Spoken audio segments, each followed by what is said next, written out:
Guys, today modern AI is quite advanced, except two problems. It is censored and it takes your information. Well, it's hard to find a tech company that don't, but let me introduce you to one. Shout out to my sponsor, Venice AI, which allows you to protect your information and avoid censorship. Now ask yourself, why should a team of programmers at these leading AI apps be the ones to decide what is okay for you to ask and think? Also, would you be comfortable if the presidential administration could govern what AI tells you? Man, I know I wouldn't. But also, while you think about that, did you know that? Let me tell you this, it's gonna be crazy, but ChatGPT has a former director of the NSA sitting on their board right now, guys. And shout out to that man, Edward Snowden. He called this a willful, calculated betrayal of the rights of every person on Earth. And we all know how Alexa is. Alexa listens to us and recommends products based on our conversations. I mean, talk about a violation of privacy. But guys, these are just a few reasons I decided to team up with Venice AI and get you a better options or solutions to your AI needs. Now, guys, you can go ahead and check these guys out with my promo code. So shout out to Venice AI. Now, if you want to use AI without fear of handing over your most intimate thoughts to a corporation or government, you can get 20% off a pro plan using my link, Venice AI SET, and use the code SET. Man, so shout out, guys. So make sure you guys use the code. Put it up one more time for you guys right there. Once again, guys, you guys want to go ahead and have unleashed AI, uncensored AI, go ahead and tap in with my guys at Venice AI, guys. Hey, this is SET and appreciate the support. And shout out to the sponsor.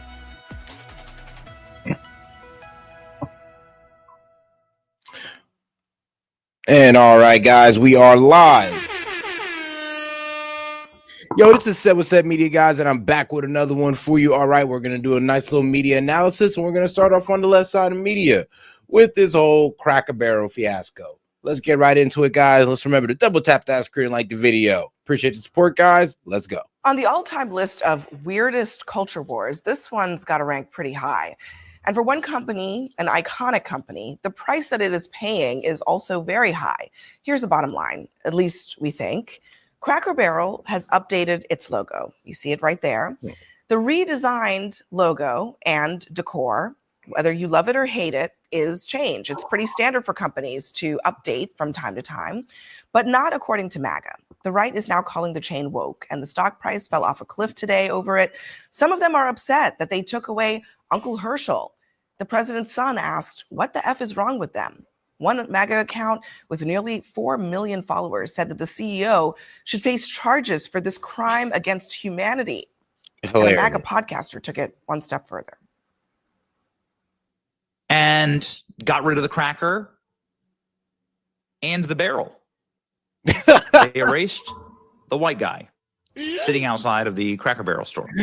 I'm crying. I didn't think he was actually going to say it.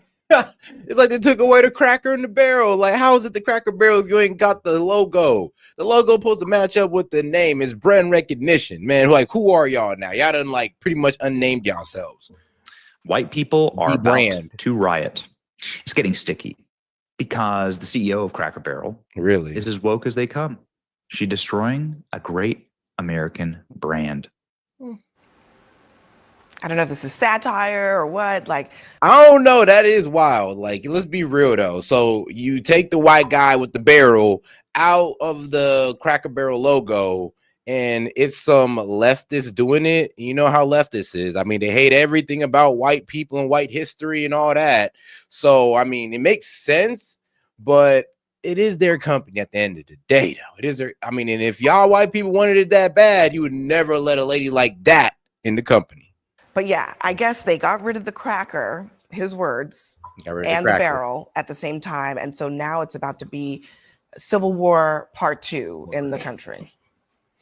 make it make sense? First off, I think it's wrong to paint this as MAGA world is outraged. Sure, there are people in that sphere that are, but I've seen a lot of folks who have no allegiance or alliance to MAGA that have complained about this. And why? It's because there's a resistance to change, specifically a resistance to changing things that aren't broken. And Cracker Barrel works because Cracker Barrel is consistent. When you go on a road trip, you know that you're going to get good food at a good price at the next exit. And you can go in and you have the kitschy decor. It makes you feel like you're at home or in grandma's living room. That's what people want. They don't want bland, boring, cookie cutter, minimalist places that feel like fill in the blank fusion restaurants. I believe they brought him to CNN. Oh man, so what? When ABC News fired him, now they brought him to CNN. Oh man, see, I never do feel bad for any of these political pundits. And if you don't remember this guy, this fish face individual, he's remember he's the guy who interviewed Trump for ABC News and then got fired right after. And then he was coming out with the gossip on ABC News, which means he's a bit of a snake as well. I wouldn't trust him. I believe that you believe that. Did you all get that? But I have to point out there are two main things. One, Cracker Barrel has not been doing well. I hate to break it to you, but long before all of this, going all the way back to, from my look at this graphic, July 2021 or thereabouts, the stock has been in decline. Okay, so this is a brand that's been in trouble for some time. But then on top of that, listen, it's not just me saying it's MAGA. Okay, here's Byron Donalds just sitting. It might have something to do with the leftist leadership then, because it always crazy how when you get a real lefty in leadership, stock prices just tend to plummet, like Bud Light, Jaguar, and now Cracker Barrel. I mean, bro, you put a leftist in y'all leadership, you're gonna watch your whole business fall. I mean, you had something good going, then you went and put the person with the green or purple hair in with the crazy glasses. It's like, what do you expect was going to happen? Now your stock portfolio is screwed. Republican congressman. He says, in college, I worked at Cracker Barrel in Tallahassee. I even gave my life to Christ in their parking lot. Their logo was iconic. Their unique restaurants were a fixture of American culture. No one asked for this woke rebrand. It's time to make Cracker Barrel great again. A woke rebrand? Not everything is woke. I think we're abusing the term a little bit too much where it's losing its meaning. And that's really important because some things actually are woke and we should call it like it is. However, in this case, from a marketing perspective, if revenues are declining, you got to switch it up. You got to implement a new strategy. But who at that round? But the logo change, maybe come out with a new meal. I don't know. Maybe come out with a new presentation, but a logo change, that's not it. Table was thinking to themselves, yes, let's go back to the minimalism of 5 years ago that is sterile and bland and neutered, and let's rob this iconic, timeless company of all of its character and charm and fun history and country vibe. That's not super smart. Maximalism is the moment. And also Gen Z, we love Cracker Barrel. There's a lot of bad corporate decision making happening. But isn't that capitalism? Right. Aren't they allowed to make mistakes? And the market will decide. Supposed to stand for private companies to be able to make their own decisions about their strategy, their offering, their brand, evolving to meet their consumers' needs. And by the way, the 4 Cracker Barrels that actually already underwent this transformation of the new branding apparently are doing very well and are meeting earnings. So to your point, let me play with this. Hold on. Now you're double speaking, sweetheart. Y'all double speaking. One say Cracker Barrel are doing terrible and they've been doing bad, and then you're over here trying to defend the leftist. The leftist CEO who took away the Cracker in the Barrel and trying to say, well, now that they took away the Cracker in the Barrel, the prices are up. Like, what you mean? They're making more money now. I doubt that, sis. CEO said, because she kind of spoke to that. Let's listen to this. I think what's important is that we are listening to our guests. We're doing this all for them. What they've said is they love the new seating. We're adding in booths, making the chairs more comfortable. But what's important is things that people love about Cracker Barrel, the soul of Cracker Barrel is not changing. The rocking chairs are still there. The fireplace is there. The peg game, all the things that make Cracker Barrel, the vintage decor, it's still there and it's working. The results affirm that we're headed in the right direction. What if all the customers are coming at you hard enough about the look of the restaurant and they want to go back to the old way? Would you do it? Honestly, the feedback's been overwhelmingly positive that people like what we're doing. She's welcome. Wait, you say not everybody in America is part of this. I mean, hold on now. This is all right. So this is the Cracker Barrel CEO talks re-signing Backlash. All right, yeah. So this is her. Cracker Barrel, the vintage decor, it's still there and it's working. The results affirm that we're headed in the right direction. What if all the customers are coming at you hard enough about the look of the restaurant and they want to go back to the old way? Would you do it? Honestly, the feedback's been overwhelmingly positive that people like what we're doing. Yeah. See, when leftists say the feedback has been overwhelmingly positive, it means that she's in her leftist bubble on social media and they're telling her, yeah, you did a good thing, man. Yeah, now it's more appropriate. I always felt uncomfortable seeing that white guy on there with the barrel and it being named Cracker Barrel. It made me feel like it just was, I don't know, not catching up with the times. You know how leftists speak. She's woke. Well, let's be real. I mean, that is kind of a woke statement. Like, oh, and everything's just going well. I mean, sis, like, when did you do this? Did you do this 3, 4 months, 6 months ago where it had 2 quarters to go through to where we can see how this goes? Or did you do it this month and like 3 months hasn't even passed so we can't even really calculate how this is going to turn out? Like, come on now. You say not everybody in America is part of this. Well, welcome to what it feels like to have been a moderate Democrat for like the last 10 years. You're not a moderate. Anything the most lunatic person on the left said was assigned to absolutely everyone on the other side. But I have to say, the president's son, well, first of all, this is not just like a lunatic. You know what's funny about that is he lying. He don't know nothing about Cracker Barrel. He did not grow up with Cracker Barrel. He has no clue. They're not dipping the crackers into caviar. He don't know nothing about what he's talking about. He has no clue. It's a lot of people. This is the thing that annoys me about this the most. It's like, I mean, it's pretty reckless to say that maybe he don't know anything about Cracker Barrel. It's like, bro, one of my best friend's moms worked at Cracker Barrel. So yeah, of course I know what Cracker Barrel is like, and we have a decent amount of them over here in Ohio. Bro, trust me, it's a franchise that's been around for a minute. A lot of people's been into Cracker Barrel. I mean, I didn't even want to go, and I've been to Cracker Barrel. just stop giving them stuff to cry about.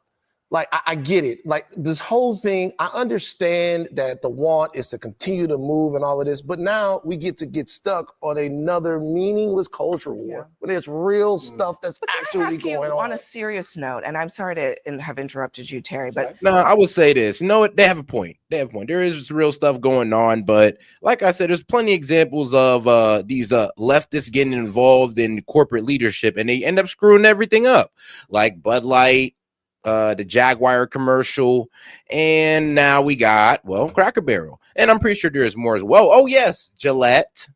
Yeah, there's plenty of times where these leftist people get into corporate leadership and they screw things up. Actually, sometimes they go against the people that they were originally for.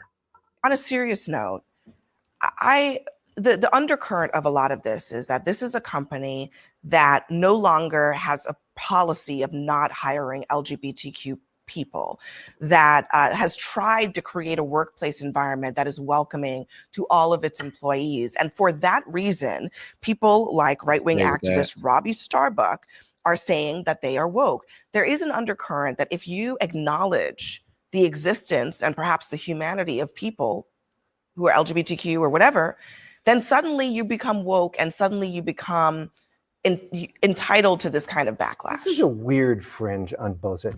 Most people just want breakfast. You know, I mean, they really don't want to fight about who's, and they're live and let live. We are fair-minded, decent people who are mostly live and let live. You go into, you see somebody who's maybe different from you. You know, I wonder if they'd feel the same way if, like, I don't know, if a brand kind of went like overly Christian. Let's say a brand went overly Christian. They say, look, we're going Christian. We're going with Christ now. I mean, no more gay people. Yeah. And every time you walk in, you got to kiss the cross. I mean, if they just went in the other direction with this, guys, would they be talking the same way? I just wonder.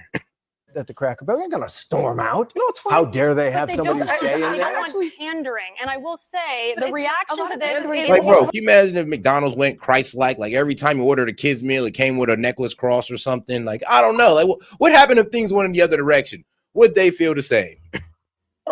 to hire someone? Well, I actually No, disagree. by basically saying that we're going to be overtly progressive overtly in our posture. But they're Somebody's allowed. qualified, That's they a hire. corporate decision that they are allowed Well, to make. And if here's people the- don't want to go eat there, they don't have to. But to attack the company, to do this cancel culture thing, which I thought the right opposed cancel culture. Oh, they love it. I thought they I opposed. mean, I thought y'all learned a lesson from Bud Light and Jaguar, where the right was kind of just like, hey, yo, we're not messing with that weird LGBTQ stuff you're trying to push. The trans lady with the Bud Light, yeah, we're not cool with that. And now y'all trying to take the Cracker in the Barrel out of Cracker Barrel. It's like, come on now. Y'all can't say y'all ain't overstepping a little bit, but hey, I guess we're wild for calling it out. I'm just, like I said, though, if this was to go in the opposite direction and everything got all Christian-y, oh, yeah, y'all be losing y'all minds on this panel.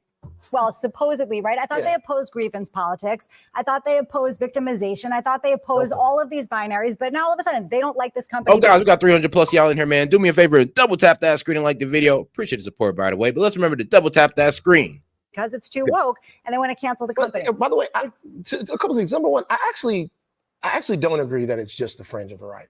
I think the president and other people, they run on these culture war issues. Right. They took Sydney Sweeney and the entire discourse around. No. Y'all took Sydney. Don't blame that on us. Don't try to blame Sydney Sweeney on us.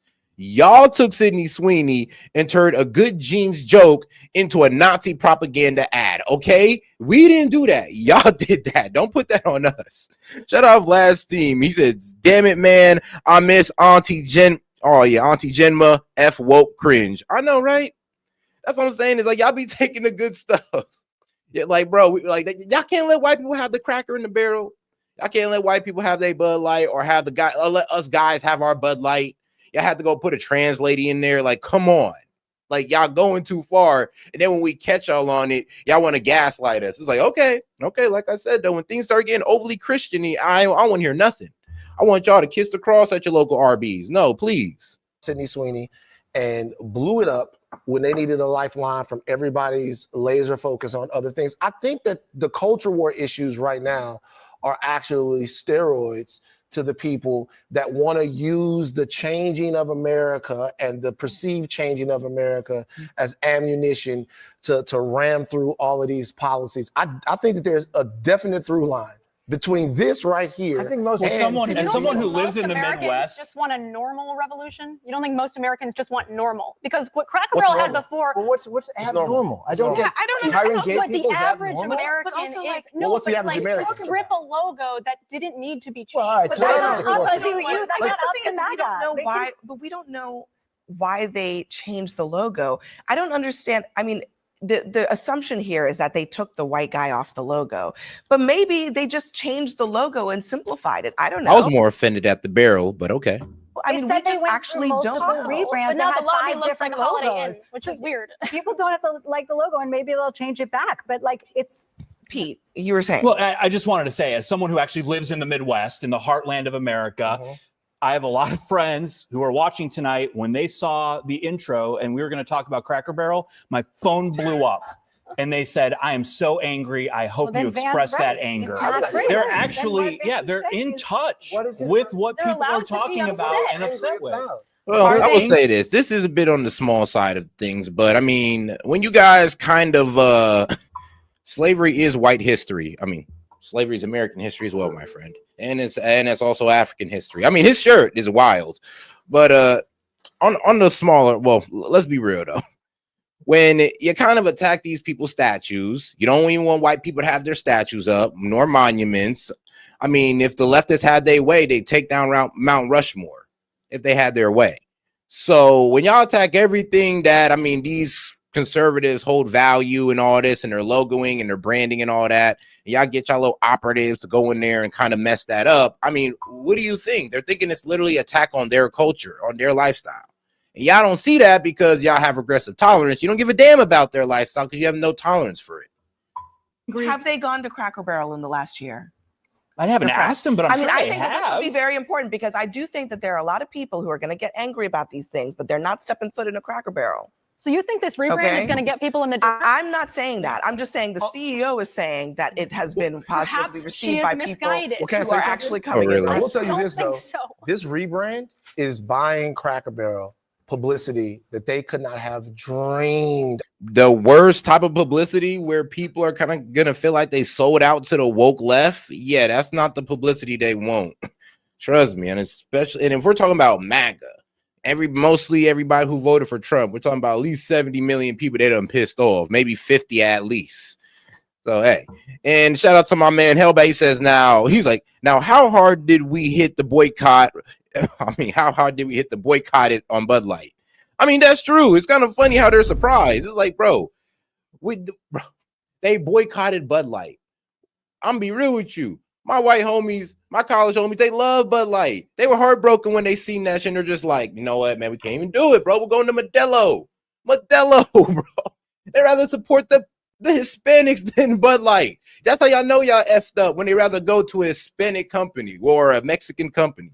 Not really sure where Modelo's stationed, but y'all can correct me, please. Now, what and a falling stock price. What the consumer does after that, I know I'm probably gonna check it out. I say that all the way. I say brother barrel.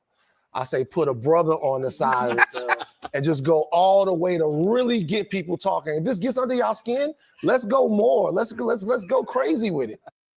I mean, sure. I mean, you already did. This is low level. Honestly, you already started taking down Confederate statues and all that wild stuff. I mean, y'all get, I'm be honest. Y'all try to villainize all of white history and all this crazy stuff. So, I mean, this is small. And if y'all want to keep going, I mean, if y'all doing it on this level, keep it at this level then. Please. Yeah, y'all need to go big with it. But like I said, man, when these Christian guys are popping up with their own little food franchises, or the whole Christian wave start coming, y'all better be ready to kiss the cross every time you come into a food place. And y'all better not complain about it, because y'all was cool with this. Y'all better be cool with the other. Garcia. It's a name you probably have heard by now. He is the man who was mistakenly deported to El Salvador. He was eventually brought back to the United States to face criminal charges. And Friday afternoon, Abrego Garcia was released from the pretrial detention center he was being held in 2 months. Yep. So pretty much this, radical judge let a man free on human trafficking and child pornography charges. Human trafficking, possible sexual assault, and child pornography, and just let him go. And no, it's not because he's innocent. No, he hasn't even got trial yet. They just let him go because he said, oh, he's a non-flight risk. And now ICE is threatening to lock this man up. So here we are, Abrego Garcia. I mean, what, part 13 at this point? Abrego Garcia was released from the pretrial detention center he was being held in 2 months ago. A federal judge ordered Abrego Garcia to be released while he awaits a criminal trial. But his lawyers asked that the trial be delayed over fears U.S. Immigration and Customs Enforcement may detain and deport him again. CBS News immigration and politics reporter Camila Montoya Galvez joins me now, and I understand you learned some new information about where Abrego Garcia could end up. Yes, Dorica, a senior Department of Homeland Security official. I remember the reason why it was an administrative error for Abrego Garcia to be deported was because we promised the man that not that he was never going to be deported, but that we weren't going to deport him to El Salvador. So ICE is pretty much going like, all right, cool, we'll send you to Uganda. We don't give a damn, but you cannot be here in America. And they're staying firm on that with Kilmar Garcia. They're pretty much saying that, yo, we don't care. We don't care. Like if you let this man out on the streets before trial, then we will go ahead and deport this man. I don't know why they're playing with the ICE like this, but we'll see what happens. Tells me that the Trump administration may try to deport Kilmer Abrego Garcia. And shout out to the Greg. He says mainstream media only exists to divide us, then discuss all day about who, what are dividing us like they are not the problem. I know, right? Like literally, it's like they're literally trying to divide us over a Cracker Barrel. And I'm like, this is pretty small compared to what y'all have done in the past. So I'm not all that offended. I'm just saying, when the shoe's on the other foot, I just hope y'all not crying this hard. I just hope I hope y'all just going with the times on that one, because it is meant to divide us. I definitely do admit that, but I don't think removing of the Cracker Barrel label is going to make us that upset. I mean, I doubt it, unless you're like really one of those white nationalists and you got some like liberal low key poking you in the face about it. Other than that, most of us will be okay. To the East African country of Uganda, We first reported here at CBS News earlier in the week that this country in Africa has agreed to take what the U.S. calls third country deportations, meaning deportations of citizens from other countries who are not from Uganda, who are expelled and deported from the U.S. Exiled. And according to the notice that basically he in exile that was sent to Abreu Garcia's lawyers, the Immigration and Customs Enforcement Agency is given this man 72 hours of notice that this potential deportation to Uganda could occur. So this is so yes, and let's see here. Pursuant to the court order issued to the District Court of Maryland on July 23rd, 2025, civil action. I'm not going to read out all those numbers. Please let this email serve as a notice that the DHS may remove your client, Kilmar Obrego Garcia, to Uganda no earlier than 72 hours from now, absent weekend. So, I mean, hey, hopefully this was on a Friday. You got an extra 2 days, G. And shout out to my man Hellbat. He says, at this point, you'll think they support the cartel. Yeah, I know, right? At this point, you think they do support the cartel. I mean, you're damn near letting a human smuggler off. And he was smuggling children as well and women. And he might have allegedly assaulted some of these women. But okay, he's cool enough to be let out on the streets. Why? Because, I don't know, mainstream media love his ass. Just because he's what? Because they believe him to be a Maryland man. Oh, and he's innocent. Oh, and what? Due process, even though he got it like twice. It could happen in the next 3 days. Proposition, except the weekends. Okay. Yes, so 72 hours in terms of business days. But this is still a striking proposition. Nonetheless, I am told it is very much a possibility. And it is important to underscore that this deportation to a third country is technically permissible under U.S. immigration law because Abrego Garcia does have a deportation order. He's only barred from being sent to El Salvador, which is his home country. He can technically be sent to any other place in the world. What about his criminal case here? I mean, yeah, that's what I'm saying. Like, there was discussion sending him to Guatemala and all that good stuff. But I mean, hey, if y'all don't want to hold him and don't want to put him on trial for these charges, I mean, ICE is going to take him and deport him off the street. I mean, Christy Nomes was pretty stern saying that this man would never walk the streets of the USA. And he is. I mean, he was able to walk the streets. He got released, seen his family. And that's good and all that. But according to the law and ICE, you got 3 days or you're going to Uganda. And I'm not sure how these guys are going to kind of plan that out because they should have just held Obrego Garcia until the trial, get the charges. If he's innocent, he gets deported. If he's not innocent, he's doing like 20 years or damn near close to like 40 years here. What happens with that? Well, ICE does have the discretion to deport people facing charges before their actual criminal trial is completed because Abreu Garcia is not set to face those charges in trial until next year. But they could also just hold him in custody until that trial commences. We'll see what happens. We also want to ask you about the new... I believe next year in 2026. I'm thinking they said like in January or February it's supposed to be his trial. Pretty much my man's out here just like 4 or 5 months just free reign as a person who's like broken our laws. Yeah, that's crazy. I mean, they would never do this for an American citizen. That's crazy. Comments regarding the migrant detention facility Governor DeSantis opened earlier this month. There's an update. Yeah, this is a major legal setback for Florida and also the Trump administration, which, as you know, has been persuading states across the country, mainly led by Republican governors, to allow state facilities to be converted into immigration detention centers. And a federal judge in Florida has ruled that the Alligator Alcatraz facility has to stop taking in new detainees and that further construction in that facility has to be halted. So yes, and once again, one of these crazy district judges are pretty much trying to get them to stop building Alligator Alcatraz, halt all construction on it, and they can no longer take in new detainees. Do you kind of see where I say the courts are out of control? Like, this is where honestly the left, this is where they have power at, in the courts, in the judicial system, and they're kicking and screaming in there trying to stop everything that Trump is doing by, well, national injunctions or holds and all this crazy stuff, or just trying to take everything to the Supreme Court. Like, that's been their strategy. We're just going to take everything to the Supreme Court with you, no matter how petty it is. I mean, even building a detention center that detain all the illegals that Biden let in. Yeah, we're going to take it to court over that. I'm like, are y'all serious? Importantly, the judge also said that any lighting, fencing, and generators in that facility have to be removed in the next 60 days, meaning that could pave the way for the facility to be completely shut down. However, Florida is expected to appeal, so a higher court could intervene and pause that lower court ruling. I was going to say, what are the consequences? But it sounds like there's this back and forth, which we continue to see. So I know you'll be on that and following it for us. Camila Montoya Galvez, thank you so much. All right, though, let's get into it. Let's cover a little bit more on Mr. Abrego Garcia from the Right Side of Media.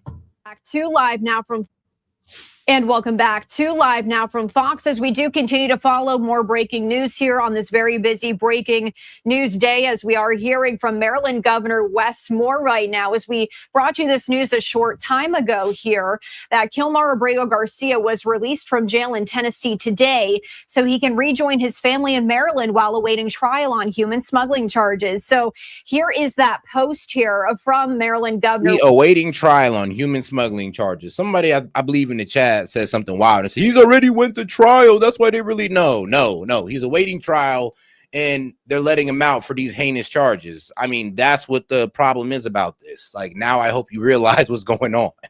Wes Moore, as he is reacting to this, he says every person is afforded their right to due process by the Constitution, and from the start we've asked that due process be followed, meaning everyone receives proper notice of the allegations against them and has an opportunity to be heard. This was never about one person, but about the laws that govern all people in our country. Several courts have made decisions in this case, and we expect the Trump administration to follow those decisions. I do want to see if we can pull up some more social media reaction here. And I'm going to ask my producer, Carla, to pull up this post here from Secretary Kristi Noem, as she's reacting to this news as well, saying activist liberal judges have attempted to obstruct our law enforcement every step of the way in removing the worst of the worst criminal illegal aliens from our country. Today, we reached a new low with this publicity-hungry Maryland judge mandating this illegal alien, who is an MS-13 gang member, human trafficker, serial domestic abuser, and child predator, be allowed free.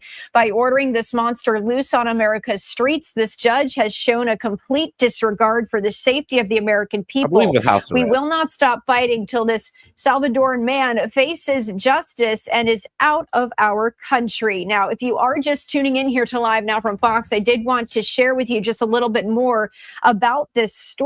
So once again, we do know he was released from jail today in Tennessee so he can rejoin his family in Maryland while he's awaiting trial on human smuggling charges. He left the jail earlier today, accompanied by several people who got into a white SUV parked nearby. Yep. He wasn't cleared of no charges or anything, but the judge said he can go. And it was literally just to disrespect, honestly, just to disrespect the Trump administration. It was just pettiness. Like, this man, like, literally was let out just to spite the Trump administration. That was it. Like, not because he was innocent, not because, like, oh, they did his trial wrong or there was no due process. No, there's plenty of due process. They just wanted to spite the Trump administration and let literally a human trafficker, he alleged to have child pornography, and he abused his wife. This is all documented, actually. And we let this man out? Really? Okay. Off without commenting to reporters.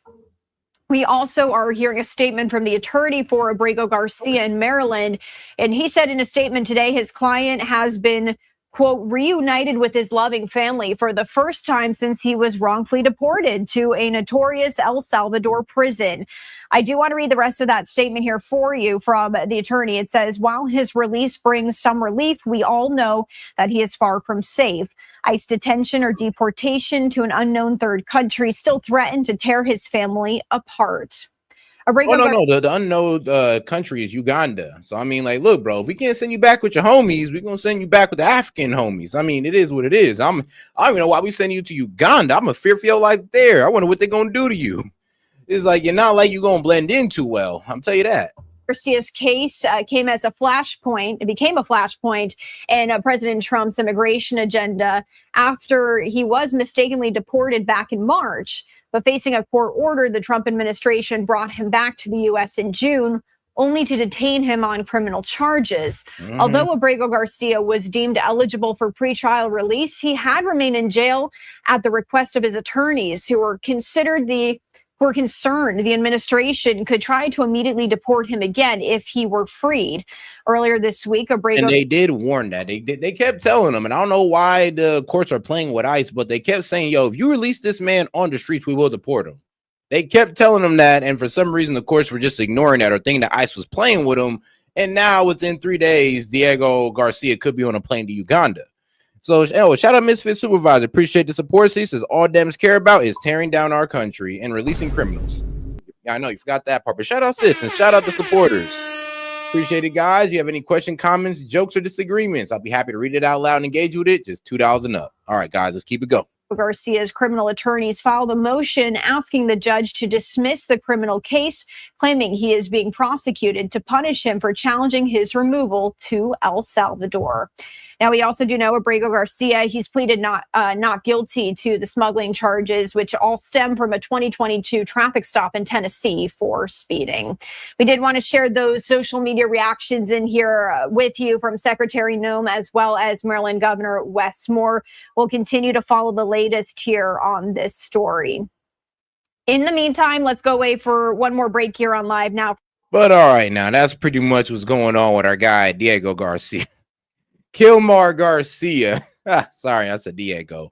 But all right, now let's go to this whole abuse on power of, what was it? John Bolton's house getting searched. And yes, we all know John Bolton, constant Trump critic, foreign advisor on CNN.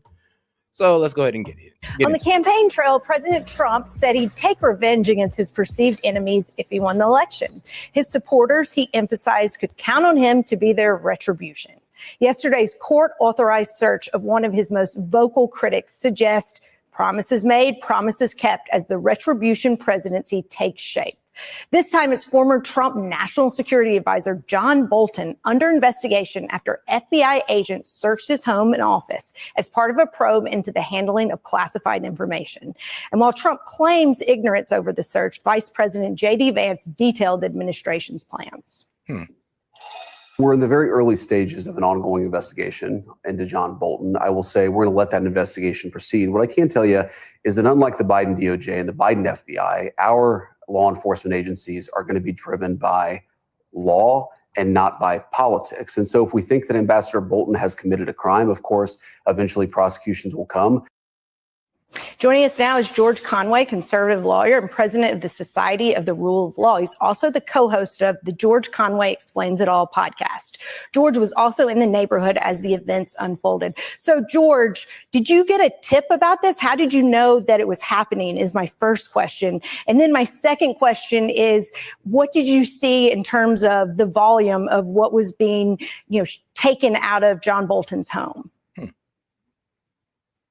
By the time I found out about it basically because Kash Patel had been talking about it and people were talking about it on social media. I live 10 minutes away. So I was there by 8 o'clock. But by the time I got to John Bolton's house, there was already a crowd of media and neighbors and onlookers there. So I just found out about it like everyone else. It's just that I know where he lives because I live around here and I've driven my daughters to and from their friend's house by driving by his house.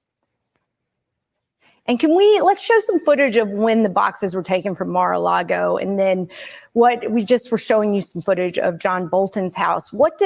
Is there any correlation between the volume of what's being taken versus what's actually there?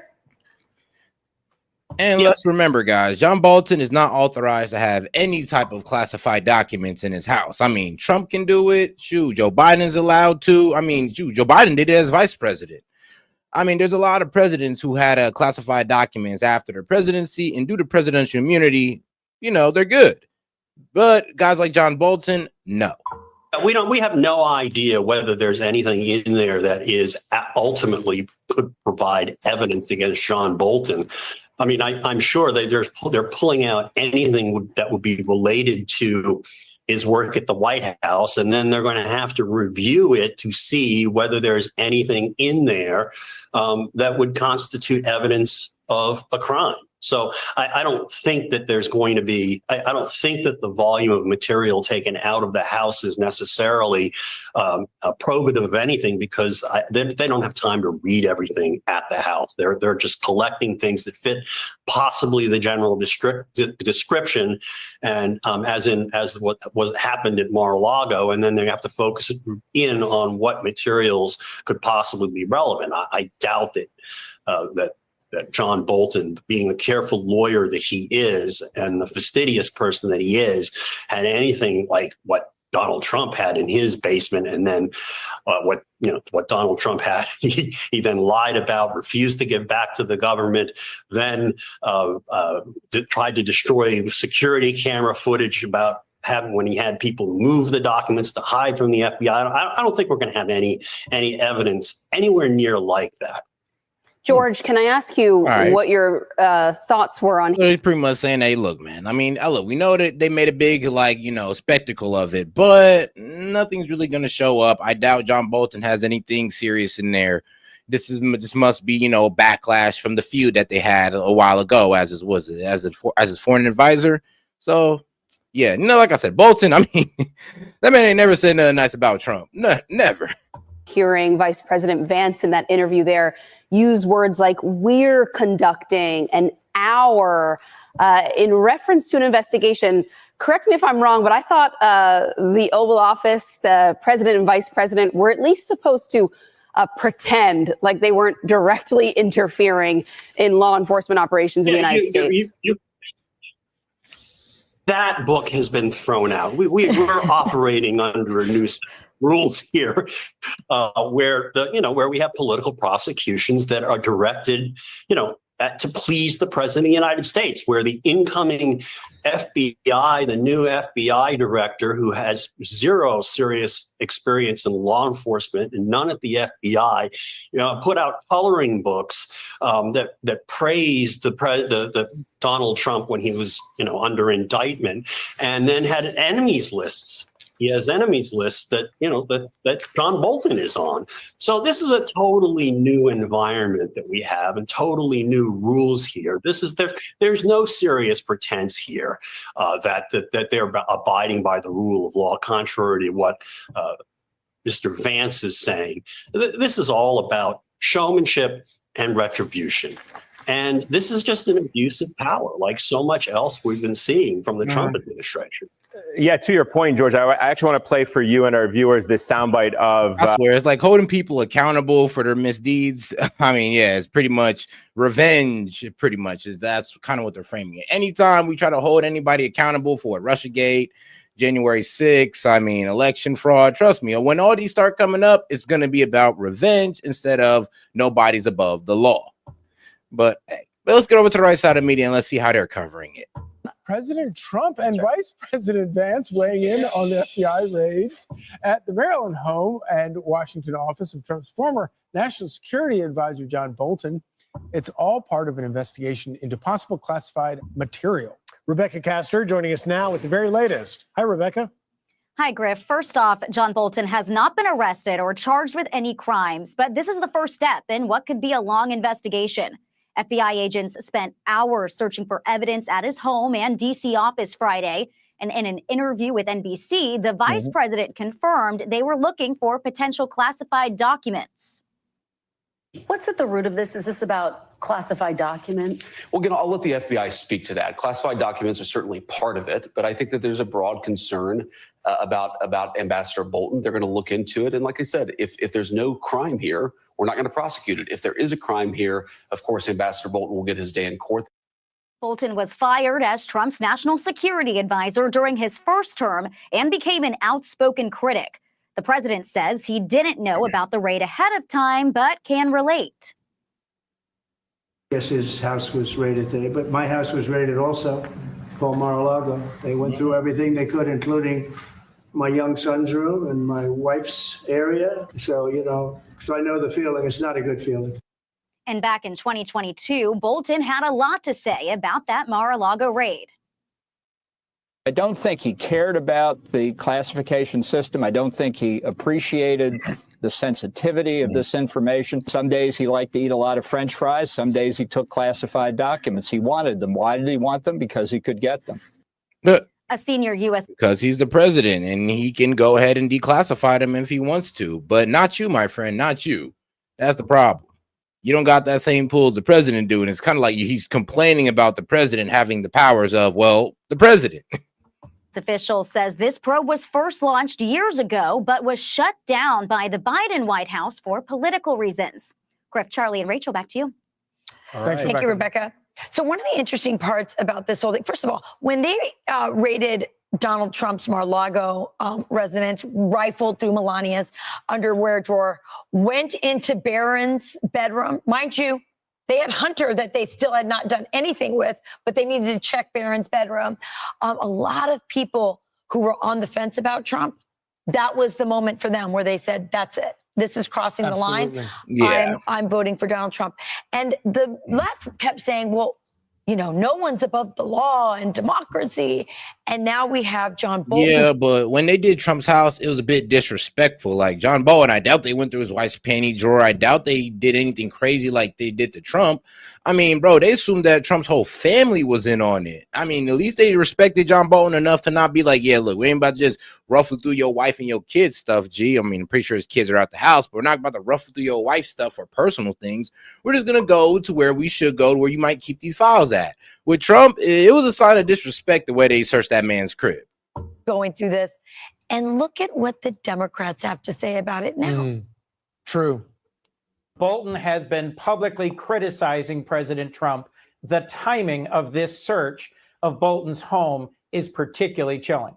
The FBI director, goes online and tweets about this. The vice president of the United States jumps on that, suggests that this is a politically motivated gesture. The president's history of going after people using the levers of power that he has access to. So many investigations that seem to be for retribution purposes. Consumed with revenge and retaliation against his critics.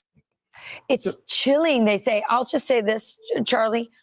I believe the American voters, at least those who voted for Donald Trump, didn't just want Donald Trump to make America great again. Part of making America great again was we're going to have tit for tat. You want to break the norms on that? We're going to do it to you too. And if classified documents are worth a whole. And he tried to call a truce with Hillary. When we told him to lock her ass up, he was like, look, man, let's call it truce. Let's see if we can be cool with the Democrats. And what the Democrats do, they completely went through that. They said, you know what? We can't be cool with you. We're going to try to impeach you, and then we're going to try to lock you up every step of the way. Pretty much saying that, yeah, you should have took care of us when you had the chance with Hillary, but you didn't. I mean, bro, Trump showed them grace, and now they're upset. I mean, he didn't lock Hillary's ass up. Y'all should have been cool with that and be like, you know what? He's not as bad as we think he is. Instead, y'all went full force trying to lock this man up and disgrace his name. And now look at y'all. He won the election anyway, and now he's in power to carry out, well, whatever agenda he wants to against you guys. Karma's a bitch.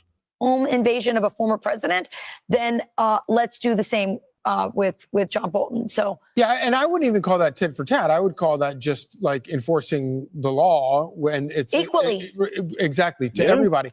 And I think it's I wouldn't call it tit for tat. I'd just say enforcing the law. I mean, he should have enforced the law with Hillary, but like I said, he was being a little bit too nice. It's an important point because of course, the FBI had to go to a judge, a federal judge in Maryland, in order to get a search warrant. They had to make the case. I don't think that the FBI agents and the judge were in league somehow giving bad warrants the way they were in the FISA courts, giving phony warrants to investigate President Trump. I also don't believe that at any point in this process are we going to see the legislative process in Maryland turned against John Bolton. But so I'm very comfortable that, obviously we don't know what was found there and we don't know what the predicate for the search was, but I'm very confident that all this will be meted out in court and that John Bolton's rights as an American citizen will be protected at every step of the way. But what we saw with Donald Trump was. Yeah, I mean, facts. I'm pretty sure he'll get the due process. He'll get the respect that, I mean, was denied of Donald Trump. So, hey, he's getting it better than, well, how he gave it to Trump, allegedly. Remember, they're kind of like pulling him in on this. And I'll be real with you, I didn't even know John Bolton was really that caught up in it, but I guess he is. The entire system was corrupted against him, from the investigators to the intelligence community to the courts. Even the courts were twisted against him. And so I have far more confidence that John Bolton's rights will be protected than I do that Donald Trump's. What was found there was George Conway. Can you explain that? What was going on there?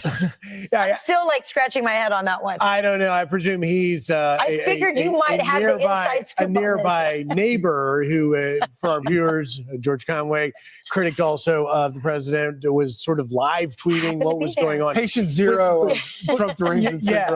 But I think both your points are very important. And, you know, when we hear from Congressman Jamie Raskin. All right, now, I do want to get over to this little small interview with this guy, David Nunes. So let's see here. David Nunes, President's Intelligence Advisory Board Chair, Devin Nunes.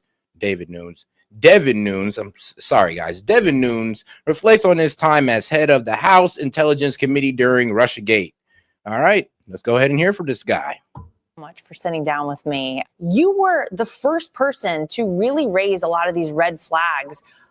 You were the first person to really raise a lot of these red flags about the Russia collusion hoax. You know, you came out and said all of these things. And then what was the reaction that you got? Give us a little reminder. So they started to target President Trump and his campaign in early 2016. And then after the election, President Trump wins, we were briefed by the FBI and the intelligence agencies after the election on election interference. And you know what the answer was? There was none. The Presidential Daily Brief said exactly what Congress had been told just a couple weeks before. And shout out to my man, Sean Fleming. hey, nice first name, my man. He says single transferable votes in future elections. I mean, shoot, single transferable votes in the next election. You know what? You're going to have to break that down for me just a little bit more. I think I'm getting what you're saying, but I hope I'm not oversimplifying it by just saying what simple transferable votes. You still think it should be like digitalized, or you just think we should stick into the paper ballots and we all got to pull up, no mail-in voting? Like, I wonder where you're going with this, my friend. And then they went on this escapade to create this intelligence assessment that then led to the Russia hoax that mired President Trump's first administration. That led to the Mueller investigation, which went on forever. Same people that were involved in the fake whistleblower issue that still is out there.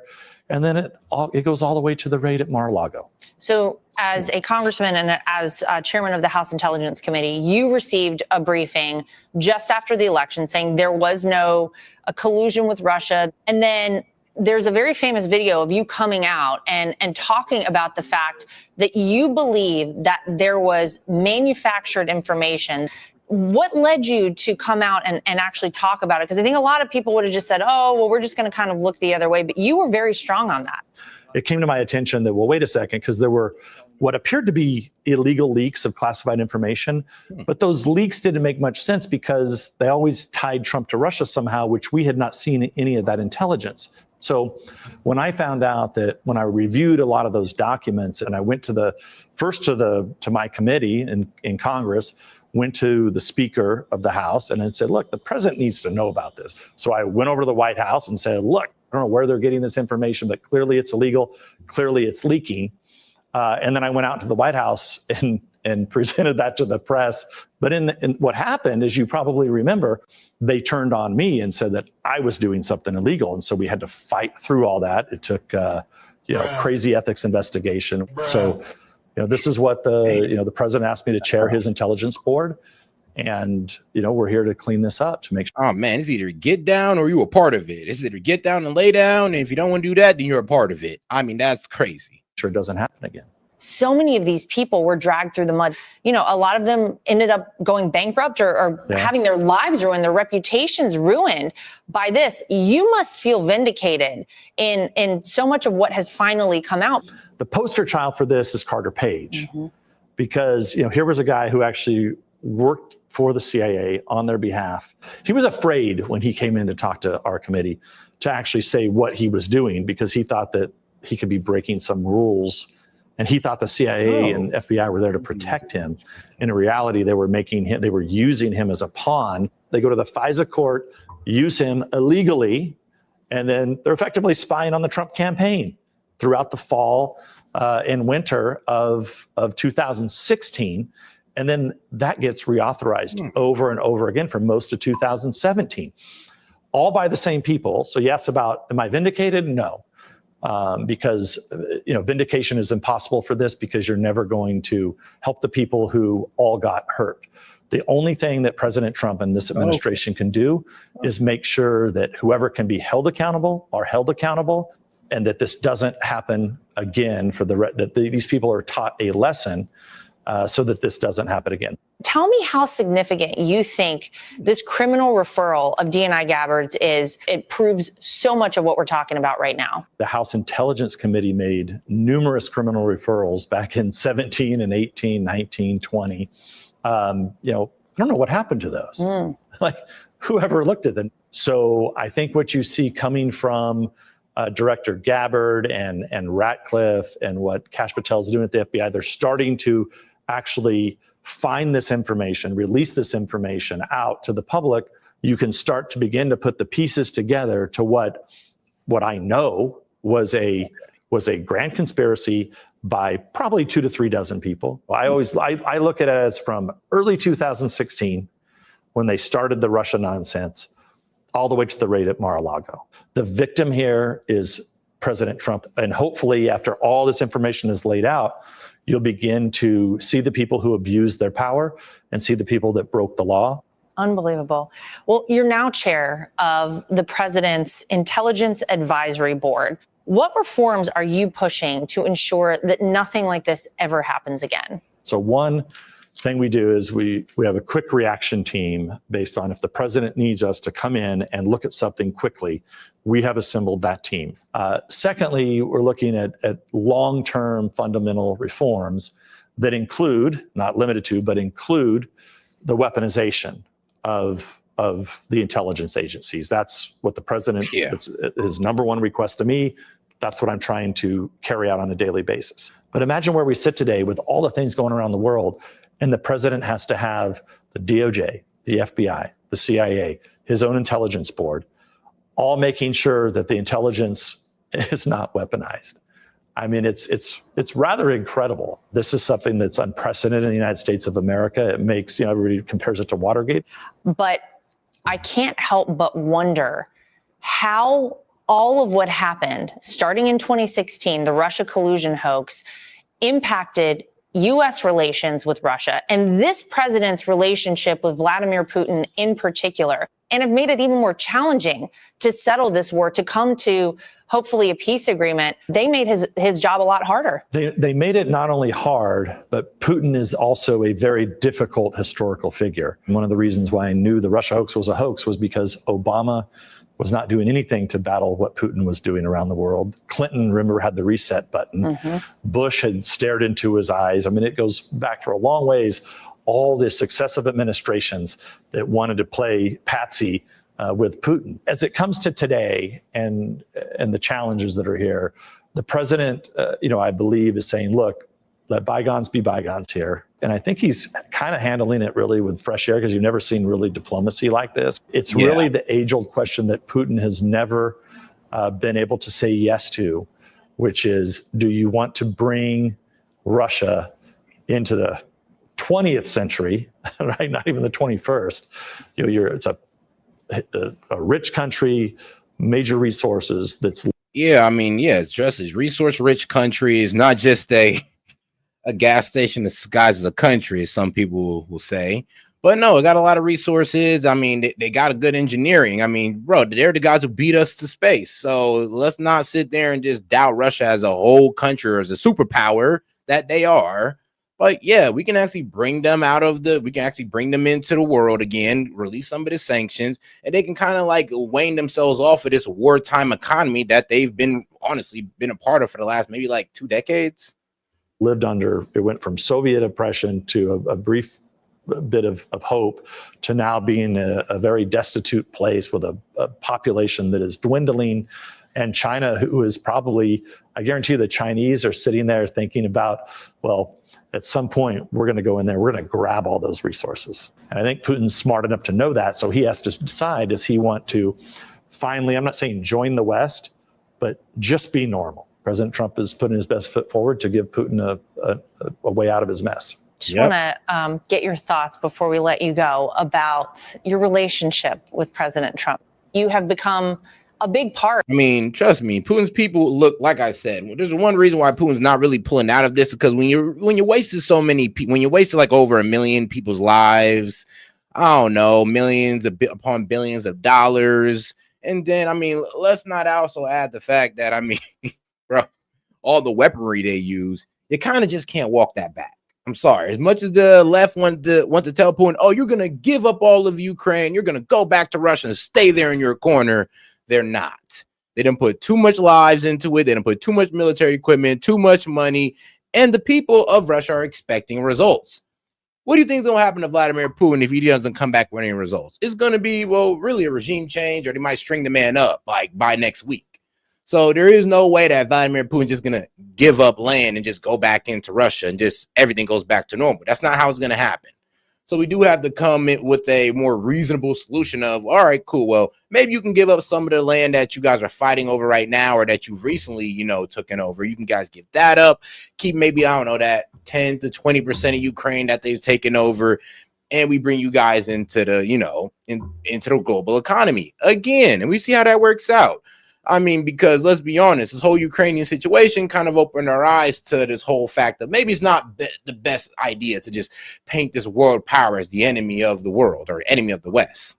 Of so much of what he's doing. So you must have a great relationship with him. And I know you know that he's the greatest boss there is out there. I give him a lot of credit for being very unique and willing to try things that most people, would never try. And, you talk about the creation of Truth Social. Most people would have said, you're never going to compete with Twitter and Facebook and all that. And look, out of necessity, a company was built.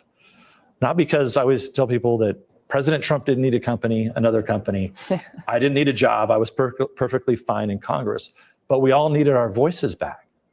We didn't have a voice. No one. Well, now he puts it out and boom, it goes all over the world. And look, I'm proud to be his friend. He's taught me a lot. And I think we're never going to see another figure like this. I've told him this to his face. There hasn't been a figure in modern political history like him. He was a business guy, wanted to be president, did a good job. He would have been fine. But instead, they threw the whole state after him, which has made him a one of the most historical figures in U.S. history. Well, Devin, thanks for sitting down with us. Thanks for all you're doing. Continue fighting the good fight out there. It's like they literally try to destroy this man's reputation, but they only end up making him more influential. It's like, wow, guys, wow. Good job there, Dems. I mean, way to use that. It's kind of, maybe it's true what that guy on CNN was said. He's like, it's so much bad publicity. This could be a good thing for Cracker Barrel. I mean, they work for Trump, so hey, it might be able to work for Cracker Barrel. I rescind my comment.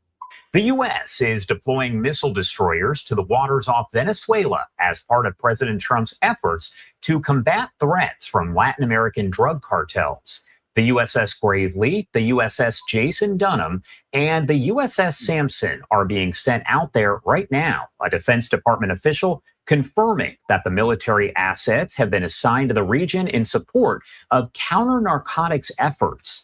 The official told the Associated Press that the vessels would be deployed, quote, over the course of the next several months.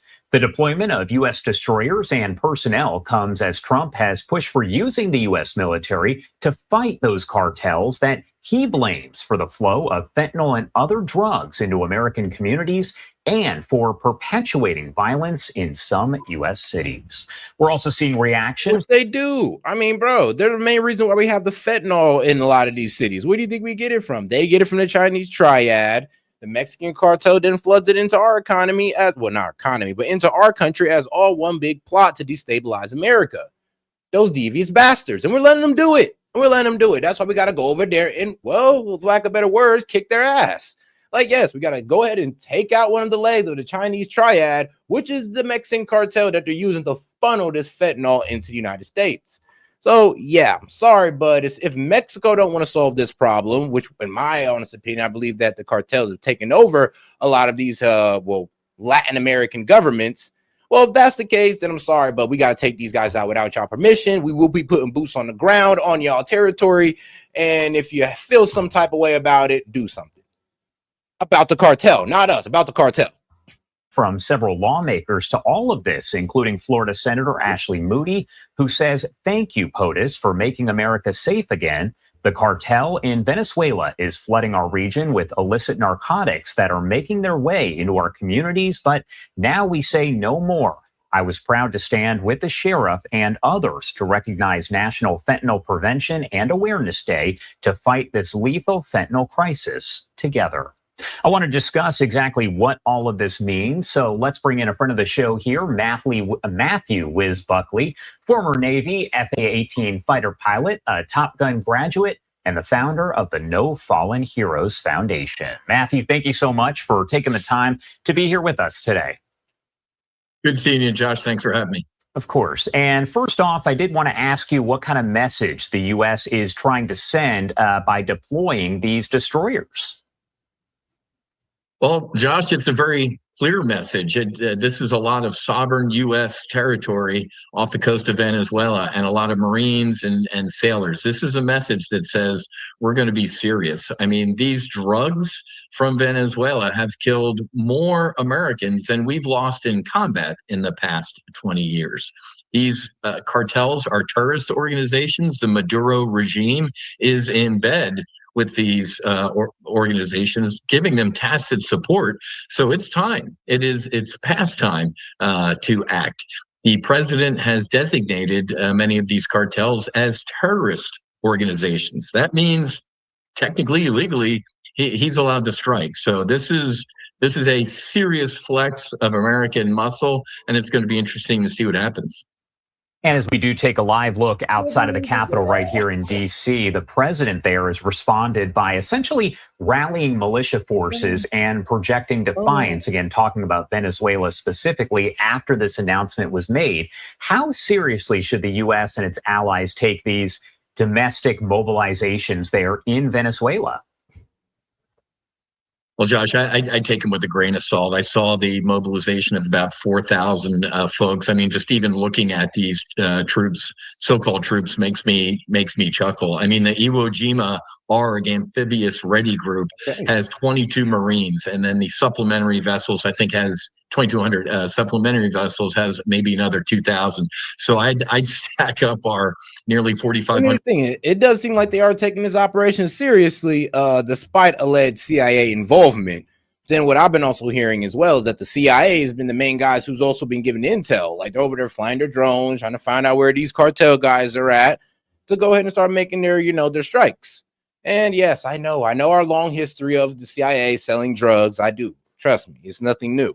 But hey, I mean, we're getting on top of it now. We might be turning away from it. Maybe, hopefully, praying. Never know. But it does seem like we're taking the mission seriously. Marines against Maduro's troops. And these are also special operations capable Marines in the 22nd MU. So these Marines are not to be messed with. So if we're going to do it tit for tat, I think my money's on the United States Marine Corps. But it's interesting, Josh, because the president, Maduro has a $50 million bounty on his head. And Eric Prince, the founder of Blackwater, or whatever his new company is named, tweeted out recently. He said, "Well, that should be dead or alive." Pretty sure somebody like that could probably go make that happen. So it's way past time for the United States to take action against cartels that are killing people. It's heartbreaking, Josh. You see this on the news every day. A young teenager somewhere, fentanyl, just a microscopic piece of fentanyl can kill people. We need serious action. And as I said, designating them as terrorist organizations, just like President Trump in his first term.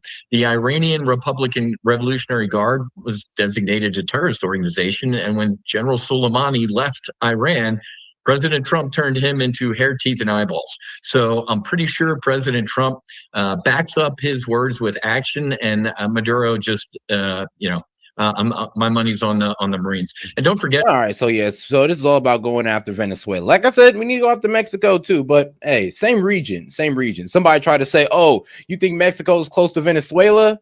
Well, bro, I'm not sure if you ever looked at a map, but Mexico isn't too far from South America, northern South America, where where Venezuela's at. Like, so I'm not sure where you guys took geography at, but you might want to look at the world map again. But yes, it is in that Latin America, Caribbean area. So, but the problem with Venezuela is allegedly their president Maduro is working with the cartel, and they're using the cartel to send fentanyl here to destabilize America. And let's be real, the cartel is not just working in Venezuela. Like, let's be honest. Josh, sending the Navy ships down there as well. A lot of narco subs. These drug cartels. I saw yesterday reading about this, that the Colombian Navy recently intercepted a narco sub that didn't have anybody on board. It had Starlink, it was remote controlled, and had videos on it. So we need these Aegis class destroyers in that area. They can take care of air threats, surface, and subsurface threats. There's a cool video that I think it was a year or two ago, a video of United States Coast Guard personnel in a fast boat jumping on a narco sub and banging on the hatch and doing this stuff. So this is I'm old enough to remember a good 90s movie, I think, was A Clear and Present Danger. These cartels are a clear and present danger, and we need to take action to save American lives. And that's the fact of the matter. I mean, they are a clear and present danger. They are the ones also pushing these illegals over here. So not only are they pushing drugs into the country, but they're pushing illegals into the country, and that's pushing crime into the country. And I mean, we got people out in the chat going like, "Oh, well, they'll never solve it. The CIA and all this good stuff." And I'm like, look, guys, there's actually people who want to do good for America and who do their damn best to try to do so. Now, I'm not going to say that the government don't get in their way or intelligence agencies don't get in their way, but we can at least take their word on it and be like, all right, obviously I want to stop it because it is a prevalent problem. Now, us just doomsdaying about the CIA trying to stop every good thing happening in this nation, I don't know. It's a bit absurd to me. It is. But hey. But let's go ahead and get over to this. Ted Cruz torches Gavin Newsom over redistricting. And, Ted Cruz, the guy who says, you got to serve Israel, or you must bless Israel or you will be cursed. I mean, shout out to the Schofield Bible. But let's get into it. We're here with Mr. Conservative, our friend from the Senate, Ted Cruz. Senator Cruz, your state is going to add, we think, I mean, you still need elections. You're going to add 5 Republicans. So the breakdown in your state will be 30 Republicans, 7 Democrats, 1 vacancy. In California, where they bypassed the Constitution, which was okay with the state Supreme Court, which is loaded with Democrats, it's going to go, they have 52 members. They're going to have 48 Democrats and 4 Republicans. So effectively, California will not be representing its people in any respect, any way you look at it. Texas, 30-7, almost looks like you're being way too liberal for the Democrats. If you ask me, when you look at what's happening in California. To be quite honest, it's almost like you guys are like, honestly, ain't playing the same game the Democrats are playing. They started cheating a while ago, bro. They started gerrymandering a while ago, and they gerrymandered till they couldn't do it no more. The Republicans are just now looking around and going like, maybe we do need to do some gerrymandering. Maybe we also do need to add some seats as well. Let's go ahead and pick up on their strategy. And that kind of got the Dems put on notice. Like, whoa. We damn near gerrymander to capacity. If y'all do so, we damn near might lose the House. I'm being sarcastic, but you get the point. So this guy Newsom really is a fraud and a phony, isn't he? He's doing this for the Democrats. He's doing this for the hardcore leftists. But he is denying the franchise to millions and millions of Californians, isn't he? Well, Gavin Newsom is dishonest and he is a hypocrite. And yes, both sides do gerrymander. I mean, everybody know that. The problem is, though, that nobody likes to point out that the Dems are more egregious with their gerrymandering. Both sides do it, but the Dems are more egregious. That's why they're complaining so much about Texas. And that's why even when Illinois was like, well, we can't do no more gerrymandering, even though they wanted to, you had Gavin Newsom try to step up and be like, don't worry, I'll gerrymander. God damn it. I mean, we both know that this is not the best way to like represent the people, but we're going to do it to maintain power for our favorite party. It's like, I don't agree with it on both sides, but here it is. I definitely don't like how, you know, the left is kind of like up and roar about it, upset about it, because what? Republicans are doing what you guys been doing for a while now. I mean, look, don't complain when the other side do it. I don't complain when Dems do it. I just find it funny how they complain when Republicans do it. And if you look across the country, virtually all of the most egregious partisan gerrymanders in the country are perpetrated by Democrats. California right now today, 58% of California votes Democrat. The current congressional delegation in California is 43 Democrats and 9 Republicans. That is 83% Democrat right now. So 58% votes Democrat, they get 83% of the delegation. How about Illinois? Illinois, 54% of Illinois votes Democrat. Mm-hmm. Their congressional delegation and that's what I'm saying. It has this, like, honestly, has this illusion that these states actually have 0 Republicans when damn near close to half of them are Republicans. I think I see somebody in the chat to try to say Texas is half Dems, and I'm like, bro, no, it's not. Texas, the Lone Star State, the red state that's been voting Republican damn near all of its existence, almost all of its existence. You're telling me that place has what? Mostly what? Half Dems? You're BSing. I mean, and I'm not even going to say that you're lying, but I'm going to guarantee you that is not half 50-50 Democrats and Republicans. I doubt that's the case there in Texas, but it kind of shows you how misrepresented that these voters are. Like, bro, even with Illinois, it's like, bro, not half of Illinois is voting for, well, I'm going to say this. It's not like 80% of Illinois is voting Dem. That's not what it is. Not an 80-20 thing. It's really 60-40, but it's represented like it's an 80-20. That's the problem with gerrymandering. 14 Democrats and just 3 Republicans. That's 82%. 54% of the state gets 82% of the delegation. How about Massachusetts? Massachusetts actually says to California and Illinois, sit down, hold my beer. Massachusetts, about 35% of the state votes Republican. They get 0 congressional representation. There are 9 congressional seats in Massachusetts. And that's the problem with the gerrymandering that y'all just don't understand. When y'all say both sides do it, I get it. Both sides do it. But at the rate of what the Dems are doing is outright atrocious. It's like y'all literally make sure that the Republicans in y'all state have no voice. And then y'all frame it as if y'all whole state is just a bunch of Democrats. And that's not true. All 9 are drawn to elect Democrats. It is 9-0, 100% Democrat. Now, how about Texas? Oh, and shout out to my man Foley for gifting 5 memberships. Appreciate the support, big dog. Let me go ahead and give you your shout out. Shout out to my man Foley, and I can't even really see who you gifted it to, so hopefully I can catch him later on. But shout out Foley. Oh, yeah, no, Topaz Smith. Shout out Topaz, Tori. You have to believe you're already in there. Luna, hey, shout out Luna. And Kyle Johnson. And once again, Coach Leotard. Hey, shout out. I haven't seen sis in a minute. Texas right now, about 56% of the state votes Republican.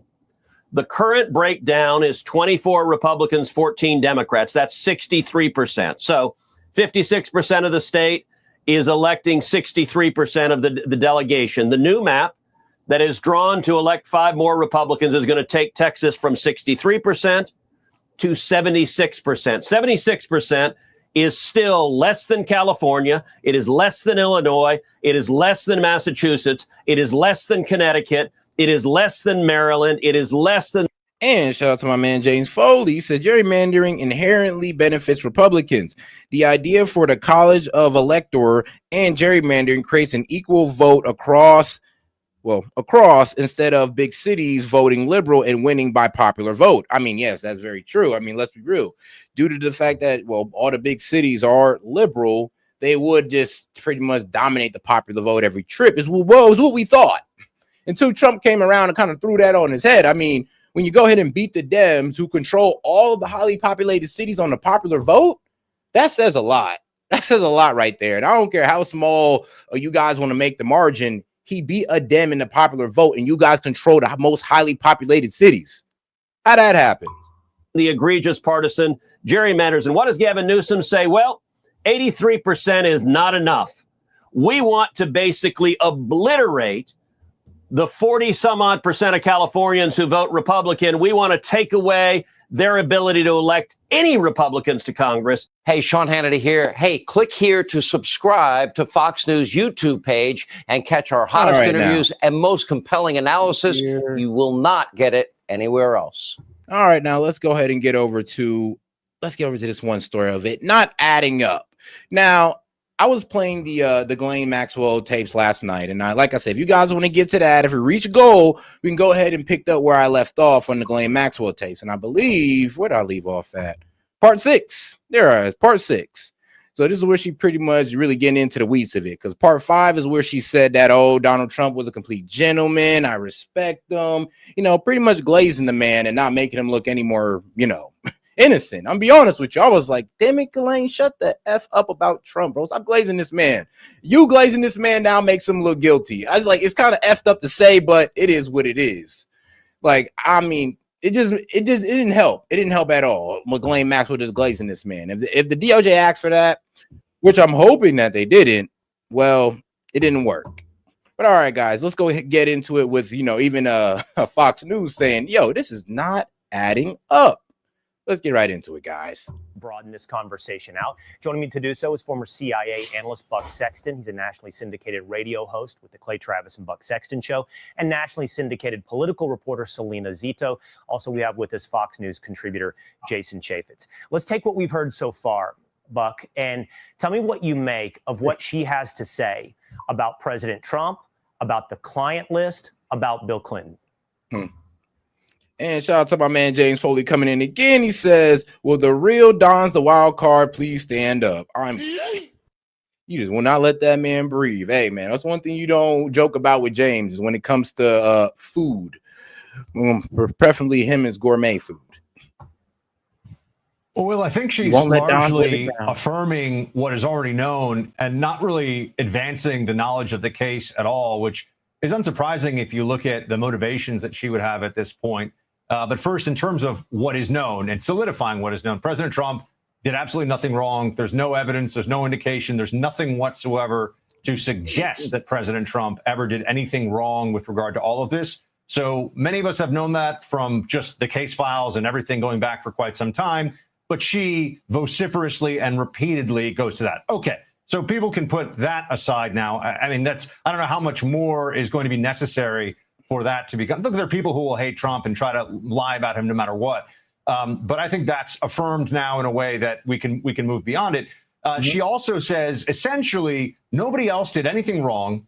She didn't see any, meaning other than Jeffrey Epstein. Yeah. She didn't see any criminal conduct that Jeffrey Epstein even did her. And she kind of played herself off as like a property manager. Yes, a property manager that was here's the thing, though. She broke up with Jeffrey Epstein in the early 2000s. She started dating some billionaire called Ted Waits.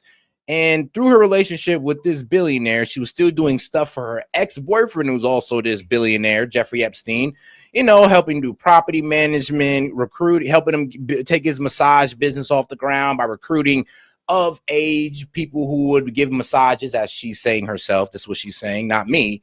But yeah, she kind of just framed it as, what you mean? I just got caught up in this. I was just helping Jeffrey out. How could y'all drag me into this? I'm so scared. And that's how she frames herself. There is no blacklist. Now that it said out to her. She also said that Jeffrey couldn't even have sex like that because he had a heart condition. So basically, this man was like, I don't know. You remember the Incredible Hulk where he couldn't have sex like that, or else, well, It's always been a shorthand, and people talk about a blacklist. What they really mean is people who were blackmailed. But Will, as I was going through the transcripts, she says there was no blackmail. She also says, at all, of anyone, she also says that the money was made through high-stakes financial deals. What? There's some things here that just still don't add up, and I think we need... Yeah, she said high-stake financial deals. She tried to say money laundering, but I just had to say it for her. I was like, all right, look, you're bullshitting. She means money laundering. Obviously, she knows that Jeffrey Epstein was money laundering, and she kind of like somewhat admitted to that. Like, yeah, he was kind of a money launderer, or he would find missing money, and then if he finds the missing money, he'll get a payout of it. I'm like, that kind of sounds like money laundering, but you're not trying to say it. So yeah, so she pretty much saying, yeah, Jeffrey Epstein was a money launderer, but trafficking children, no, not my Jeffrey. Yeah, that's how she kind of framed it. And then she said, oh, well, if he did, he changed and it wasn't around me. I mean, this is what literally she was saying. And I took notes. Further clarification on some of the points that she made. And I think that maybe that will be forthcoming from the DOJ. So you're absolutely right, Buck. I think there are very legitimate questions about Ghislanie Maxwell's motivations and credibility. And in just a moment, we're going to be getting more into those deeper issues that accompany questions about blackmail and international or domestic intelligence. But let's stick with the names for just one more moment. Jason, I want to read to you now. We're working on ingesting this audio. This all just dropped about 1 hour and 10 minutes ago. But I want to read you now from page 265 of the interrogation from Deputy Attorney General Todd Blanche. He asks Ghislanie Maxwell, and you're not, I think you said, you're not aware of President Clinton ever going to the island. To that, Ghislanie Maxwell says, he never, absolutely never went to the island. And on that note, Jason, there have been a lot of questions. Obviously, the political focus has been of late on President Trump. We've heard Ghislanie Maxwell on Jeffrey Epstein's relationship with President Trump, but there remain a lot of questions about his relationship with Bill Clinton. Yeah, this is a person in Ghislanie Maxwell that knows a lot about Epstein, that he has, erectile dysfunction, but, plays the part of Sergeant Schultz and can't recall anything that anybody did any wrong. That list may not be written down on some nice, cute spreadsheet, but it's in her head. And I wish they would just ask her the simple question. Well, then the people who visited the island, start writing down a list. If you're going to get limited immunity, you better start coming up with a list. And you can verify. No, facts. Like if we're about to bring you to this nice rich people camp, like summer camp looking prison where you can go out, buy stuff, go out there and jog and be free and all that. I mean, bro, if we're about to put you here, you better give us something good. Not just you kind of vindicate everybody. Like, oh no, Clinton was good, Trump was good, this guy was good, Larry Summers, he was cool. No. I don't believe that. Nah, give us the facts here. Like like I said, the way you're trying to frame it, and remember, this is like the first round of interviews I believe everybody's going off of, not the second round. The first round of interviews is the softball round. We're still waiting for the hardball round of these interviews, if there's even going to be one. But there should be, where they're like, all right, you play cool with her, you let her tell her story, let her tell her lies, and then you come in and you're like, all right, well, this doesn't corroborate with what you were saying. This doesn't corroborate. Why were you telling a lie on this? What's going on with this? There's supposed to be a softball and a hardball part of these interviews. And we're waiting for the hardball because obviously this is the softball part where they're laughing. She's telling jokes. Like they're having a good time. President Clinton went to the island. Go ask the Secret Service. There's a reason. The Secret Service is secretive, but they're also law enforcement. And if there was a commission of a crime, they still need to answer questions. They shouldn't be bashful about asking them. And I think they should go to that direction. But I don't buy what she's selling at this point. She is highly motivated to say whatever she needs to say in order to get out earlier. But come on, there's 2 people that went to jail. Only one of them is still alive. And there's nobody else that did anything wrong. And you can't come up with anybody else who did. What were these young women doing going to the island? Bro. Playing hopscotch, getting lessons on how to sing or play the violin? Or y'all gonna start capping and say, "What? Oh, they were all our nieces." Like, bro, like that's what I'm saying. That's what I'm saying. There was a softball part of this interview which we were listening to, and I believe we're gonna still be listening to. And then there's gonna be a hardball part where they're like, "All right, yeah, we're gonna have to poke holes in this. Like, there's something going on." Because obviously, I'm pretty sure the FBI got some like want to see some counter arguments to what she's saying. But like I said, they didn't want to let these people hang themselves as they speak. I mean, this is why I always tell Liz, maybe you should start letting people finish so they can hang themselves, and maybe you'll have a better argument. And that's what the FBI, or well, the DOJ is doing. Like, all right, we'll let you tell your lies, carry it out. We'll let you think that we're believing you, and then we're going to come at you a whole nother day with all types of aggression going like, hey, yeah, you bullshitted us. Come on. There's a lot more here. Okay, and here is another big question. We'll go to you on this, Selena. The question that everyone has been asking for several years: did Jeffrey Epstein commit suicide? She was asked this, again, by Todd Blanche. Here's that exchange. Do you? So you think... Oh, yeah, and she also alleged that the Virginia Dufresne photo was a fake. Yes, she said that photo was fake. She tried to say there was no way she could have got raped in that small house of hers. I was like, this lady is ridiculous. Yeah, my house is so small. There's no way that any of like Prince Charles could have raped her. There's no way. It's like only an arm throw away. We'd have been able to hear something. I'm like, bro, what?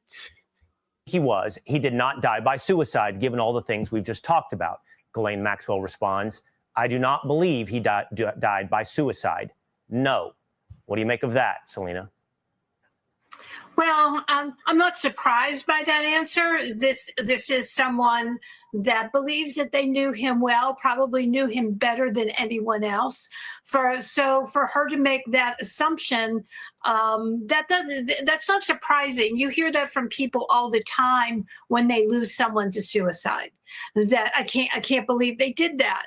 Right? This is her version of saying that. So that doesn't shock me. The other thing I think is important to note, and the woman's name escaped me, but the reporter from Miami who had done such great reporting on Epstein has said all along that there never was a list. And so she kind of reinforced that. Now, to her other things that she said, like nothing, untoward happened. Well, she's just protecting herself, right? But in that moment, she's in that bubble of self-preservation.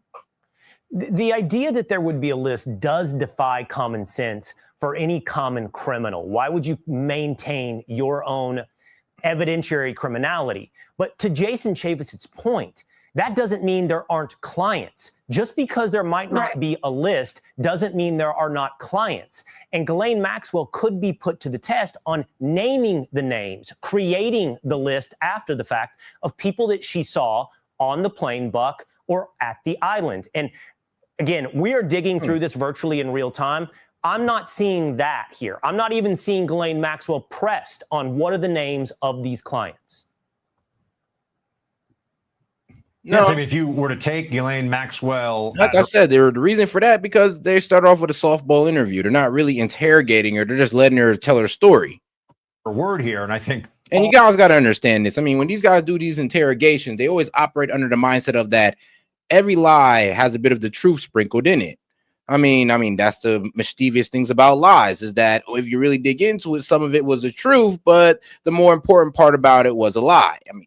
That's why I'm even hearing out Ghislanie Maxwell, because even I know, well, I'm listening to her, and I may not believe everything she says, but I do believe her connections and all that good stuff. I do believe when she talks about meeting up with these people, even though she's omitting certain things, just her saying that they've met up and there's a connection, even though she's going to admit the crime, I'm at least happy that she's admitting that, okay, well, you've been around this guy before. Like, fantastic. If Dave got an N-word pass on the call-in, can I too? I'm weak. Dave kind of surprised us with that one, bro. You're going to have to surprise me, G. Dave, who popped up that one out of nowhere. Everybody was surprised. All of us, you, Will, and the rest of the esteemed panel are looking at this like, come on. We understand that there's likely a lot being held back or outright falsehood at this point, although it'd be tough to prove some of those falsehoods. It depends. This is, I think, a moment where we have to ask, hold on a second. If she's unmotivated here to tell the truth, what are we going to get out of this? And I think that's where you have to see other aspects of this trial coming together, because she's telling us that essentially the only criminality that occurred here was Jeffrey Epstein's, that he hid, that even she, who was so close to him, didn't know about. It's just not credible. It's just not credible. That part of it, I think, is where it most obviously falls apart. And as for the list or the possible blackmail list, again, I think this is a little bit, the terminology has become a stumbling block here. It's to your point, Will, clients, people who were involved with Epstein, who were giving him fantastic sums of money and other things. And we don't really understand still to this day. He was involved in getting like large sums of money back. How? What exactly was he doing? This is all traceable. This should all be trackable. I want to know how Epstein made the money. And that's what I'm saying. Like I said, they let Ghislanie Maxwell talk so she can hang herself. And trust me, when the FBI start pulling up with the banknotes or the bank statements and all that wild stuff, they start pulling up with flight logs. They start pulling out with witness testimony. That's where things is gonna get hot for Ghislanie and her. And this is where she's gonna start telling the truth. Because, bro, you guys know how the police work. They'll let you sit there and lie to them, knowing damn well they got all the evidence in the world to poke a hole in it, but they'll sit there and let you cook, and then they'll come back and cook you. I mean, you got to love it how they do it. It's pretty entertaining. And shout out to all my investigators out there. We love y'all. Shout out James Foley. So, you didn't give him the pass? That's racist. Like I said, it is what it is. Me and him was having a nice, funny joke about it, and we was calling each other all types of racist slurs that night. So, it is what it is. Look, man, you can't offend me by saying the N-word. Like, I really don't care about it. Money that he did. I want to know what the transactions are he was involved in. And that should all be. You know, sometimes I feel like I should be, but due to the generation that I grew up in, it kind of just like it lost its touch. I'll just treat it like that. It has lost its touch. It don't even hit the same no more. Like, bro, I grew up in a generation where white guys was saying the N-word all over. And I'm in Ohio. White dudes been saying the N-word for a minute now. And was I mad then? Yeah, sure, I was mad, and I checked them on it. But then as time went on, I'm just like, all right, bro, how long am I going to let a word control my emotions? And if anybody could just say this word, I'm going to jump out my seat about it. I mean, that means they control my emotions. I can't be having that. Something that the Treasury Department, the FBI can get access to, because in the meantime, what we're left with is Ghislanie Maxwell effectively downplaying this whole thing. Yeah, he was a pedophile. He hid it from everybody. Nobody else was involved. There's no proof of anything else. There's no blackmail. There's no foreign intelligence tie. Oh, wow, that just brings it all together with a bow for her, doesn't it? She probably wants to get out early. So I think that we have more digging to do. I think the DOJ transparency effort here is the right thing. But the reason it's on a Friday, Will, is I think there are no smoking guns. There's other places we have to look. Well, Buck, you appropriately pushed the conversation to the deeper and more important conversation. The existence of a client list or salacious names who may have had relationships with Jeffrey Epstein in some ways has been a distraction to the deeper story of who was Jeffrey Epstein and who were the people around him, like Ghislanie Maxwell. Who is Ghislanie Maxwell? For that matter, who is her father, Robert Maxwell? Well, this all came up in this interview. Hey, it's Will Kane. Yeah, which they didn't really cover to its importance. Like she tried to pretty much say, my father, he owned a company, didn't have that much money. I was like, no, your father was wealthy. He was just wealth built on lies. I mean, it was, bro, the man was literally built his whole company off debt, his whole media empire off debt. And then when things went really bad, he was stealing from his employees. And then when he died, that's when everything got revealed. And it was just a one big fiasco. I mean, look up the story of, Robert Maxwell. And when he died, he was shipped out to Israel. And even the guys in Israel was like, look, man, this man done so much for us that we can't even talk about. And we can't even talk about, should have let you know or should have put you on notice on what's really going on out here. But all right, now, guys, let's go ahead and get into this second coverage. Let's see what they're saying on the left side of media. Because like I said, even the right side of media is saying like, man, I call BS. And I don't blame them. The Department of Justice, under order of congressional subpoena, has now begun releasing documents from the Epstein files to the House Oversight Committee. We don't know what's in those files yet. The committee will review the documents before they release anything publicly. We do have more information today about the highly unusual and many legal experts say entirely inappropriate interview of Epstein co-conspirator Ghislanie Maxwell by the Deputy Attorney General Todd Blanche, who also happens to be Donald Trump's personal defense attorney. The DOJ released transcripts and audio of that interview last night. And wouldn't you know, when asked about Epstein's relationship with the president, Maxwell, who's been actively campaigning for a pardon and who was granted limited immunity in exchange for her testimony, said that the president was always a gentleman. She never witnessed Trump in any inappropriate setting. Yep. And here's the thing, though. This is the dishonest part about the left, though, because if Ghislanie Maxwell would have said, yeah, like, you know, he is kind of one of those guys. He was out there messing with the little girls. I seen him walk out, get a massage. Y'all to believe her. Y'all to believe everything she said from there on out. But because she didn't tell y'all what y'all wanted to hear, I mean, of course y'all not know. Of course y'all don't want to hear what she says no more because y'all don't care. That's the problem about these Dems. They don't care about the fact that children are being trafficked. They don't care about the fact that he was doing this worldwide and he might have people under his thumb in our government. They don't care about that part. It's all about Trump to them. They stopped listening to Ghislanie Maxwell as soon as she said that. And that's the pitiful part about it. And that's why I say a lot of these people don't give a damn about the Epstein files. They just want to hear that Trump was in it. And if they can't hear that, then they don't even care. Like, I'm pretty sure if these guys got sent the files and if they don't see that Trump's a pedo, they would set it to the side and not even care about it. That's how these Dems literally feel about it. I don't even think these guys truly care about the child victims or the victims at all. They just care if that Trump's on it. If Trump's ain't on it, they don't give a damn. Because if they truly gave a damn, they would have talked about it 4 years ago under Biden. Trump was always very cordial and very kind to me. And I just want to say that I admire his extraordinary achievement in becoming the president now. And I like him, and I've always liked him. So that is the sum and substance of my entire relationship with him. It's just one big love fest. Joining us now is Democratic Representative of Pennsylvania, Summer Lee. Representative Lee is a member of the Oversight and Reform. And like I said, though, I'd have told the DOJ, I'm like, look, bro, don't let her sit there and glaze Trump. That's not going to make the man look good or anything. Just ask the questions, and that's that. And she says, no, that's cool. But her saying all that extra stuff, I'd have stopped. I'm like, well, we don't need to hear you glaze Trump because honestly, just going to make the man look guilty and make your words look less like, you know, less truthful. Because think about it, the main consensus on media and around the world, damn near in all the United States, is that, well, you're going to sit there, you're going to tell everybody, you're going to tell MAGA what they want to hear, and then they're just going to let you go and pardon you. And not even MAGA wants that to happen.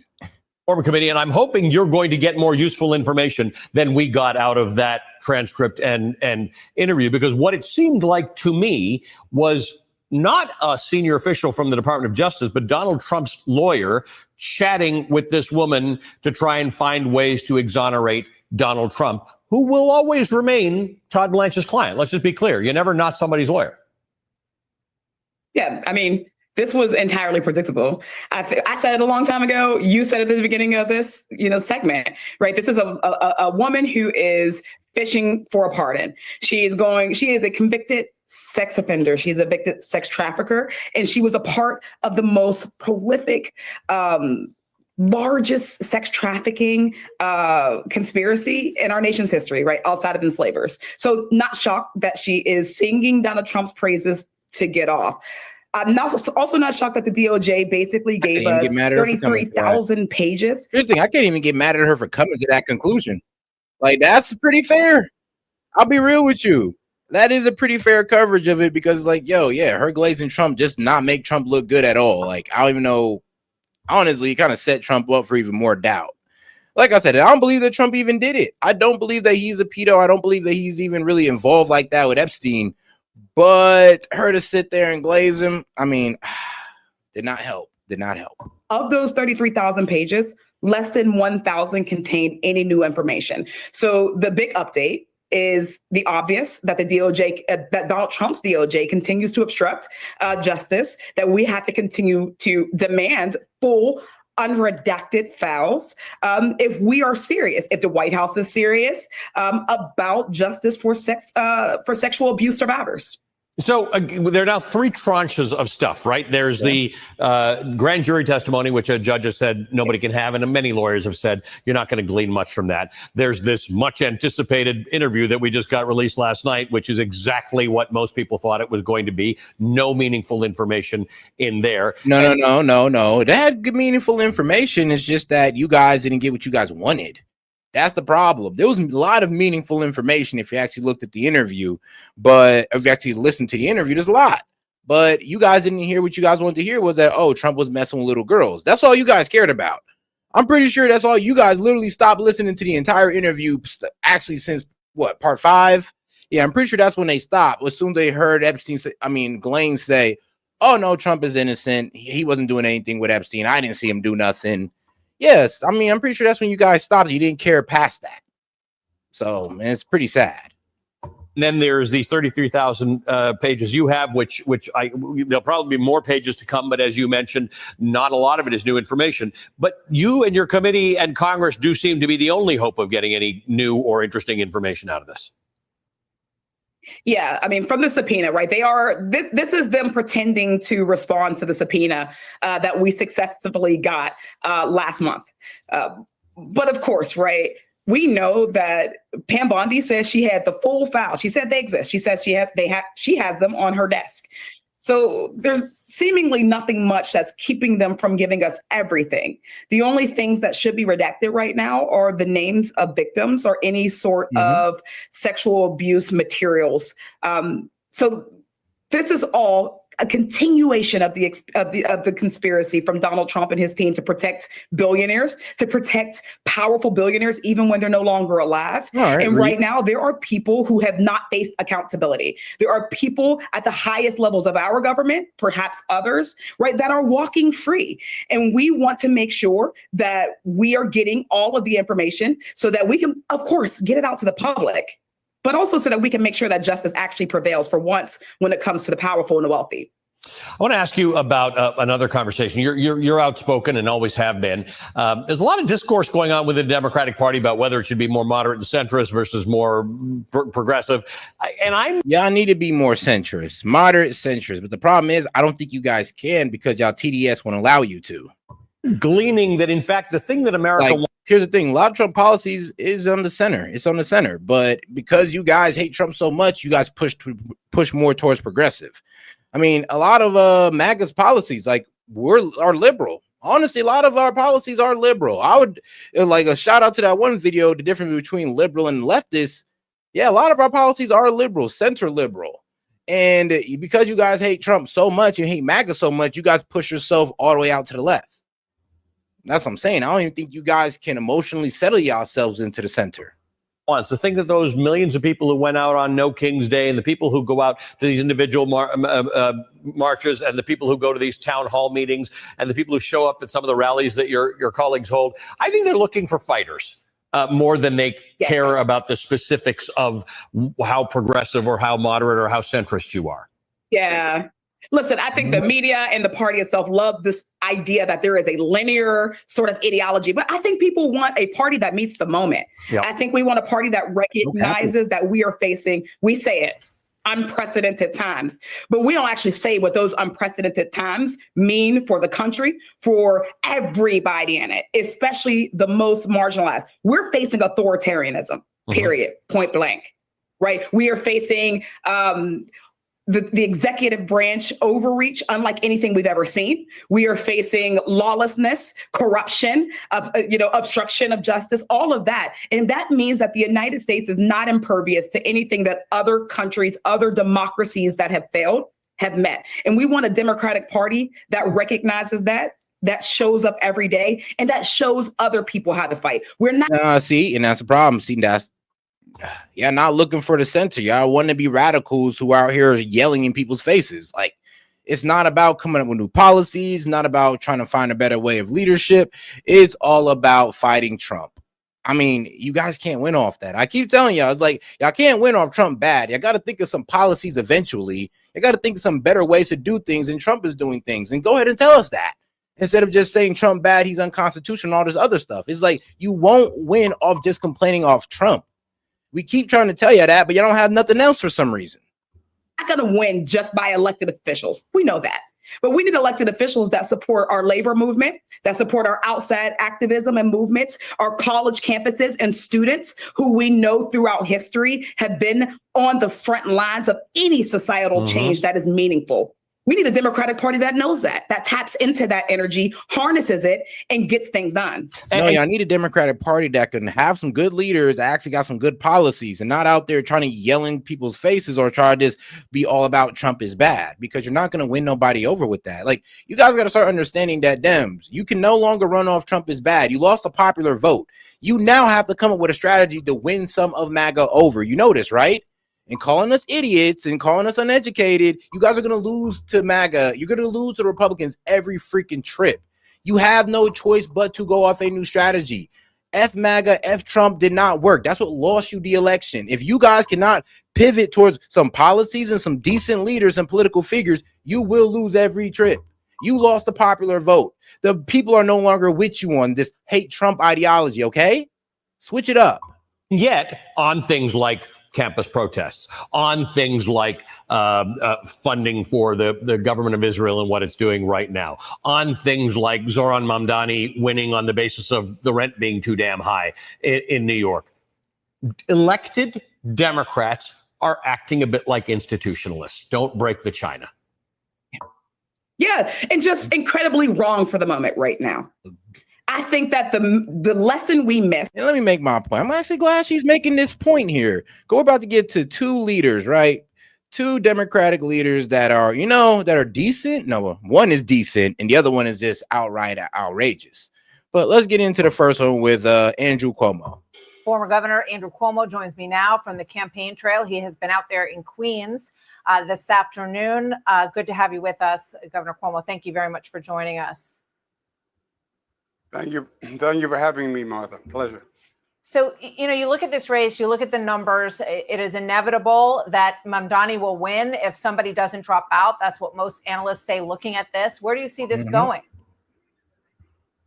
And I mean, this kind of proves a lot. Like, look, guys, the fact that y'all got Mamdani, a socialist, and not Cuomo. I mean, of course not. So come on now. I mean, this guy with a Republican, no way. Adams is below Republican is crazy. But yeah, the fact that these three guys are being delusional about Mamdani's, eventual win is sad. And this kind of shows that, well, this exposes the party. Cuomo, he's actually pro-capitalist. He wants to he tries to make government work for capitalism in the worst way sometimes, but he does his best. This guy, he's a Republican, so he's pro-capitalist. Adam, pro-capitalist, anti-crime. This guy is, I wouldn't say pro-crime, but he's defund the police. We should replace him with social workers. He wants a more socialist system like free buses and government-ran grocery stores. And this shows exactly where the left is at. He stands for everything that, the MAGA and Trump agenda is against. He stands for everything that we're against. And this kind of shows where the Democratic Party is at. You guys are just still off the TDS. That's the problem with you guys. It's like this proves right here the fact that this is the number one candidate for you guys.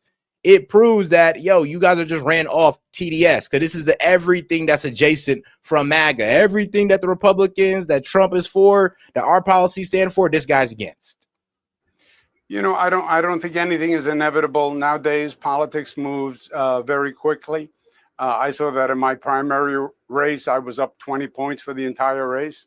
And obviously wound up being unsuccessful. So I think a lot is going to happen between now and then. I don't think the public even knows who the assemblyman is, what he represents, what his positions are. So I think the more they find out about him, the less they're going to like him, and his appeal is going to drop dramatically. Well, he is coming straight after you. I think he sees you as the person who is closest to him in the polls right now, and you're tangling again after having tangled in the primary as well. Here is what he said this week about your loss to him in the primary, and he alludes to something else here as well. Watch this. You suck. Andrew Cuomo is a man who doesn't understand that no means no. I won the most votes of any primary victor in New York City history, and still he thinks that New Yorkers want him to lead this city. Yeah. So you can kind of see what he did there. He's alluding to the reason that you resigned the governor's office, sexual harassment accusations. And I imagine you're going to hear more of that post Labor Day. Are you concerned about that part of the story becoming? Bro, the fact that y'all can't beat this man is crazy. That New York does not have anybody that can beat this man is absolutely insane. It's like, bro, man, y'all might need a real one to go to New York and run for y'all guys. I don't know, but this is sad. This is sad right here. I mean, look, if this guy gets elected and New York goes down the shitter and these guys start moving away from New York, I want you New Yorkers to understand this. You can come to our red states, but don't vote. I'm sorry, but no, I'm gonna be real with you. Don't vote. Leave y'all bad voting choices in New York. Don't bring that to these red states and try to bring New York here. Keep that over there. You guys voted that way and it failed. Please keep that away from our red states, please. Or highlighted here? No, we've lived through that part of the story. Those accusations have all gone nowhere over the past 4 or 5 years, Martha. They've all been fully investigated by numerous bodies, federal, state, local, and nothing has come from any of them. So that goes nowhere. Yes, he won a primary, a Democratic primary that has obviously a limited turnout of activist Democrats. And yes, this is in many ways, an internal debate within the Democratic Party about what direction we should go. What does progressive mean in the Democratic Party? And the far left, Zoran and the far left, would say progressive means socialist. And he is a socialist. I am a Democrat. So you have a socialist running on the Democratic line, Zoran. You have me, a Democrat, running on the independent, on an independent line. And his positions just will not work. Honestly, I think Cuomo, he kind of pussyfooting it. I'm like, bro, challenge him to a debate. Everybody's kind of scared of Zoran Mandani. And I don't know, he must be a pretty good debater behind the scenes because y'all are afraid to debate this man. Bro, invite him to your favorite news channel. I mean, you on Fox right now, invite him to Fox. You two sit there and debate it and cook him. He will lose votes that way. Just make him look like the fraud he is in front of the people. If you're not willing to do that, you guys will lose. Like, you guys have to take this to the arena at a certain point. In New York, if there's one city where you can't have a socialist mayor, it's New York City. You can't have an anti-business, anti-corporate mayor of New York City, where nothing. It got to be one-on-one. It has to be. It can't be like too many other guys because you need to focus your attention directly on this guy and cooking him. And if he cooks you, then whew, I don't know what to tell you, G. I mean, y'all cook then if that's the point. It's over for y'all in New York. This man could cook you on socialism and make the people of New York feel like socialism is better than capitalism. Then, bro, it's over. It's over for y'all. It's over. It's I don't know what to tell you. Thing without business and corporations, etc. It's why people came here. It's what made New York, New York. He's also anti-police. And we have crime issues like many big cities. Our crime problems are getting worse. And he is literally anti-police, called for not only defunding, but dismantling the police. Yeah, I know. You're losing to him. You're losing to a guy who have socialist policies and who believe the police should be replaced with social workers. Bro, this is more about you guys than Mandani. I'm just going to be honest with you guys. And that's what they don't want to understand. This says a lot more about the failure of the Democratic leadership than Mandani. If you guys can't beat that. Bro, I beat that every day just debating the liberals in the chat. Like, what? Said the police are racists and that they are the threat to public safety. So that just won't sell in New York. Well, let me ask you about this, because bail reform is an issue. I spoke with some members of law enforcement on background. They said that what the law that you signed in Albany for bail reform, they said that killed us here in New York. That's why we have 16 and 17-year-olds who are committing crimes. In fact, there was an incident today where an officer in Queens was shot in a friendly fire incident. They were going after someone who was out because of bail reform. Mm-hmm. Do you have regrets about signing that legislation as governor? Yeah, Martha, that is a law that I signed 6 years ago about. Mm-hmm. I then changed 3 months after it went into effect.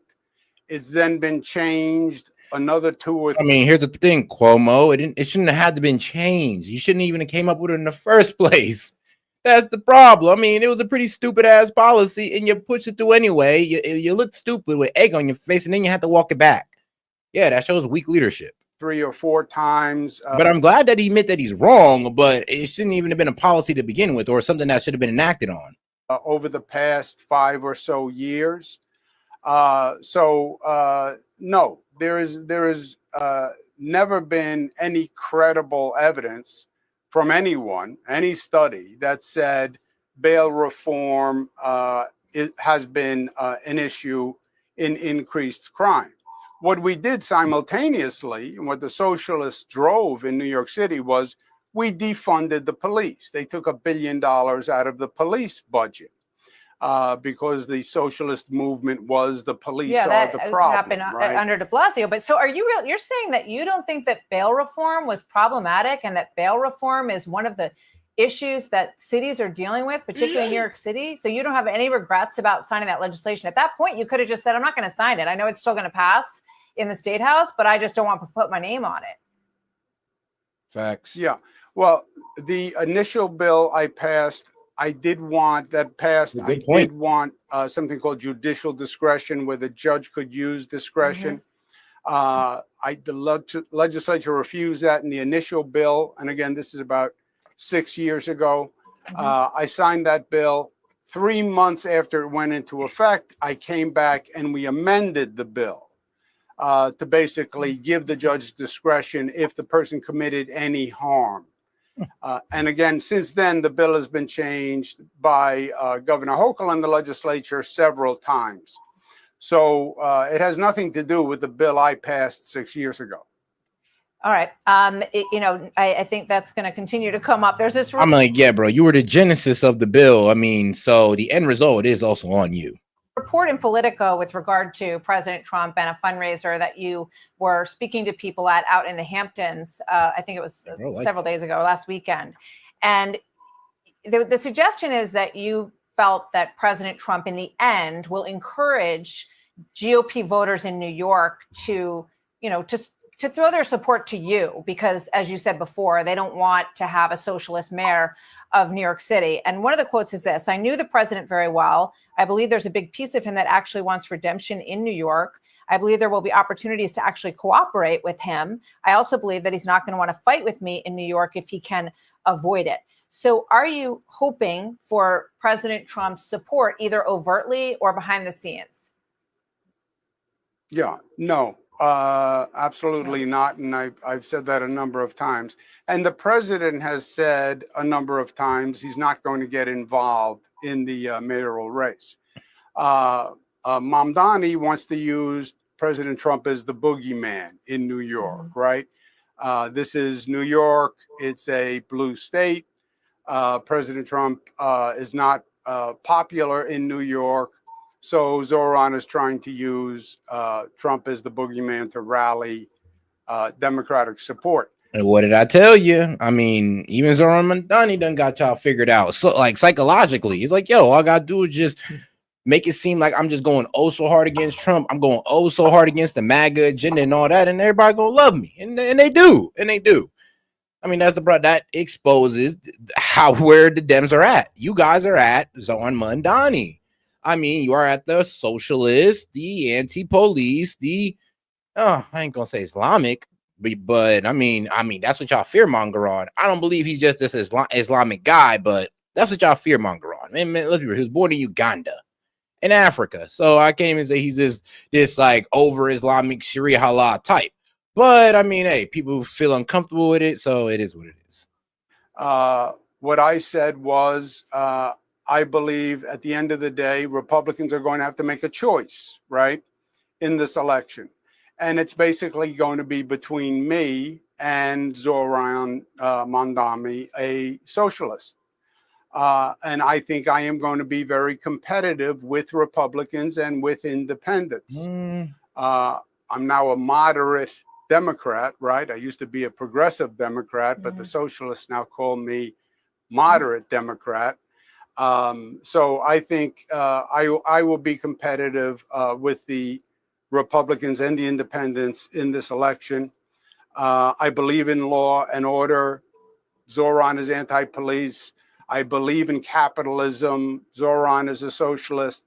And I think that will make me more competitive with the Republicans and independents. I take President Trump at his word that he won't get involved. I was governor when President Trump was president. We had many battles. I'm gonna try to explain this the best way I can, but like the capitalism that you guys are that they were practicing over there in New York was the worst type of capitalism. Now, when they say trickle down economics don't work, it does work. It's just that, well, due to the way our country's been ran, a lot of these corporations trickle down their jobs overseas. So trickle down economics do work. It's just a trickling down and coming down to the American people. Well, mostly the American people, as it should be. The trickle down economic was actually working the way it should.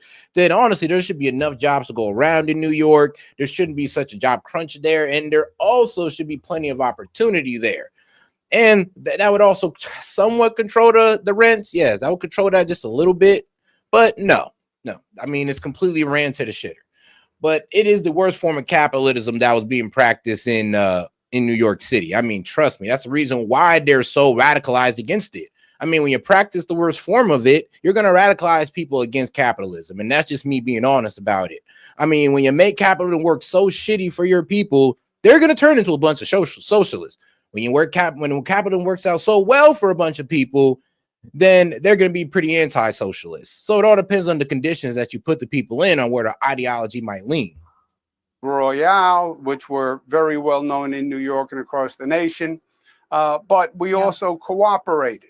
And as mayor, if President Trump wants to work with New York City, obviously the job of mayor would be to work cooperatively. And I do believe New York is President Trump's original home.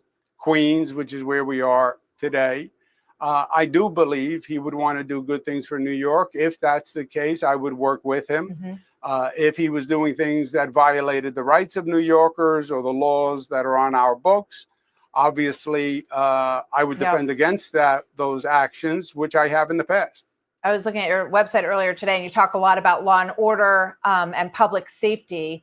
There's actually been a somewhat positive reaction to the National Guard and the drop in crime that they've seen in D.C. And I've talked to other law enforcement leaders in other cities who say, yeah, we would welcome that kind of help, actually, for 30 days to try to get some of the things off the street that we need to remove. Would you welcome the National Guard if you thought that it could make New York City safer and add to public safety? No, we don't need the National Guard in New York City. If we thought we needed the National Guard in New York City, then the governor can call out the National Guard, or the mayor can ask the governor to call out the National Guard. As governor of New York for 11 years, there are many times that I did use the National Guard in New York City. And there are some National Guard deployed now in the New York City subway system. And we deployed the National Guard when we needed them during a hurricane, a storm, or if there was a massive demonstration, et cetera. But no, we don't need federal intervention in the day-to-day management of New York City.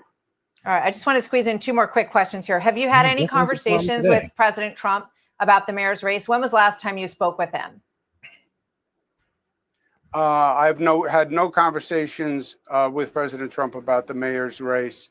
The last time I spoke to him, I can't recall whether I spoke to him in person or left a message at the time of the attempted assassination during his campaign. I wanted to wish him well.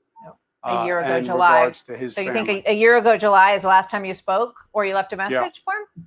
Yes, or left a message, All right, just last question is a big picture thing. Do you think that woke is damaging as a democratic sort of philosophy? There's this thing about trigger words. We're going to talk about them later that are just negative for the party. And why do you think it is that New York City has had such a hard time, sort of fielding a strong field for mayor, going back to Bloomberg, really, since Bloomberg?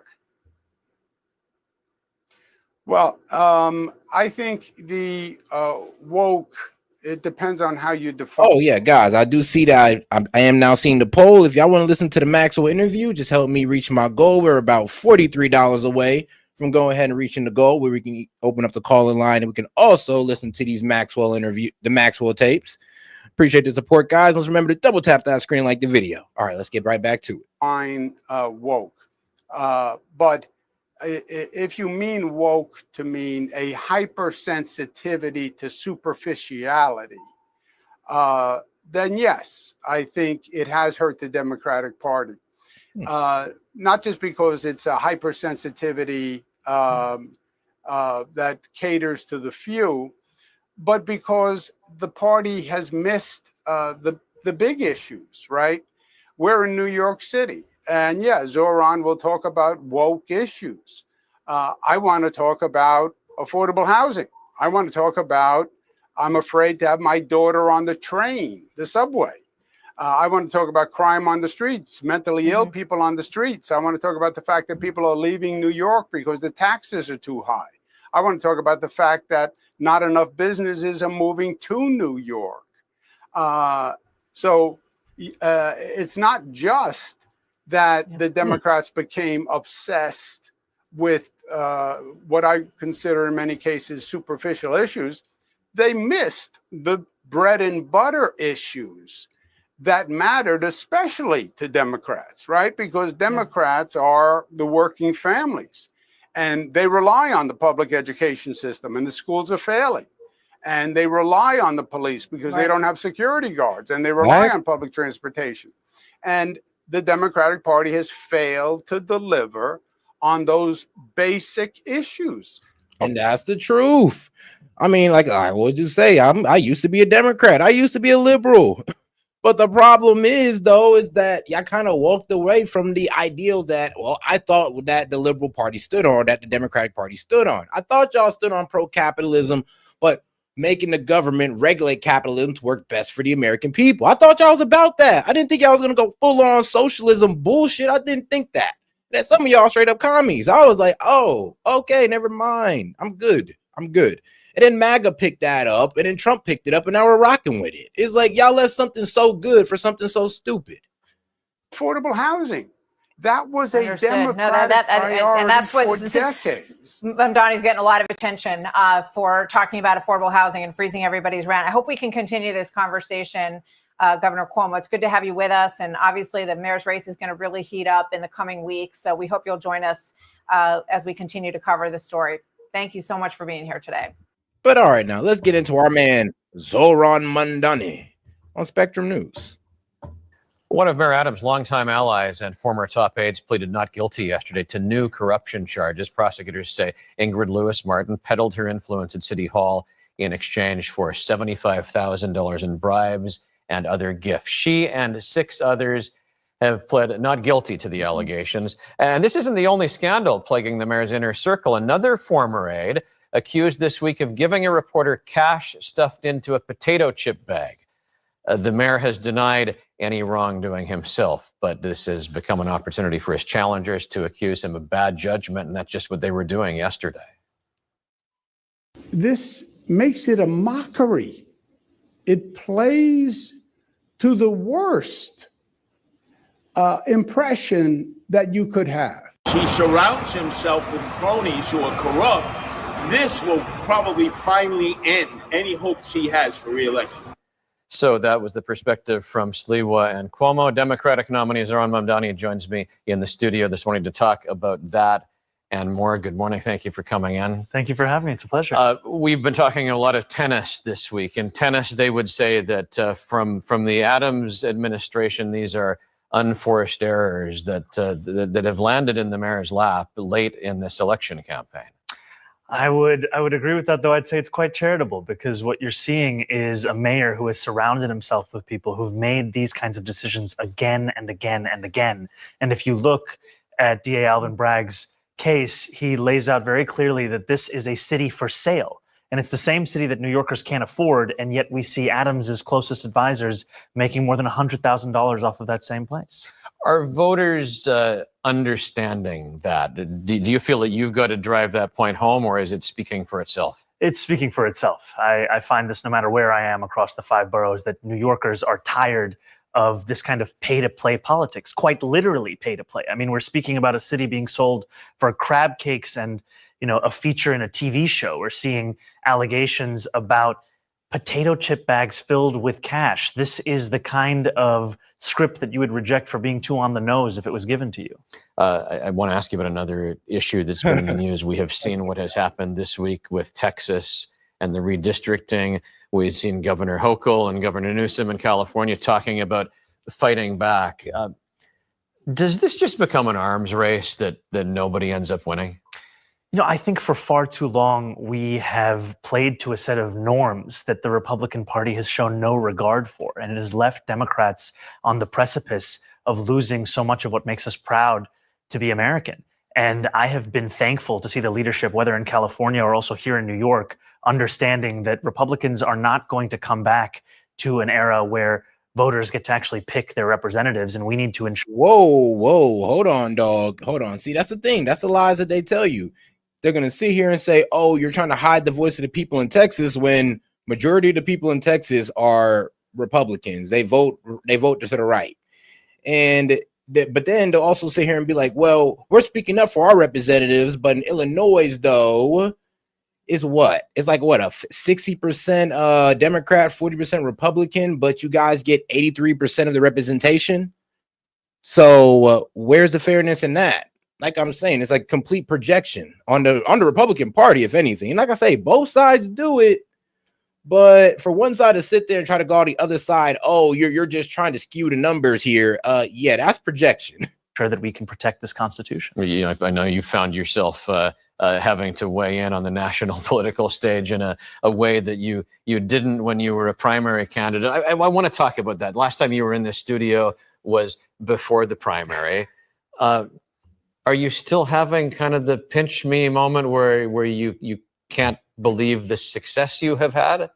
It is hard to come to terms with the scale of what these last few months have looked like, where I can walk down the street and New Yorkers will come up to me and mention one of our 3 policy platforms. And it's also exciting, though, because I know that for so many New Yorkers, they have not seen themselves in our politics for so long, and especially for young people. You know, there are so many who this was the first time they registered to vote, and this to them is what the promise of politics can be. It can be actually. Yeah, I did say the older generation definitely did downplay the younger generation and did not realize how well they were selling the younger generation out, to the point where now these socialists can kind of come in and persuade them, be like, oh no, you don't want that capitalism that worked out for them and the hard workers. No, it's these look how they're doing you.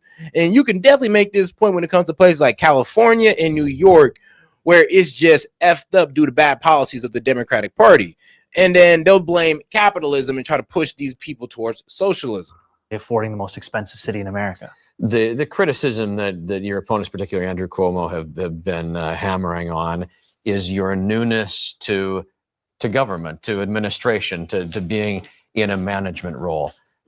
Tell me what you have been doing in these last few months to get ready for that. The meetings you've been taking and trying to pivot into a situation where you could find yourself running this massive enterprise that's the government of the city of New York. Well, it is true that I'm new to so much of what has defined our government for so long. I mean, we just began this conversation speaking about what government means for many New Yorkers today. It's allegations of corruption that border on the ludicrous. And we know that's not just specific to Eric Adams. We've also seen that in Albany under Governor Cuomo's leadership in the time that he was leading the state. And so in these last weeks and months since the primary win, where we won by 13 points, I've been meeting with deputy mayors, with former commissioners, with New Yorkers who've helped to lead our city government through all different kinds of leadership, and making it clear how we deliver the affordable city that New Yorkers deserve. Right, but some of that's about campaigning. And in terms of if you end up being elected, what do you do to get up to speed on the action of being a top executive? Is it the people you surround yourself with? Do you think you have those qualifications? You have to build a team of the best and the brightest. They have to be characterized by excellence and a track record. It's absolutely, as you say, the people you surround yourself with. Are you prepared to not be the smartest guy in the room on a particular issue? You have to be. And I think too often there has been a lack of humility in our leadership. I know that as the mayor of this city, the buck stops with me. And I also know I have to surround myself with people who are not the quickest to say yes, but the ones who've actually shown a track record. And that means also people that you disagree with sometimes. Man, God damn it. I ain't gonna lie, the bro got a decent personality. I'll tell him that. He's humble and all that good stuff. If we could we could switch him over and get him to wear a MAGA hat, oh man, he'd be a great candidate. But no, I ain't gonna lie though. No, for real. We actually need a candidate like this our damn selves. But to be quite honest with you, no. Zohran Mamdani, if you take away his ideology, he's a good candidate. Like, I'll be quite honest with you. If we're talking about the way he presents himself with the humbleness and all that good stuff, I could see why people are drawn to him. Like, I would be drawn to him if he didn't have such goddamn bad policies. certainly affordability has been a successful theme for you. There is much more to running the city than just talking about affordability. And often the reality is that the mayor doesn't have control over. No, it's not about being fooled. It's just knowing when somebody's a likable person. I mean, obviously he's a likable person. Like he dominated the mayoral, well, the prelims or whatever. Like, obviously he's a likable guy. And I can see why. You gotta try to understand people past their political stance. The reasons that things are unaffordable. What are the other things we're going to be hearing more from you about as we get closer to the election in terms of policy? You know, one of the key things is how we allow small businesses to flourish in the city. Just yesterday, I was walking with a number of my colleagues in the state assembly through Harlem, going to a number of barbershops and hearing about how city government processes that require a New Yorker to fill out. Actually, somebody just said anybody can be likable. Wrong. Actually, being likable is a skill. Believe it or not, being likable is a skill. Like, trust me, it's not an easy thing to be likable. I'm gonna tell you that right now, guys. If you think being likable is something that anybody can do, then I mean, trust me, guys, anybody could damn near be a politician. 24 forms, go through 7 agencies, attend 12 different in-person activities to set up a barbershop are suffocating small business enterprise. And but that sounds like the right side of politics talking. The left side has put in a lot of these regulations that they're complaining about. Well, I think we've allowed the right wing to take on the language of efficiency and fraud and waste, when actually, as progressives, that should be at the core of our politics. We cannot claim to care for working people and then not deliver them the very politics that would actually give them the life they deserve. How do you calibrate for that middle ground? Yeah. Well, I don't think that there's anything left about having someone fill 24 forms out. No, I agree with you. It's outrageous the amount of red tape there is, but some of it has come from the city council and the state government. And I think that's where this is an opportunity for new leadership in City Hall, as opposed to the mayor that we have right now. And that's why we've said we would cut fines and fees by 50%. We would look to what they did in Pennsylvania, where they took 8 weeks. Okay, so it's like the same thing that's holding you guys back from having some real, I would say, growth in y'all economy. Is pretty much the same thing that's stopping, I would say, California. It's like, I got too much regulations. I got too much red tape, too much bureaucracy for anybody to get any real projects done. And unless you got some real pull in New York, your project is being slowed down. And that's kind of slowing down work and prosperity in New York. I mean, it does the same thing in California. Processes, made them into a couple days. We can do the same thing. And we're going to start by having a mom and pop czar. You have very clearly made yourself a pro-transit guy. Yes. There are a lot of New Yorkers, if you look to parts of Staten Island, if you look to parts of Eastern Queens, they don't have good transit service. They are attached to their cars. Can you be a mayor for people who get behind the wheel and are seeing congestion pricing and speed cameras and parking spots taken away? Can you be a mayor for them at the same time that you're representing the interest of those who are on buses and subways every day? Absolutely. You have to be a mayor for all 8.5 million people who call the city home, not just the more than 500,000 who voted for me in the primary. And look, let's talk about free buses. This is one of my hallmark proposals. It's not just to benefit bus riders, the more than 1 million New Yorkers who take that bus every day. If you have free buses, drivers would save $55 million in time that they would otherwise have spent on the road. I mean, and then you can also frame it like this. If you give out free buses, then the Uber and Lyft industry is completely destroyed in New York, and a lot of people lose their jobs. I mean, what about Dakota? I mean, we're talking about bus drivers are also going to lose their job because most people are going to take the free option and have to pay for it. Like, why pay for these tickets and these bus fares if you can just go to the city bus that's for free? Why pay for Uber and all that when you can just go to the city bus that's for free, but will most likely be overcrowded and overused? So, hey. And what we see is, as you said, there's some New Yorkers who are driving a car because the public transit they have access to is not reliable. If you make it reliable, if you make it fast, then you would see some New Yorkers get on that bus that are currently not, but also you'd see less congestion across New York benefit City. for those who refuse to get out of their cars under any circumstances. They would be able to get to where they're going faster. You have engaged volunteers in a way that was a big part of your primary win. You're doing something this weekend that is part volunteer engagement and part scavenger hunt. Yes. What's planned? Well, I'm very excited to be here to announce that New Yorkers should clear their calendars on Sunday. They should grab a friend or two because we are having our campaign's first ever summer scavenger hunt. It's going to be Sunday. We heard the weather is going to be great. It's going to be one of the last days in summer. And it's a chance for New Yorkers to learn a little bit more about their city and to celebrate all that the city has to offer. And shout out my man Parabolic Curvature. He's like, I was just gonna listen, but nah, fuck Uber, fuck Lyft. Damn. What did they do to you, Parabolic? Like, you know, the middle class people, the working class. Like, what about them? If they're interested in more details, tune into our social media. What have you learned in terms of doing events like that, and the way that it has generated volunteer excitement? And can you be at those events? And your profile has certainly risen in a way that a lot of people would be competing for your time at something like that. I can, and I enjoy being at those events. And I think, you know, I was on the BX33 a few years ago, and there was a woman there who said, I used to love New York. Now it's just where I live. And part of my hope in running this campaign and becoming the next mayor of the city is to bring that love back to how New Yorkers see their city. And part of it is enjoying the city for what it is. And this event is part of that.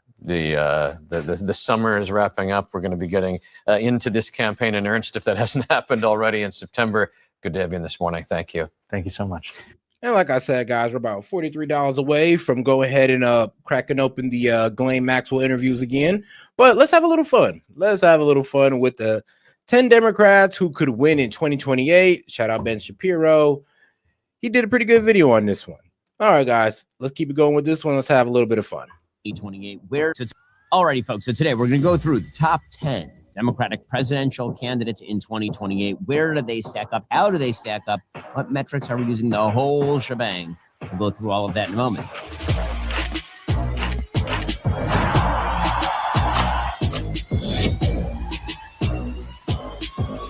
Okay, so before we begin, I want to explain the metrics I'm going to be using. Now, a lot of people are going to be using metrics like, what do they believe about socialism? What do they believe about transgender politics? What do they believe about foreign policy?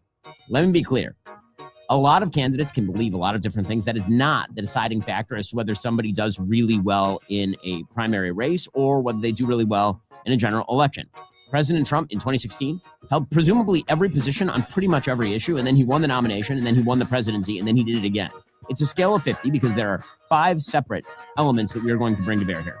Element number 1 for Democrats is diversity. How diverse is the candidate? Ethnically, sexually. How diverse is the candidate? How identity politics laden is the candidacy? Good point. Number 2, fundraising. People don't think, but there is a sexual appeal that plays into politics. Like, I remember, what was it?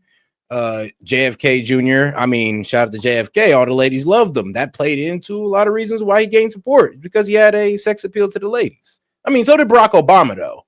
They fundraise easily. How much can they fundraise? Now, again, this isn't like the biggest decider, but it matters. If you can't raise any money at all, it's a good indicator you're going to flop in the primaries. Fame, like name recognition.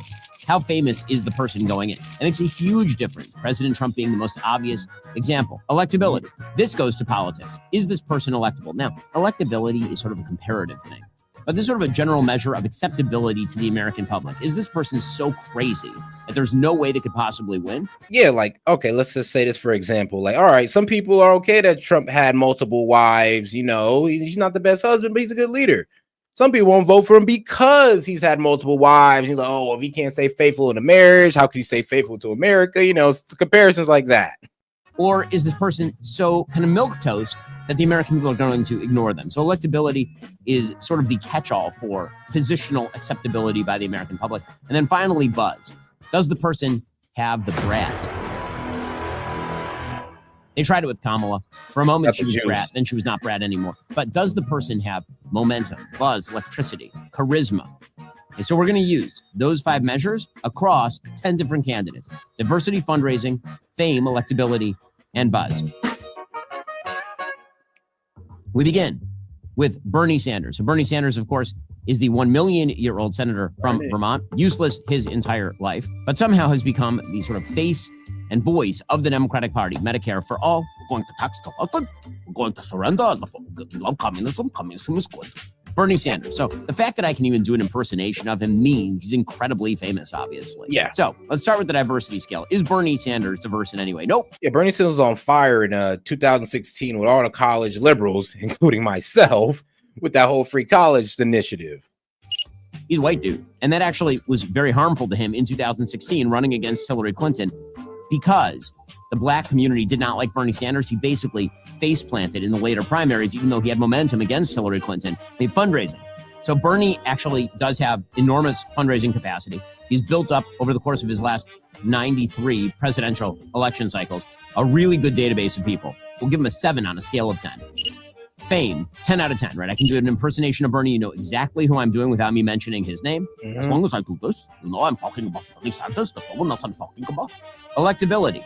So it used to be that I would think that Bernie was like, I don't know, 3 out of 10 electability. Now I'd probably put Bernie Sanders at like a 5 out of 10 electability. I think that he has gotten more electable as his left-wing base has become more left-wing. It used to be that there's no way in hell. Now you could see your way if you squint. No, the bro's damn near like the godfather of the current left wing, of the progressives. Like, bro, they all damn near took a page out of Bernie's book and then ran with it. Ran all the way to the far left with it. To getting to electability. And then in terms of buzz, Bernie still has buzz. And he still has that big crowd of people who hang on his every word. He appears on the Sunday shows. Young people still really like Bernie. They think of him as this kind of crotchety, avuncular fellow, when in reality, he is just a gigantic, blistering leech on the ass of society. But out of a total of 50, he's at a 31. Okay, so 31 out of 50 for Bernie. Okay, next, Gavin Newsom. Not diverse at all, 0. Fundraising, 10. For whatever reason, people really like the idea of giving money to Gavin Newsom. He's very connected with a lot of the Silicon Valley folks. And the diversity, and diversity when it comes to Dems. I mean, he's a white man. He's married to a white woman. He has blonde hair kids. I mean, bro, look up a picture of Gavin Newsom and his family. Beautiful family. It's just that it's not the most diverse thing that the Democrats are looking for. Has a lot of big fundraisers who are in his pocket. So 10 out of 10 on fundraising. In terms of fame, he has really elevated his profile. So he's like a 9 out of 10 in terms of fame. Electability, he's made himself pretty electable. It's like an 8 out of 10 in terms of electability, meaning that he is capable of posing as moderate, even though he is really not particularly moderate. And he is, I think for gullible Democrats, he's... All right, this is what I mean by, like, the Dems can't really roll him when it comes to diversity. Look at that. Look at that beautiful family. I mean... Now, if he'd had a black wife, Asian wife, if he'd J.D. Vanced it out and had him an Indian wife, it might have worked out. But that's why he has a 0 in diversity. I mean, I ain't mad at him. I'm just saying the Dems don't really look too kindly upon that when it comes to electability. I know, weird, right? Somehow marrying your own race when it comes to the Dems is a problem. Posing as the anti-authoritarian Trump fighter in a pretty plausible way. In terms of buzz, right now, I'd say that he's probably at like a 7 in terms of buzz. Now, that may decline before he actually ends up running. He's got the immigration issue in California. He's fighting President Trump on that. He's got the redistricting thing. He's fighting President Trump on that. He's got the hot hand. Is that buzz going to last? I don't know. That puts him at like a 34 out of 50. Okay. AOC. Better than Bernie. So AOC on the diversity scale is like a 9 out of 10. Bro. And she's a woman of color. That's a very high barrier for. Yeah, a woman of color, comes from a rich white neighborhood, but she frames it as she came from the ghettos of the Bronx. Anyone else to pass. She's a woman of color. And that matters an awful lot because if she had the same policies, but she were a white lady, then she wouldn't be nearly as buzzy. In terms of fundraising, believe it or not, she actually does have some fundraising capacity. Yes, she does. There are some bigger Democrats who think because she's done a really good job of sort of moderating herself publicly in some weird ways, like suddenly she's gone from being the sort of Jasmine Crockett loudmouth of the House to being strangely seen as quasi-moderate. In terms of fame, of course, she's 10 out of 10. She's a very, very famous person. In terms of electability... I mean, let's be real, though. She did lose favor because she did all that talking out against Israel, but then voted to give military funding for Israel, but was out there going like, oh, Israel this, Israel that, they're doing a genocide, and then you pretty much signed a bill for them to continue to have weapons for the so-called genocide. I mean, like, bruh, like AOC, really?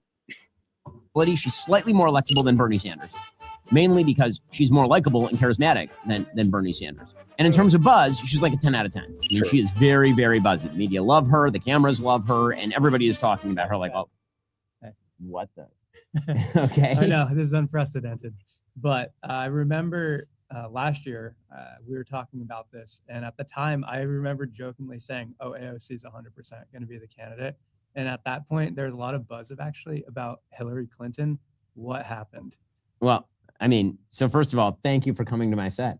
But second of all, I think that what happened with AOC is that AOC really sort of moderated herself in appearance. So instead of being just a member of the crazy squad hanging out with Ilhan Omar and Rashida Tlaib all day, she started to appear more independently. She's kind of like an independent artist who broke away from her band and started doing solo albums. Cool. And so I think that's sort of the more that's sort of the feeling with AOC. Okay, so we screwed, and it's gonna be her. What do you think? Or are you not I'm not done yet. Okay, okay, I'm out of here. Bye. Okay. Next, that was super weird. Kamala Harris. So Kamala Harris, I don't know why anybody's still mentioning her. She's awful. Diversity, she's 7 out of 10. Yep. Not as diverse as AOC, mainly because she's also older. AOC is younger. Fundraising, 5 out of 10. No one's giving her money. Fame, very famous. Electability, 4, because she already lost. Buzz, 0. So she clocks in at a solid 26. Well, that was easy. I mean, damn. Yeah, diversity. I mean, she was trying to ride the Indian and black card, but that didn't work out too well for her. She switched up too much on it. Fundraising, I mean, nobody wants to fundraise or try to, donate to a possible drunk. Fame, I mean, VP, everybody knows your name. Electability, like I said, she lost. So trying to run her again would be like suicide. And buzz, yeah, nobody really talking about Kamala Harris. Nobody's really too keen to get Kamala Harris on a podcast or on mainstream media. Not even mainstream media really want to hear from Kamala Harris. That is a bad score for her. Pete Buttigieg. Diversity. He gets like a 5 out of 10 because, yeah, he's a white dude, but he also is gay. He's a dude who likes dudes. That means he's kind of diverse a little bit. It's like a 5 out of 10. That might work for them. Fundraising, 8 out of 10. He has a bunch of college-educated folks who really think that Pete Buttigieg is the shiz, even though... That's effed up. It's like, he's white, but, that might get him to the finish line right there. Not sure why. Fame, like a 7 out of 10. He's not nearly as famous as some of these other folks. Like if you mention Pete Buttigieg to most people, like who? So not nearly as famous. Electability. He would be more electable if he weren't so obnoxious about his sexual orientation. I mean, obnoxious about it. There are plenty of gay people who are not as obnoxious as Pete Buttigieg about this. Pete Buttigieg goes around lecturing people about how they misinterpret the Bible and are bad Christians unless they agree with his gay marriage and surrogacy in terms of his children. You're not inclusive. You hate gay people. But like, yeah, I know. There's gay people that try too hard to make Christianity accept them or make the Christians accept them. It's like, bro, I mean, is either you're going to be proud about who you are, you're going to be happy with who you are without, the Christians, but Lord knows you're always going to be insecure with the Christians. I mean, I think that's just what gay people got to get in there. Like, you got to be okay with having that, like, I don't know, having that relationship with Christians, instead of trying to force your opinions upon them. And some of them may go. Some you might get the whole congregation to go on, and they might start putting up rainbow flags in the church. You might get it off. I mean, I've seen it, but don't expect all Christians to go like that. Most of them aren't doing that, and you're always going to be sitting there trying to call each and every one of them what? Oh, well, you hate people, you're bigoted and all this good stuff. What? Because their Bible, their book tells them to not accept your lifestyle? Like, you're tripping. Like that is not a great way to do it. And then in terms of buzz, he had a little more buzz, I would say, a few months back. Right now, he's kind of at low ebb. I'd say he's like at a 4 out of 10. So that clocks him in at 30, above Kamala Harris, but below everybody else. All right, Gretchen Whitmer. I know a lot of people are into the Gretchen Whitmer of it. I don't know why. She's a woman. She gets like a 3 out of 10, but she's not a black woman like Kamala Harris, and she's not gay. So like 3 out of 10. Fundraising. She actually does have real fundraising capacity, Gretchen Whitmer. There are going to be a lot of people who sign her big checks. So I give her like a 10 out of 10. That might be a little high, but not much. Fame, like 5 out of 10. I don't think people know who she is. Electability, because she's been governor of Michigan and is bizarrely perceived as moderate, which I don't really get, but she's been even like going to the White House and hanging with Trump a little bit. She's actually one of the more electable Democrats. I give her like an 8 out of 10 on that score. No, I wouldn't give no 8 out of 10. The Democrats wouldn't really like her because she's working with Trump. Remember, she's one of those that was capitulating next to Trump in the Oval Office. And she was low-key just like, yeah, I'm about to work with the president. I don't think Dems really liked her for that. So electability, I'll put at a 5 out of 5. I don't think the Dems are going to be too keen on forgiving her about that one. Buzz, 3. She doesn't have much right now. So she is at a 29. Corey, Angry Eyes, Mr. Potato Head Booker. Diversity, 6. He's not quite as diverse as Kamala Harris, right? She's a lady, but he is black, so that gives him a 6. Fundraising, like 4. I don't think people are signing Cory Booker big checks right now. Fame, 4. Not famous. Electability, like a 5, mainly because he's just... I'll probably give him a 5. He's been famous for, grandstanding and doing those long-ass speeches on the Congress floor. He gets his applause for it. So, no, I'll give him one more. I'll give him one more point. Really irritating and fake and inauthentic. Buzz, like a 2. So, yeah, good luck to you, Cory Booker. He clocks in at 21 on a scale of 50. Yeah, and Wes Moore from Maryland. He's everybody's sort of dark horse candidate. He's George Clooney's guy. Diversity, same as Booker, 6 out of 10. Fundraising, I think he's going to raise a ton of money, Wes Moore. I think Wes Moore is going to pick up a big check from George Clooney and from all of his Hollywood buddies. Fame, like 6 out of 10. More famous than Cory Booker, but not super famous. Electability, probably like an 8. He hasn't done a horrible job as governor of Maryland. He hasn't been great. He hasn't been horrible. He does have this softer affect in the way that he approaches issues, which I think will benefit him. So 8 out of 10 there. And Buzz, he's at like a 7, which is kind of amazing since he hasn't really done anything. Yeah, but people are trying to see him as an Obama nouveau. And so I could see a world where that buzz continues to climb. So he comes in at a shocking 37, which by my statistics makes him the second most likely nominee after AOC at this point, actually. But it's that time of the show. You know wow. Here's the reality, folks. Over 90% of Americans aren't getting enough dietary fiber. Most of us aren't hearing that recommended variety of foods. Promo code Shapiro.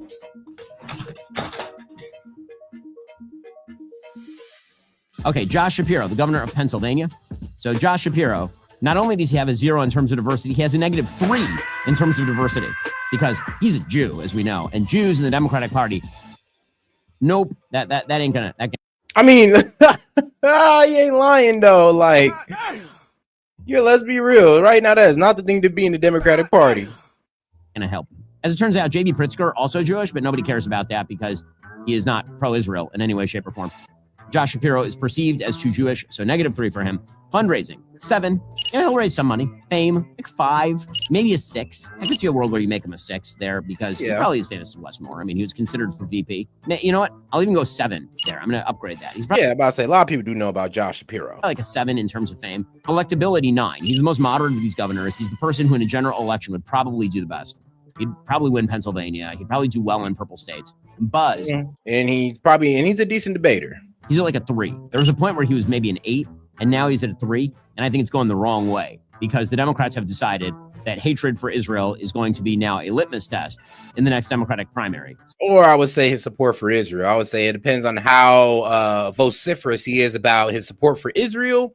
And, I mean, like, what type of support is he going for? Is he one of those types to say we should take out all the Palestinians, or is he just saying that we need to protect, we need Israel, but we don't need to condone this genocide? Not my bad. Ethnic cleansing. Season. So overall, he clocks in at 23, which is really low for a guy who is widely perceived to be one of the up and comers in the Democratic Party. Finally, J.B. Pritzker, the rotund governor of Illinois, scion of billionaires. Well, it's because he is a scion of billionaires that he is a 10 out of 10 in fundraising. He just signed himself the check. But let's be real though. And the man looks like a complete mob boss.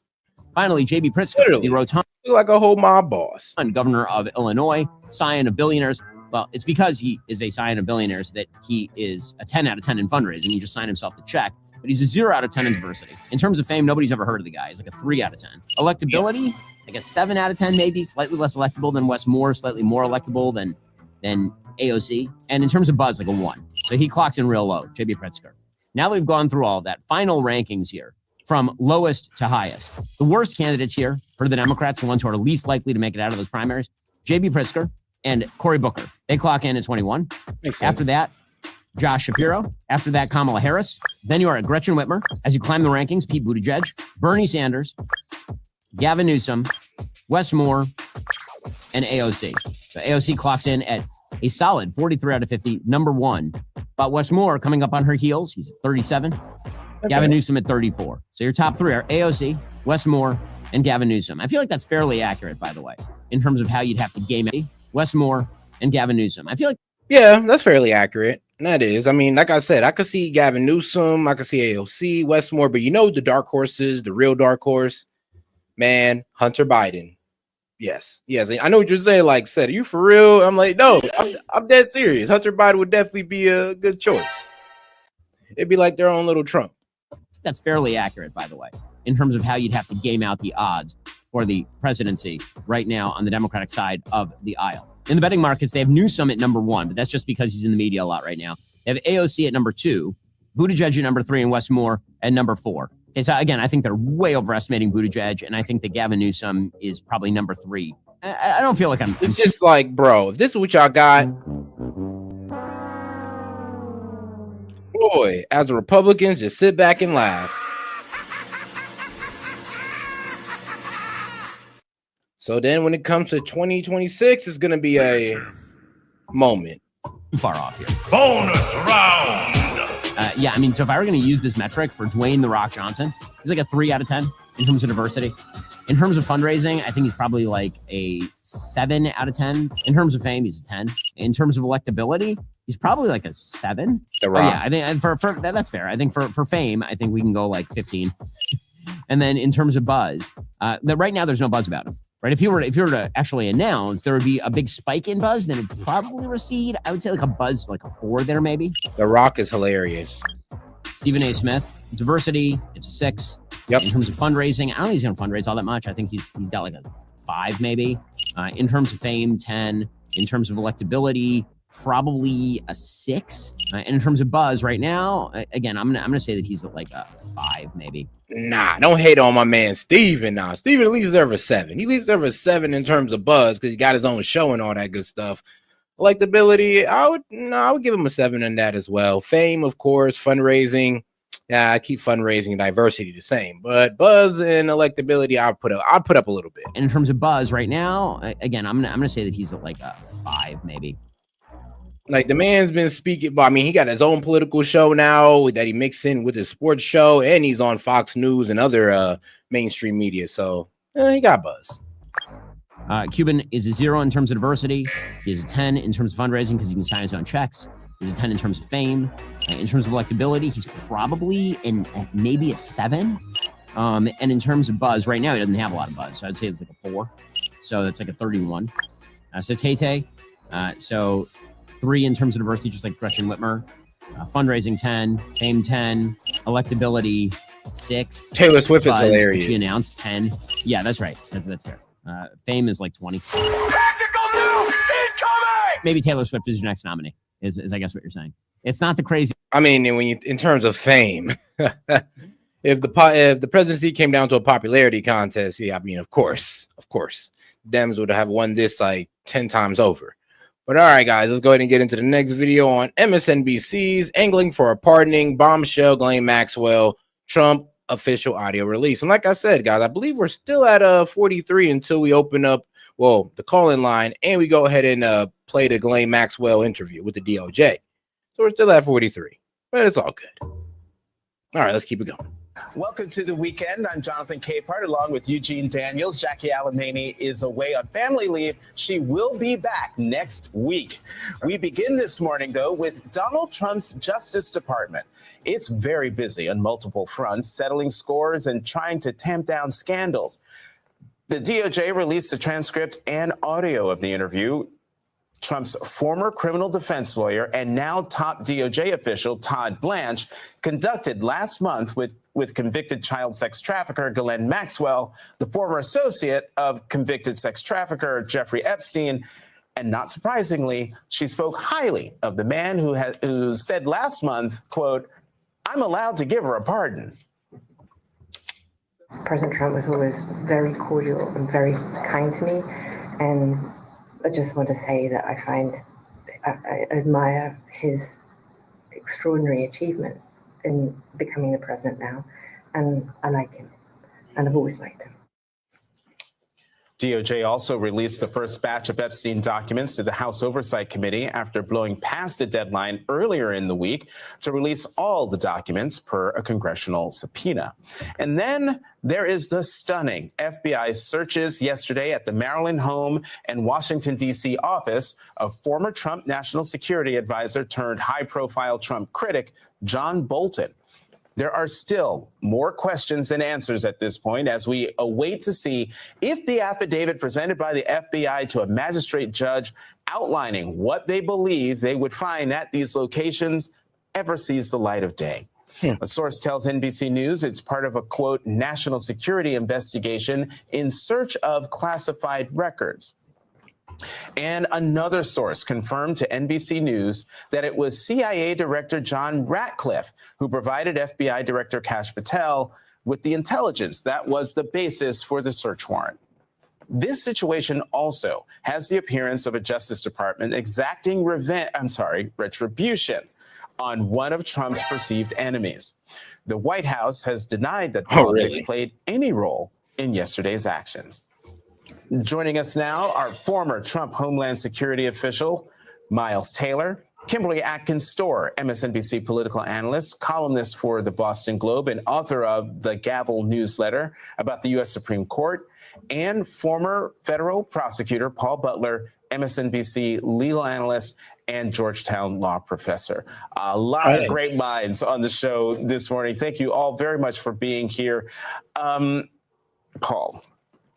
The release. All right. Now they're not about to say anything new on here, but let's go to a interesting topic. I believe I brought this up before on Piers Morgan, but you know what? I'll cover it again just for the hell of it. It was pretty damn funny.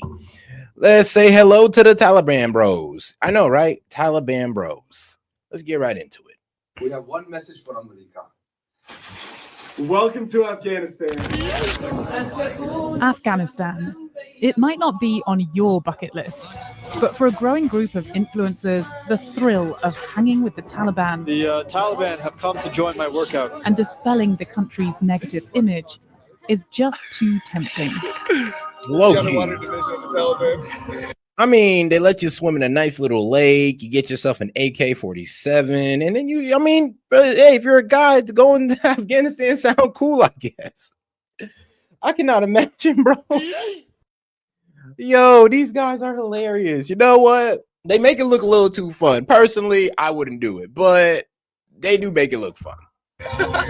Women are actually out in the streets. The whole they don't have rights thing here. We've just learned that they have more rights than men. I'm being hijabbed right now by a Taliban member. One American who recently arrived in Afghanistan is Keith Sinclair from Albuquerque. It's officially day 2 of driving from Afghanistan back to America, and we're here with a CNN crew in the city of Kabul. Keith has been driving around the world in his American muscle car. Getting some stares from these Taliban drivers. Okay, both. So do you have a routine when you come to a city like this, like Kabul? First thing I do is find a gym. Are there good gyms in Afghanistan? Oh, yeah. Did you work out in? Let's do it from Alvin. The Taliban have banned women from going to the gym, along with any other sports. Are women allowed to work out here? For now, no. It's restricted from government itself. So the Taliban's not allowed? Yeah, but in the near future, we hope. We're just going to hang by the side and watch them work out. Fun.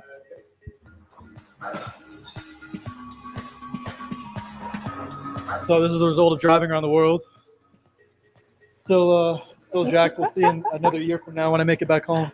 I feel very overdressed. What's your impressions of Afghanistan been? I had good expectations, and they've actually been blown out of the water in terms of hospitality and kindness from the Taliban. The Taliban you found to be very kind? Incredibly kind. And curious about they're appreciative that an American wants to come see their country for what it is, and not stay away because of what's told. Mm-hmm. There's some of them here. Assalamu alaikum. Assalamu alaikum. That is wild. Is there a chance that you could be, glorifying the Taliban and the leadership here? If I made certain videos, sure. I think a lot of influencers that come here, tourists that come here, are making videos that might legitimize that. Oh, like just chilling with the T-bros. Oh, let's just hang out. Like, oh, they're cool guys. Sure, that might legitimize it. But videos of me and my focus of showing the local culture, no. 100% no. So you it's always worth showing local people. So you conscious of not doing that when you come here? I couldn't help it. I took some photos with guns and next to Taliban because it's badass to drive your car from my American muscle car from America to here. I think it's cool. Yeah. Videos, no, I have. Not somewhat kind of glorifying. Nah, bro was having too much fun. I think it's glorifying how badass of it. Nah, it's kind of crazy how you're saying, "Oh, I'm not trying to legitimize them," but they're throwing up photos of here. I'm like, bro, you was posing with them. You got the strap out there with them. You was shooting out into the air. You was having a good old time, bro. Be real. The Taliban was giving you a good time. Trip this is. It's undeniably an amazing trip to take my car around the world. And there are some, especially women's rights activists, I think, who have spoken out against tourists and American tourists coming here. Really? What have they said? Yeah. What have they said?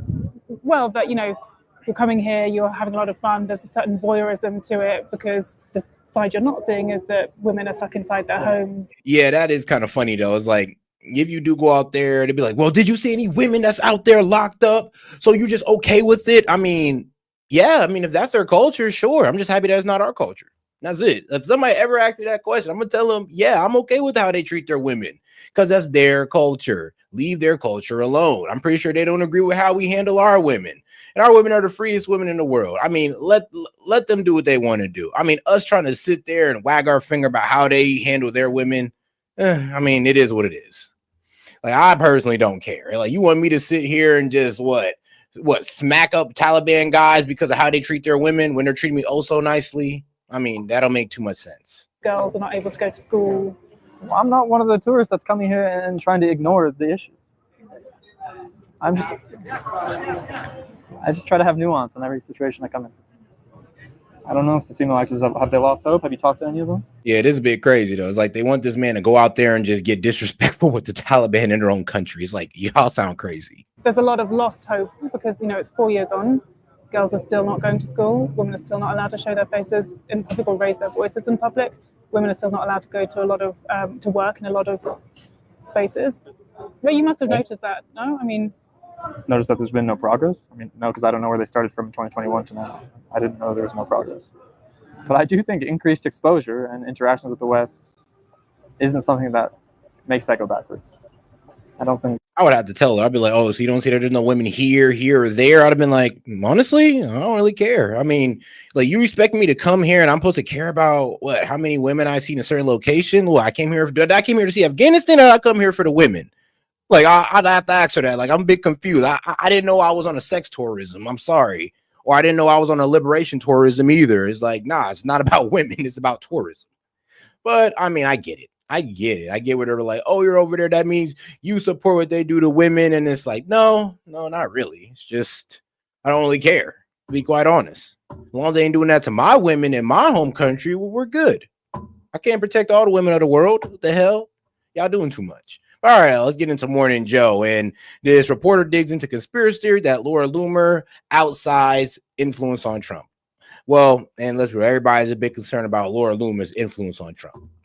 With the head of your own party, you don't sit back and say, I must follow the leader, that you've got to have a rubber stamp Congress. I completely differ with Mr. Dulles when he says the heart of our foreign policy is to continue shipping continue giving aid to allies who in turn are shipping goods to Red China. As of tonight, as of this moment, Red China is imprisoning American uniformed men.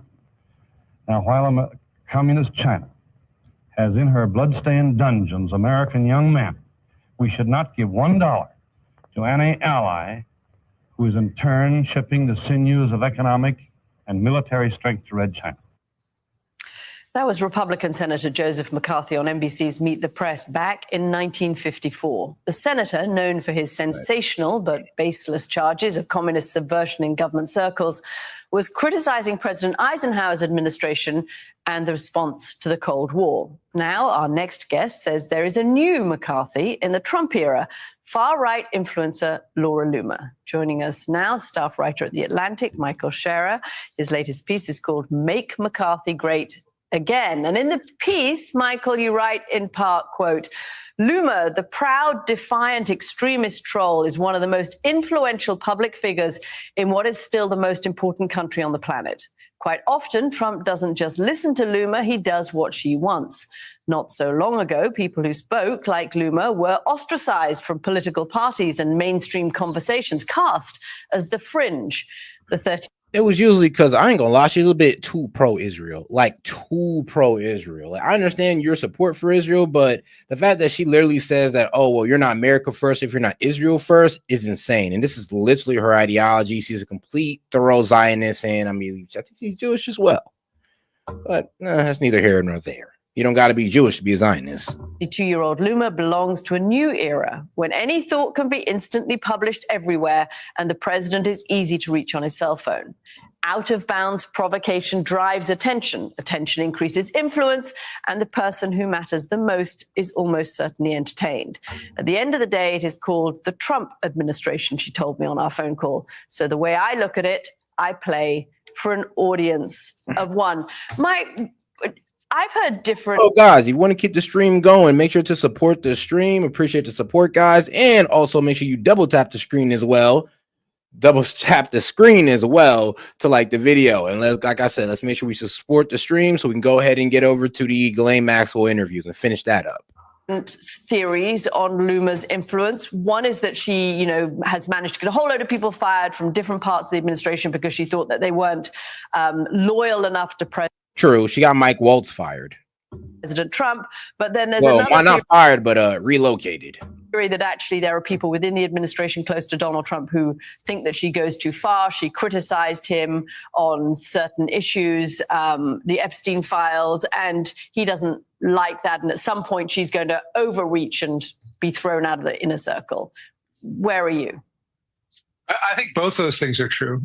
She clearly has a lot of influence around the president. The president likes her contributions, has acted on her contributions. She's also infuriated a lot of people very high up in the White House because she complicates things for them. She goes after people for crimes that are not really crimes, having participated in the intelligence community during the first Trump term when the Russia investigation was happening, for instance. And so there, at the senior most levels in the White House, I think they deal with her on a regular basis. Sometimes they give her information because they want her help in getting people out.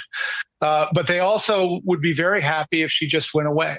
And it's still the case that, no one controls access to the president. Susie Wiles or Vice President Vance do not tell the president what to do. He does what he wants to do, and they adjust to what he's doing. So that's sort of the situation. Michael, great piece. Let's just tick through some of the things that Loomer has done. As Caddy mentioned, dismissals at the NSC, the National Security Agency, some at DHS. She ended Secret Service protection for Joe Biden's children. She's even blocked some Palestinian refugees from coming into the United States. I mean, her power seems, remarkable. So put her in some context, if you will. Have we seen a character like this before recently? And we should note the headline of your piece about Joe McCarthy. That's a comparison she did not mind when you made it. No, she embraced it. And actually, after I published that piece yesterday, she tweeted that we need to bring back the House Un-American Affairs Committee, which is the separate red baiting committee that went after Hollywood in the late 40s and early 50s. She was actually very excited when I mentioned that comparison to her. I mean, what distinguishes Loomer, and I don't think there's precedent for this, is she's an online troll, basically. And shout out Jay Control. She says Loomer has been obtaining sources since she was 18. She knows who the snakes are. So she found Biden in South Africa, etc. She's an incredible asset to us. That's actually true. She was also part of James O'Keefe's Project Veritas.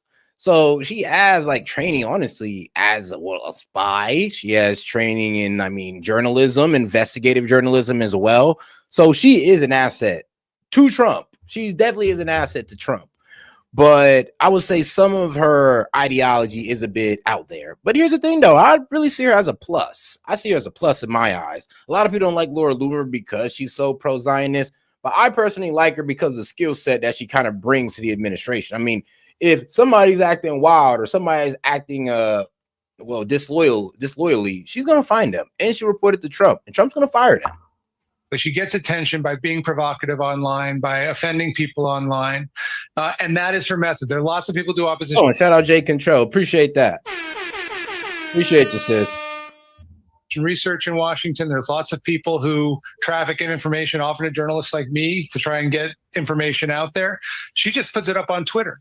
And the truth is, right, as she says in the story, she's playing for an audience of one, and that audience is receptive to her. And I don't think there is any precedent for that. I mean, there's certainly been cases in the past where presidents... Laura Loomer, she got an audience. Let's be real.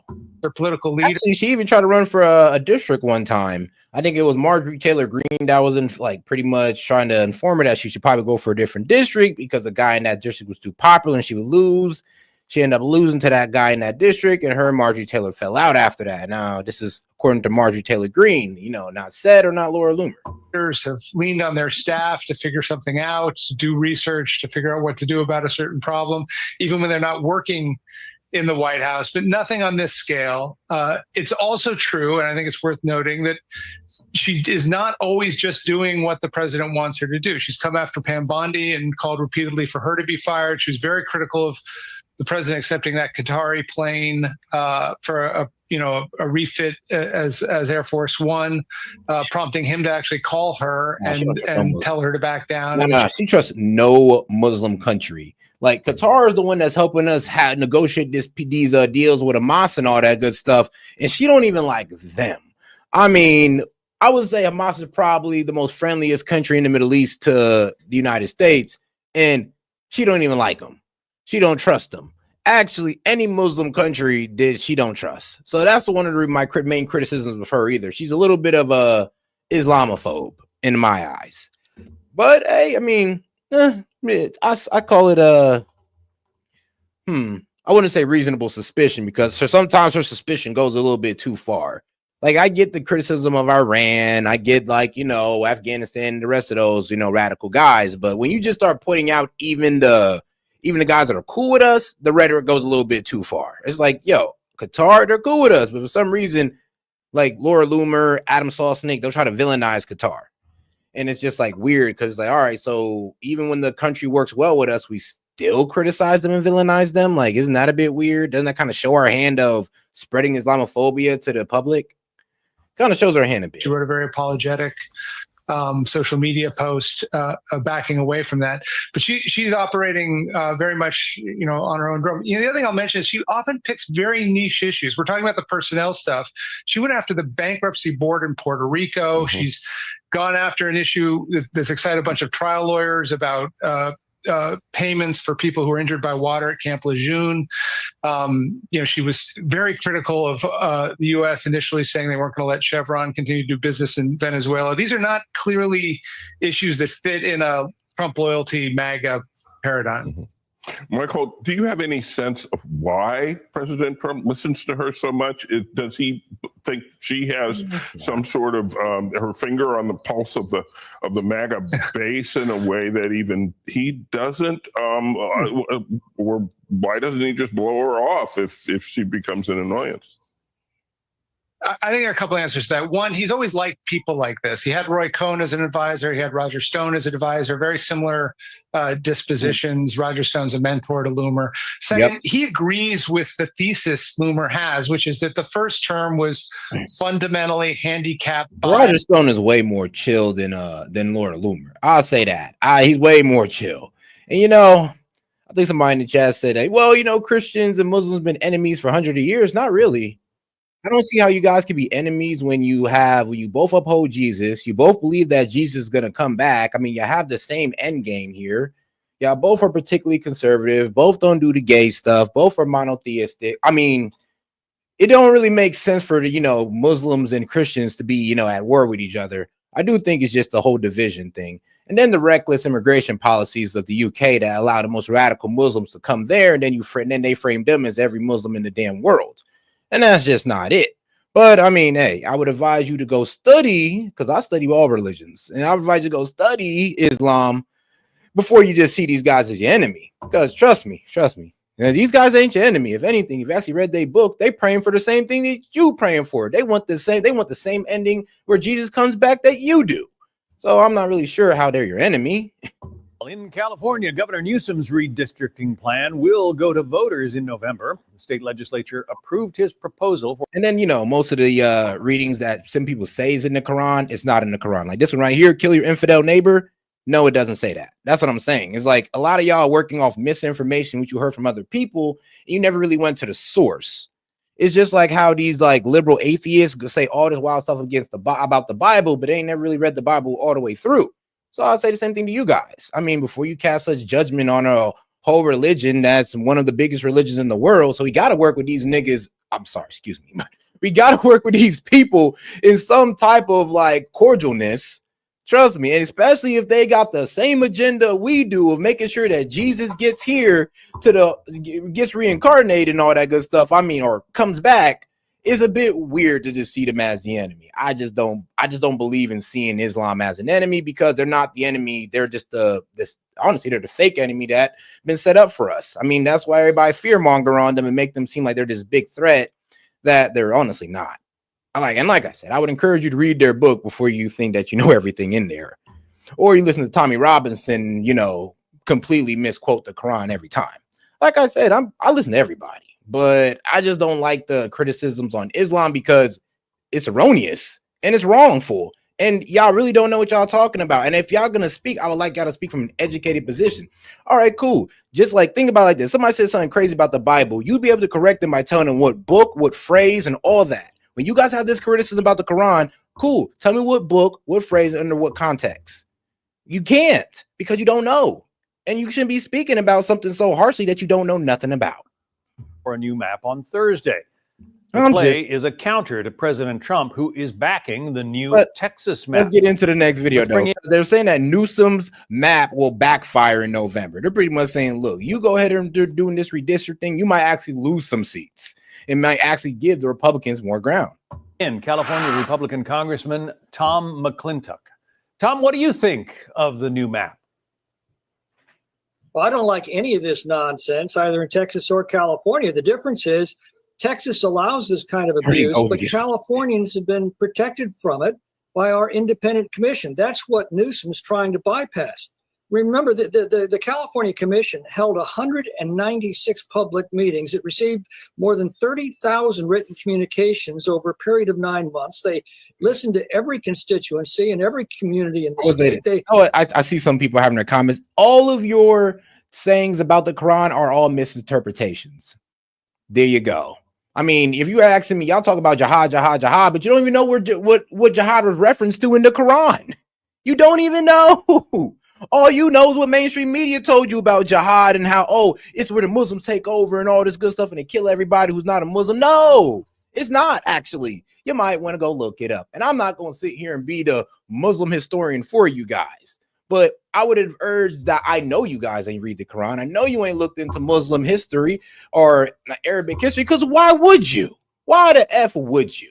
I get it. I'm not expecting you to, but don't speak like you know everything about it, though, when you haven't read nothing. Like, come on. Now, that's just a height of ignorance. Drafted a consensus plan in public. This Gavin Mander was. And guys, I'm saying this out of love, because I'm talking to both the guys on my side and the guys who just pulled up here. I'm saying this out of love. Don't fall for the propaganda. Drafted behind closed doors in a matter of days. Well, I want to put up something that Gavin Newsom posted on Twitter. And in it, he says, it's direct democracy that gives us a fighting chance to stop Donald Trump's election rigging. He says this is a very democratic thing he's doing, trying to override the state elections board. Your response? Well, it's a ludicrous statement. The entire plan was drawn behind closed doors. The only reason the public gets to see the maps at all is that a vote's required to bypass the commission and adopt them. And I think that this is going to end up being a huge headache for Newsom, because he's going to have to justify to many small towns like Lodi why they're being split into 3 congressional districts. And he's going to have to explain to people in rural towns like Alturas, whose congressman is going to be chosen by voters 300 miles away in Marin County. So I don't think that the Democrats are going to succeed with this. Remember, they already tried to abolish this commission in 2010 with Prop 27. Voters rejected that 60-40. I think most Americans, whatever their political views are, have an innate sense of fairness, and I think that's going to be decisive on November 4th when they go to vote. Yeah, when they go to vote, they're going to realize that, you know what, that 2024 election map was not lying to you guys. A good amount of California is red, and y'all just happen, like I said, dude, y'all gerrymandering happened to take over. But let's just say some of these red districts, these large red districts, start to gerrymander. You start gerrymandering these large red districts, then what's going to happen? Y'all gonna get screwed. You're gonna create more Republican seats, and we'd love that for y'all. We love that for us. Like, go ahead. No, Gavin Newsom, go ahead. Do what you got to do. So you don't necessarily think these new maps that the governor proposes, you don't necessarily think they're going to pass? No, already liberal good government groups like the League of Women Voters are opposing it. A Common Cause initially opposed it and then withdrew its opposition under pressure. Arnold Schwarzenegger, who has impeccable credentials among independent voters, is campaigning against it. And also, I think Californians are tiring of Gavin Newsom. So I think he's bitten off far more than he can chew. Well, he's rumored to want to run for president. You think this is part of his launching pad? I'm sure that's how he's getting attention, but I think when all of this plays out, it's going to be the wrong kind of attention. I think people are going to get a... Actually, I'm about to grill somebody on this right now, right? Because like I said, people think they know. They think they know. So the Quran 5:3 may crucify the infidels if they criticize Islam. That's not what Quran 5:3 says. Quran 5:3 says those who wage war against Allah and his messengers and go about the earth spreading mischief, indeed, their reprehensive is their their reprehensiveness is that they either be done to death or be crucified, or their hands or feet cut off from the opposite side or banished from the land. They're saying multiple punishments. They're saying, bro, we didn't even got to cut your hands off. We could just send your ass up out of here. And then they said, if you go against Allah, his messengers, and go about the earth spreading mischief, basically committing crimes. Like I said, you see how they'll say, oh, they think they know the whole thing, but they don't. Go ahead. Look up everything this guy said right here and tell me, is that exactly what it says? Please, because this is a perfect example of how they don't know shit. Clear measure. Please, no, go ahead. I'm going to go ahead and put the other one up for you, everybody. And also the story, Californians are leaving in droves now because of the policies that he's enacted and stood behind. Yeah, and it's not just California residents, it's California businesses. I want to put up a statement from Marcus Lemonis, who is the... Bro, you might want to go read the Quran because you just completely misquoted the Quran, like word for word. Completely misquoted it.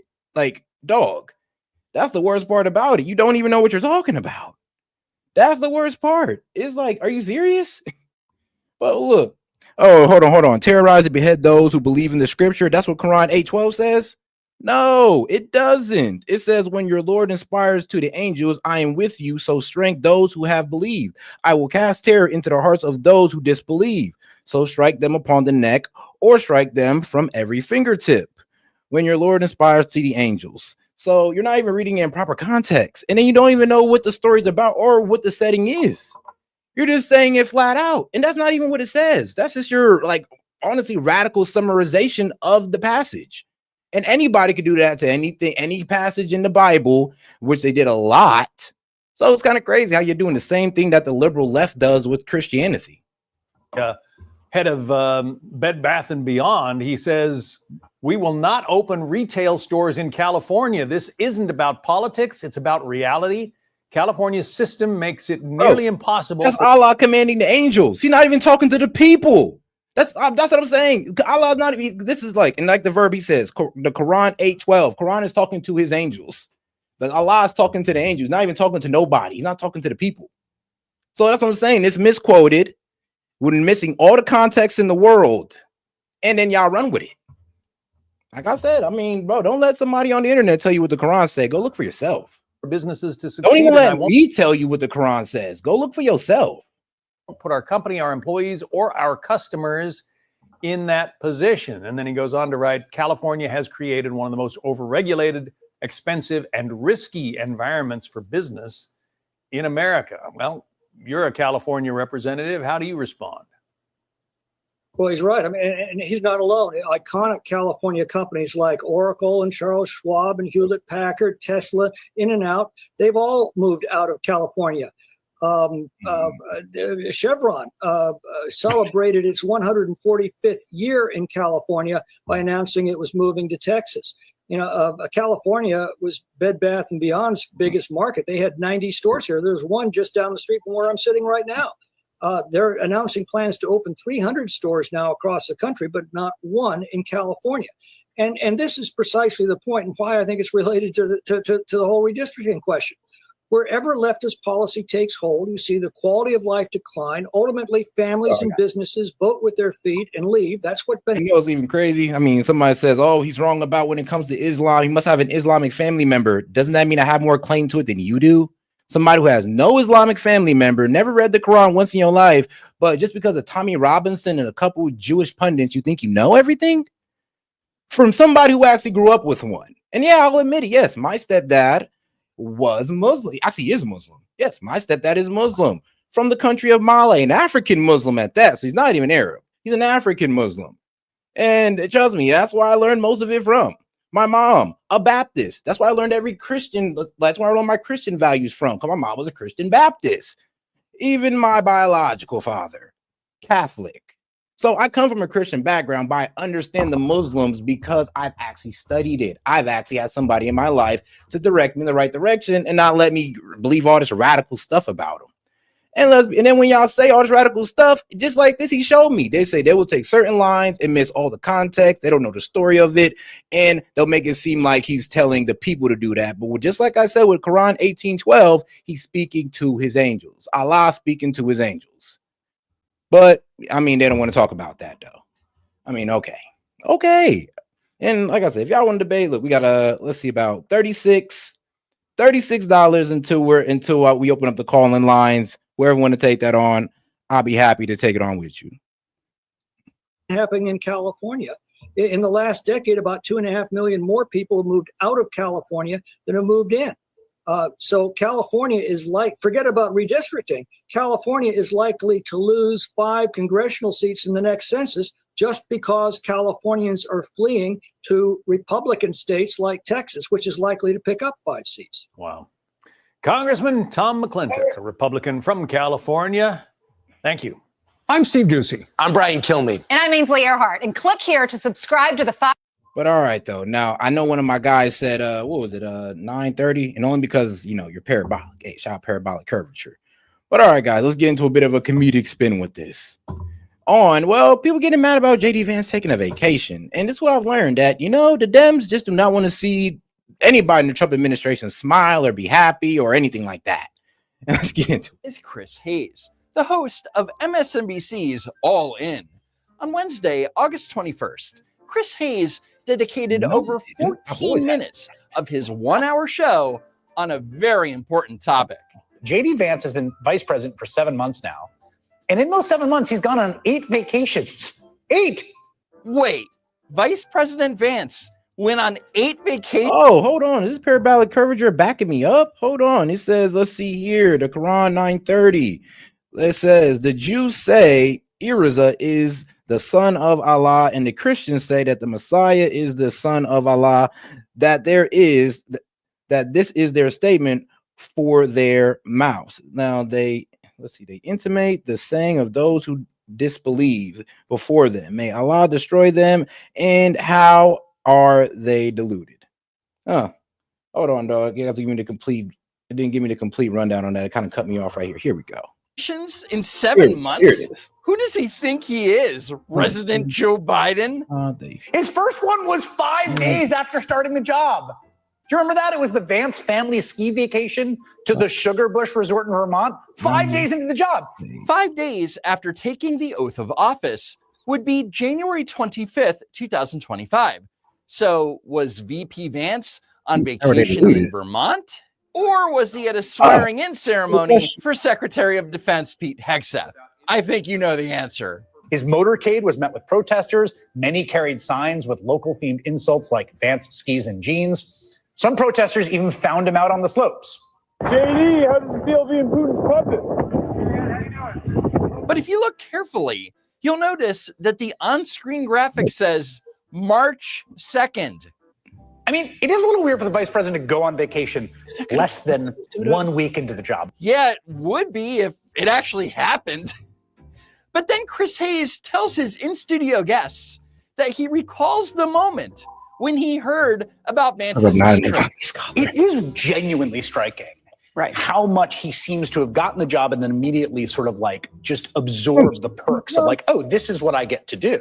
The thing that really struck me when we were going back through this, Claire, was that first skiing trip, which I remember thinking at the time, they didn't just start the job 5 days ago. So he specifically remembers a thing that never happened. Look, if Chris Hayes will lie about this, he'll lie about anything and everything. Also, they were in Vermont reportedly for 2 days. Is a 2-day trip considered a vacation? Not really. But then he went again in March, the JD and Usha Vance Greenland vacation. That was going to be a family trip. Greenland, of course, the object of Trump's bizarre territorial obsessions. They had to plan an extended trip with the whole family, the kids. They ended up staying for just 3 hours at a U.S. Space Force base to avoid protests by Greenland. So Timu Rachel Maddow here just said that Vance was only in Greenland for 3 hours, but insists that that qualifies as a vacation. Got it. By the way, he was there with Energy Secretary Chris Wright and then National Security Advisor Mike Waltz. Again, wasn't a vacation. Greenland vacation. Up next was the fabulous Vance family vacation 1 month later in April. The fabulous Vance family vacation. He was there for 3 days on business, holding expanded bilateral meetings. On day one, he met with Italian Prime Minister Giorgia Meloni. Day two, he met with church officials, including Vatican Secretary of State, Cardinal Pietro Parolin. And day three, Easter Sunday, VP Vance met with Pope Francis. That's the same trip where Vance got a personal audience with Pope Francis, and the Pope died the following day. Yeah, Vance killed the Pope, we know. But Chris Hayes didn't mention any of the other meetings. Because he said, no, Vance forgot to wear a mask, so we gave the Pope COVID. It's like, bro. Like, is that serious for them? That would eat into his narrative that Vance was on vacation. They shut down the Coliseum to thousands of ticketed visitors so Vance's family could have a private tour. Nice perk. Imagine saving for years for a trip to see the Coliseum and you can't because the vice president shut it down. He didn't even show for that tour, by the way, reportedly to avoid the, yes, you guessed it, numerous protesters. First off, when it comes to protesters, JD Vance does not give a Second, Chris Hayes doesn't realize that if they closed the Coliseum to the public, that would mean that there wouldn't be any protesters to deal with, right? Just let's think before we... Also in April, Vance and his family had an India vacation. They got a private tour of the Taj Mahal, which was closed to all other visitors, along with schools in the area, so the Vances didn't have to share the view. Chris Hayes can't believe that JD Vance and his family would get a private tour of the Taj Mahal. I mean, he is the VP of the United States, and he's supposed to be going over there to create good business relations. So, I mean, come on now. Why wouldn't he get shown around? Like, why wouldn't he get the royal treatment? I don't know. It's like I said, bro. Nobody can be happy. They just can't be happy. Like, apparently, guys, as MAGA, we are not allowed to be happy. Of course, when they shut down the Taj Mahal here, for you can't be happy. Every other world leader or dignitary, well, it's different. And for the record, this was an official state visit, complete with VP Vance giving remarks on the US and India's shared priorities. In other words, not a vacation. Later, an awesome Vance family Disneyland vacation where we saw the vice president running after his kids. We've, of course, all been there. Very relatable. There weren't a lot of spectators because, you guessed it, the vice president's family got the run of several park areas that were closed to regular patrons. No, bro, if you bring the president or vice president anywhere, they're going to close off a section. I don't even care what country you in. They want to make sure that nobody hurts one of the, nobody hurts a VP overseas. Like, trust me, every country is going to take that precaution. Like, we got the VP here, citizens, y'all clear out for the day because we got Vance pulling up. Causing jam-ups and long lines for others who were on their costly summer vacations. They limited access to a small portion of the park because he's the vice president and they have security protocols. Get a grip, you weasel. He's only been doing the job for 7 months.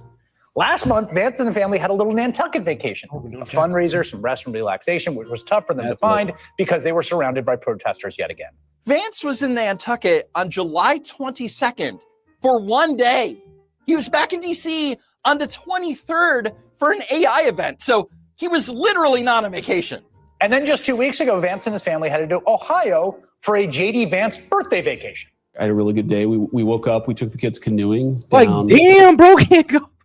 That's what I'm saying. It's too petty. It's too much pettiness. It's like, so he can't be happy, can't be having a good time with his kids. He can't even go over to his hometown and celebrate his birthday without y'all throwing shade at it. It's like, bro, can we be happy, guys? Can they be happy? Like, we like when y'all is happy. The Little Miami River in southwestern Ohio. And then I played golf. And then I had a really delicious meal and ice cream for dessert. That's my perfect day. Part of why that river trip was so perfect was because the Army Corps of Engineers raised the level of the entire river for Vance's trip just to create, quote, ideal kayaking conditions for the vice president. But that's a lie. I know you're shocked. According to reporting by the New York Times, the water level of the river was raised specifically because the Secret Service made the request, because they were using motorized boats that needed deeper waters to operate. A Secret Service spokesman said that for security reasons, the agency asked the U.S. Army Corps of Engineers to temporarily increase water flow from Cedar Creek Lake, which is connected to the river. The boats used by the Secret Service for security or emergency evacuation are usually motorized and need deeper waters to operate. Smaller boats like the one the Vances were using, such as kayaks and canoes, can operate in shallower waters. But instead of referring to the New York Times article, Chris Hayes took an anonymous quote from someone who communicated with The Guardian anonymously, claiming that the water level was raised to create ideal kayaking conditions. The Guardian noted that it could not independently confirm this specific claim. So, for clarity, an anonymous source told a reporter about something that they could not confirm, but The Guardian ran with it anyway. And then Chris Hayes repeated it because why not? It's not like MSNBC or MS Now or whatever the they want to call themselves. It's never been a legitimate news organization or anything, so whatever. Also, the trip to Ohio was for his birthday. I don't know how long he was there, and neither does Chris Hayes, by the way. But I bet it wasn't more than a day or two. And that's not a vacation. That's a weekend getaway at best. Now Vance is just back home from taking his clan on vacation number 8, the Cotswold, England family vacation, where he stayed in a $10,000 a month manor home. Finally, an actual vacation. From August 8th through the 15th, Vice President Vance was on holiday in England, where he played golf on at least 2 different occasions, and even went fishing with British Foreign Secretary David Lammy. So 7 of the 8 examples weren't actual vacations, but great job, Chris Hayes. You're doing God's work. So Vice President J.D. Vance is back from his 8th trip in 7 months on the job. He's been to Rome and India, Nantucket, and Disneyland, the Cotswolds. Is that a lot, though?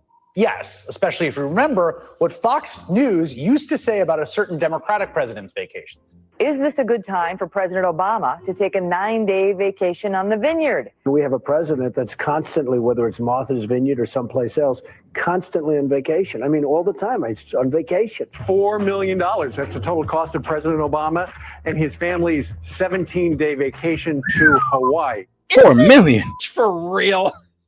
He's comparing Vance going on a 1-week vacation to England with President Obama's 16-day trip to Martha's Vineyard and a 17-day trip to Hawaii. Not remotely the same. And nobody said a damn thing. Actually, they said, I hope the president is having fun. Man, that's tough. I remember those days too. Like, the president deserves a break. No, he's putting a lot of hard work. Let him do what he want to do. I mean, okay. They couldn't have that same attitude for Vance, though. Yes. You see the irony here, right? Joe Biden was on the beach, like, eating ice cream, but Vance can't go out there and take a break. Okay. Is pointing out that Fox News isn't being critical of VP Vance's non-existent vacations, yet neither he or anyone on his network was slightly critical of President Obama's mega vacations, Pete Buttigieg's 2-month parental leave, or Joe Biden's weekly 3-day getaways to Rehoboth. So Chris Hayes can get f***ed. Anyway, that's it for now. Thank you so much for watching. I hope to see you next time. And all right, guys, let's go ahead and get over to this. Well, let's see here. Top Russian insider popped up on Alex Jones, dropping, well, some facts for us. And let's hear him out. Let's hear him out. Shout out Alex Jones. Putin has agreed to come to Alaska, to to NATO territory, in order to speak with Trump. That was the sign of great respect of our political leader to American leader, to Trump. And they have achieved very important agreements about how to make the peace happen, how to organize that, how to fulfill the task of peace. But what came after? So the European leaders and Zelensky came to Washington, and I think the neocons, all the neocons, as Richard Blumenthal, as Lindsey Graham, and the other Mark Levin, they came to Trump as well in order to persuade him to change some points, some elements, some expressions in the agreement between America and Russia. We try at any price. We are trying to save the peace agreement, but now I think that there is the huge operation of sabotage of this peace, and it is directed not only against us. We could stay the fight. If we will be obliged. We can fight until our death against this aggression, because we consider the behavior of the NATO in Ukraine as aggression, direct aggression against our country, as if, for example, we would try to impose our military and political control over Mexico, over Canada, and threatening the United States of America to attacking its legitimate strategical interest. And now we are in this, we are on defense. So, and we were already, we have agreed with Trump, but what was done with this previous agreement in Alaska, that great step toward the peace, was sabotaged, was destroyed, was disfigured, was dismantled by the pressure of this deep state. We could not only blame the European countries or Zelensky. They need war. They are totally, as you have said correctly, Alex, they are totally irresponsible, or maybe they are just sick people wanting to die. But they have destroyed and disfigured this original plan, and I think the problem with Trump, that he, with all the good desire, with all his goodwill and his absolute loyalty to American interests and American people, now he is fooled. The government ears Alex Jones, who has the largest audience in the country, bigger than any of the networks, the biggest megaphone in the country. The deep state hates Alex Jones with a vengeance. Alex Jones is the most extraordinary person I've ever met. We're connecting with Alexander Dugin right now to give his expert 35,000-foot view on what's really happening with the Ukraine war peace negotiations. Putin's responded to NATO's proposals to send in troops and said, we'll blow your troops up if you come in. Trump's signaling he might authorize bombing inside Russia. I mean, this is just wild and dangerous, obviously. But I wanted to play a few of the clips of Trump on troops in D.C., now in Chicago. No murders now in D.C. since they did this. And the left completely flipping out. Here's some of what Trump did in the last 24 hours. But I've never received so many phone calls thanking me for what we've done in Washington, D.C., from people that haven't gone to a restaurant literally in 4 years. And they said, you know, what you've done it's unprecedented, because what they said, it was just unsafe. We couldn't do it. We'd go out and you'd see the stories, you'd read the stories, you'd see all of the things that are happening. And they said, we couldn't stand it, sir. And now I take my wife and my kids to dinner. One of them said he's gone out 4 nights in a row, and he hadn't gone out for 4 years. So it's a great tribute to you. And when I look at you people, I understand why, because there's no games, right? We're not playing games. We're going to make it safe. The crime numbers are way down. I'm looking at, you saw some of the stats. They just read them out to me inside. The numbers that we haven't seen here ever. And I think it's probably right now, to me, I feel very safe now, and I'm hearing people are very safe, but I know within 2 weeks it's going to be, Pam, it's going to be at a level that's even far superior. So I just wanted to thank you all. You're doing incredible. You're incredible people. You make the country run, frankly. You make the whole place run. We're going to have the best Capitol ever. We're going to have it's going to look better than it ever did. One of the things we're going to be redoing is your parks. I'm very good at grass because I have a lot of golf courses all over the place. I know more about grass than any human being, I think, anywhere in the world. And we're going to be regrassing all of your parks, all brand new sprinkler systems, the best that you can buy, just like the Augusta. No, it'll look like Augusta. It'll look like, more importantly, Trump National Golf Club. That's even better.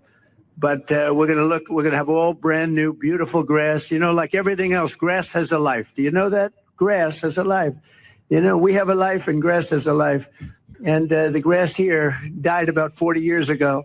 So we're going to be rebuilding all of your parks, and it's going to happen fast. It's going to go up like a miracle. So you do the job on safety, and I'll get this place fixed up physically. And we're going to be so proud of it at the end of 6 months. But let's say at the end of a year, this place will be maxed out in terms of beauty. And I think you brought some food for him, didn't you, President? So we have great hamburgers cooked by the White House, and we have pizza that I said, don't do it in the White House because we went to a place that makes the best pizza. So we'll concede.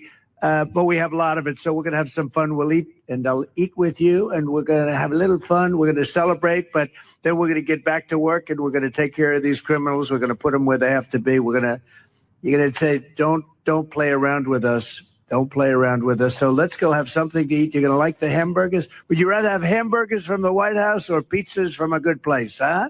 I think they want the hamburgers. Have a good time, everybody. Thank you very much. Trump's a good man. He doesn't want nuclear war, but he knows the deep state will try to kill him again if he doesn't play ball with them at certain levels. The EU needs the war with their own admissions for their economic plan because they're collapsing. It's total insanity to watch Ursula von der Leyen and others say, we're going to have a 20-year war with Russia. We're going to bankrupt them, break them in 5 parts, as if the Russians don't see that, and as if the Russians haven't outproduced weapons 3-1 and have won and are the ones that were attacked. And that's just a fact. I serve the truth, and anybody can see that. But NATO and others have brought forward the proposal to put 200,000 plus troops in as a peacekeeping force to basically say they're not in NATO, but they are in NATO. And that's the red line Putin said he was going to move in on. So the Russians are done. They're completely surrounded. And if we were surrounded like that, we would never put up with that. Yeah. This is madness. This isn't some Middle Eastern country we can go bully. This is the biggest nuclear power in the world. You can say, well, we got... Well, hey, we trying to treat them like that, though. That's the problem. It's like we trying to treat Russia like they're just some country in the Middle East that we can bully. That's super weapons. Okay, but it doesn't matter. We're all dead. This happens. And this is satanic. Agreed. These people are crazy. And it's so emblematic to have somebody like Zelensky, this homosexual prostitute reportedly, plays pianos with his penis. He's a total joke, ran on peace. And now he's a dictator, a year and a half, no elections, arresting his political opposition, banning the Orthodox Church. And Trump called him out. Zelensky, I can't give away land. I got to talk to my Congress. And Trump's like, I can't have elections because we're in a war. And Trump's like, so I should have a war and not have elections? Russia has its elections during wars. So it's a lie. And it's totally illegitimate. So Trump's trying his art of the deal, being nice, not being nice, threatening, maybe if the peace deal isn't going on, maybe we'll authorize attacks inside Russia. I got that statement. Hold on. What did I just see? So it's a lie. Oh. And it's totally illegitimate. So Trump's trying his art of the deal, being nice. I mean, this is Zelensky right here. So this is the guy that's supposed to defeat Russia, on the piano, pants down in front of it. Like, this is y'all champion. Not being nice, threatening, maybe if the peace deal isn't going on, maybe we'll authorize attacks inside Russia. I got that statement yesterday. Can't play with fire like that. And if Russia was expansionist and doing any of this to us, I would be a Russophobe. But I've studied history. Russia's not in our business because they don't need to be in our business. They've got the richest country resource-wise in the world. So I appreciate Alexander Dugin, who is, one of the most famous Russian philosophers of the last 100 years. I know he's not an arrogant person, but we need to state the facts. He's kind of the modern I would say, permutation of like an Alexander Solzhenitsyn, and certainly stands up for his people. And so it was his daughter, and I see she has her photo behind him, so I wasn't going to bring it up, but I noticed he has that, so I will. On August 20th, 2022, they thought they were trying to kill him, but he was in the other car. They blew her up in front of him. We have the footage. I probably shouldn't even show it again. And Daria Dugina, again, the Russian, the last name has a feminine name to it. His dad, Dugina, for Americans who understand that. And so he's got real skin in the game. You know, I've had the CIA, it's all come out in court, harass my family and everybody, bankrupt my parents, everything else. But, you know, I'm lucky because whatever happens to me, I signed up for this. It's part of the war against the globalists. But I didn't have one of my 3 daughters blown up. So I have 3 daughters. That's certainly like my grandfather used to tell my dad, I saw a man that had no shoes, you know, or had no shoes. I felt sorry for myself till I saw a man who had no feet. So he certainly paid a heavy price. I would imagine he would rather be killed himself. There's really nothing worse than to have your child die before you, but it is for a great cause of sovereignty against the satanic globalist order. So he's a very polite person, and I'll talk endlessly. I basically have autism. But I want to give him the floor about the general view, where this is going, what he's expecting to happen, what Americans can do to help stop this. And then an excellent analysis he did with Tucker Carlson a year ago. I'd like him to update liberalism and its final extension, where it's leading to, where it's going, and why it's cancer and has to be totally rejected. So I really appreciate him joining us. He's on X at AG Dugan, just AG Dugan, and be sure and check that out. And damn, all right. So Alex Dugan, he says Trump is a hostage. Yes, he said Trump is a hostage of the processes of whose real nature he ignores completely. Alex Jones says he is burnt out, something more serious. He is drawn in the reality. He's drawn into reality, the sense of which he misses. The world is between Antichrist and Antichrist. Damn, the world is between Antichrist and Antichrist. What do you mean by that? Trump is a hostage of the process whose real nature he ignores completely. Alex Jones says he is burnt out, something more serious. He is drawn into the reality, the sense of which he misses. The world is between Antichrist and Antichrist. So I'm going to give you the floor because we only got you 45 minutes because I want to hear what you have to say. I want you to go deep. Just forget I'm here and just go. You're hosting the show. I'll be here if you need me. Alexander Dugan, thank you so much. Please explain what you mean by that. Thank you. Thank you very much, dear Alex Jones.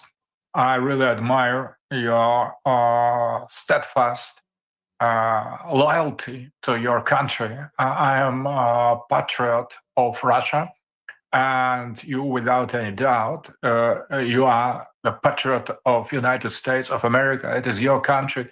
It is your motherland. And that is what unites us. So being in favor of traditional values, maybe we have different tradition, we have different historical experience, but we are fighting for our identity. You are fighting for American identity, for deep roots of your country, and I do the same. I do the same on my part. So when Trump came to the power, I was very excited. I was very optimistic about Trump in the first term. And above all, I admire his courage and his greatness fighting against globalists during 4 years of the pressure, of the censorship, of the humiliation. And he has shown that he is a real man and he has won. And in the next term, after this attempt to kill him by globalists, maybe with implication of some dark forces inside of United States of America as well, he has won, and he came to the second term with MAGA, Make America Great Again movement. I am an admirer of MAGA. So because in the principles and the depth, MAGA is something I agree totally with. So there is return to the roots, to the identity, to the sovereignty to the traditional values, to the heroic examples of the serving the cause, the country, and Trump was a kind of icon of that. So I was very optimistic, and the people I follow, as you, Alex Jones, as Tucker Carlson, as Candace Owens, as Steve Bannon, and many other, Joe Posovets, and the people that I respect.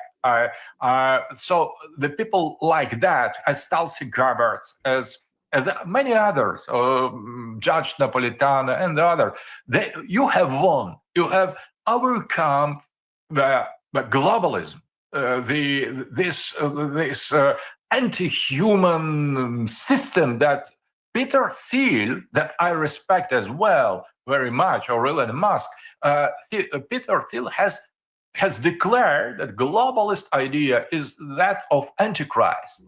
So that is idea to end the humanity, to put the end to the natural relations between sexes, between genders, between men and women, so destruction, total destruction of the state, of the family, of traditional relations. And you have won over all that. So over deep state, over globalist lobby, over neocons, over Obama and Biden's dark network.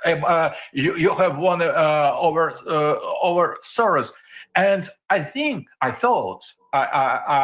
expected, I hoped that finally this confrontation, this hostility between us, between United States of America and Russia, this time both in favor of a return to the traditional, to the normality, this fight will stop, because Trump has said many times, that is not my war. It is Biden's war. It was started by globalists. That was not in the interest of American people, not in the interest of American geopolitical goals, because it was too far from us. Russia doesn't represent any challenge, any threat, any menace to the United States of America. We are too far, and the only thing we are seriously we take in consideration, it is our own defense, our strategical interests. And Ukraine, it is the neighbor country that this territory belonged during our history always to us. And it's a Slavic civil war, which is the genius of the globalist. Exactly. Nobody can beat the Russians, not Napoleon or Hitler. You beat the Russians with Russians. Absolutely, because we are the same people. We have the same religion. We have the same history, the same identity. And the heroic Ukraine people fought during many centuries defending their Christian Orthodox identity. So they are our brothers and sisters.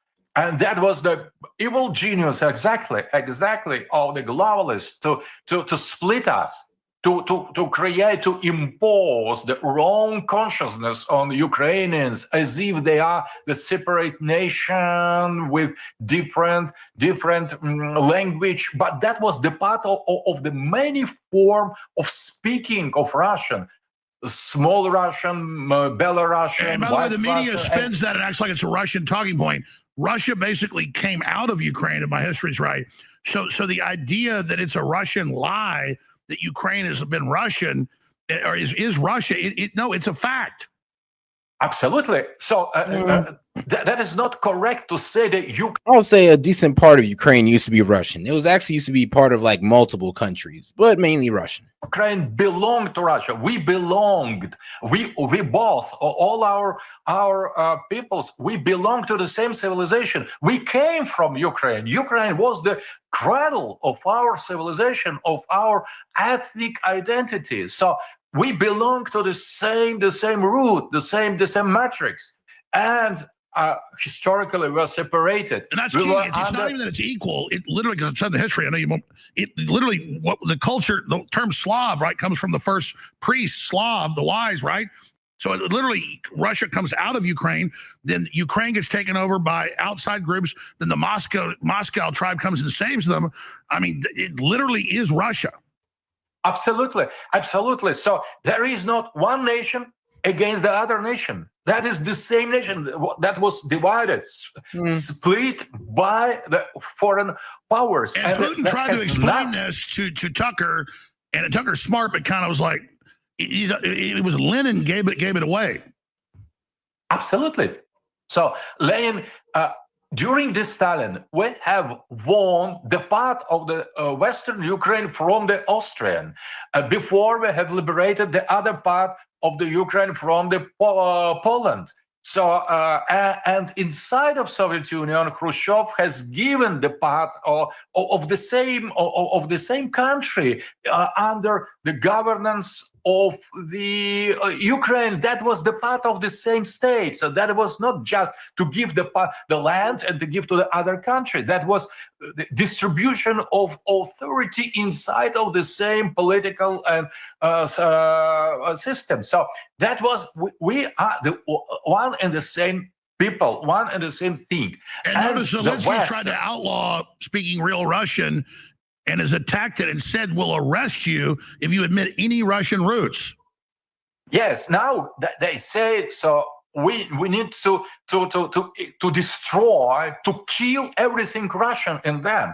But if they kill everything Russian, they will kill themselves. And what is going on now? Precisely, that is suicide, that is homicide, that is killing of themselves. And not only of, that is, we are the same splitting subject. We are not two people, two countries, two cultures. And what is important, that has nothing to do with the life interest of United States of America. Exactly. So they're trying to get the identical twin to kill the other, but the polls show upwards of 80% of Ukrainians are against the war, so they understand that.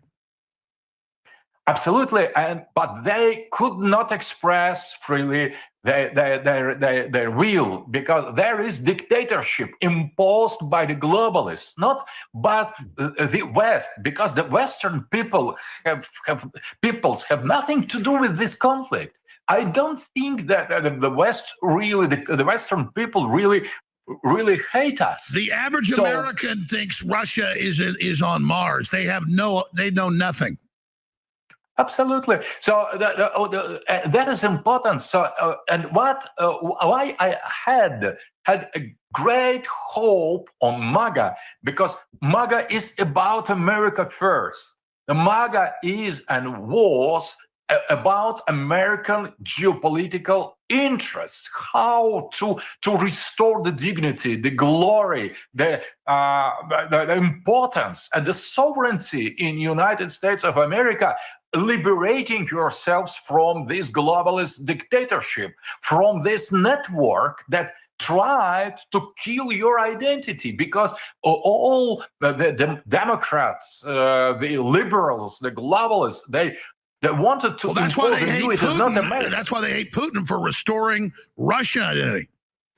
Exactly. And that is the kind of role model, not for Trump. That is the role model for patriotism, for the return to the tradition. So we are as well very, very influenced by the West, but we try to separate the good thing from the toxic ones. So the fake West, the neoliberal cancer. Absolutely, absolutely. So we are not the enemy of the West by the principle. We have our own Christian Orthodox identity. That is the false Western cancer.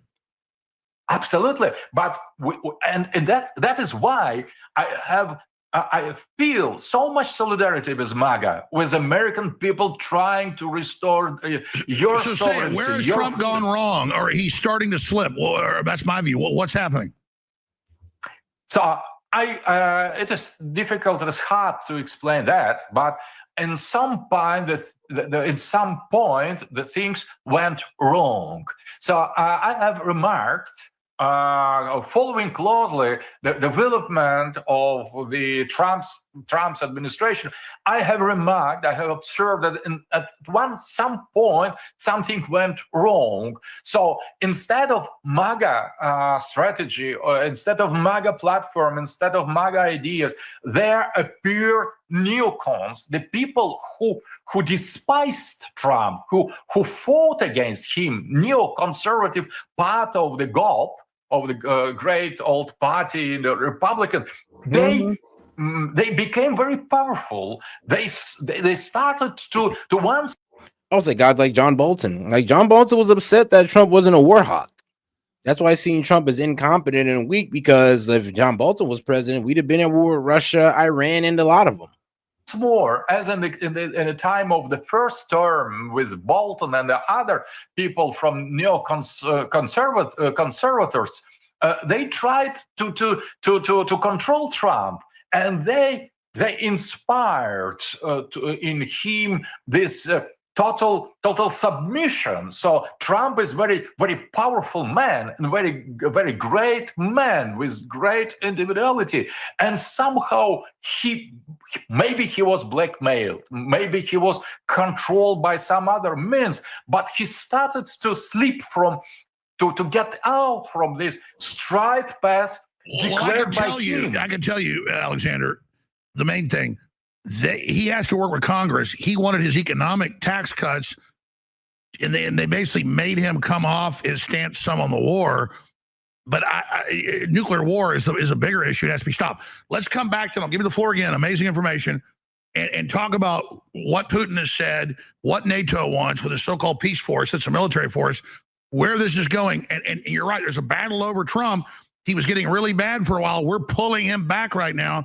They've now raided Bolton. I can tell you, grand juries are getting ready to indict them. Let's talk about what should happen straight ahead with Alexander Dugin. Stay with us. What really makes a nutraceutical work? What is a nutraceutical? What is a supplement? Yeah, I mean, let's just talk about power plant, for example. So methyl drive is something that it's incredible. We make this stuff. Russia's resistance to the globalist satanic cancer is a normal human response to the disease. It's the white blood cell. It's what we should be doing, and we are. And we are so close to routing these people. Everything they push is antithetical to normal human behavior, antithetical to God. And geopolitically, we never wanted to drive Russia into China's arms. It's bad for us at the end of the day, just from a cold-blooded perspective. So Trump is very pragmatic and was doing the right thing. Now he puts out statements, I'll read in a moment, about, well, you know, Russia doesn't make a deal, Ukraine can't win a war if it doesn't strike them. I'm sorry, what did that say? Let's see here. Kim Jong-un fights back tears as Russian planes deliver soldiers who fell fighting alongside Russian troops, liberating Kerch region. Bodies received with full honor. He personally approaches coffins, walking hand in hand with army generals. Russia doesn't make a deal, Ukraine can't win a war if it doesn't strike them.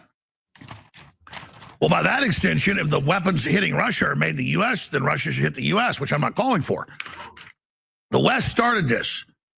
Zbigniew Brzezinski helped engineer it before he died, and Victoria Nuland and Soros, that they brag. Again, I've played the clips dozens of times. That Ursula von der Leyen, the unelected EU, and her designate, her aide de camp, saying, we're going to have a 20-year war. We're going to break Russia in pieces.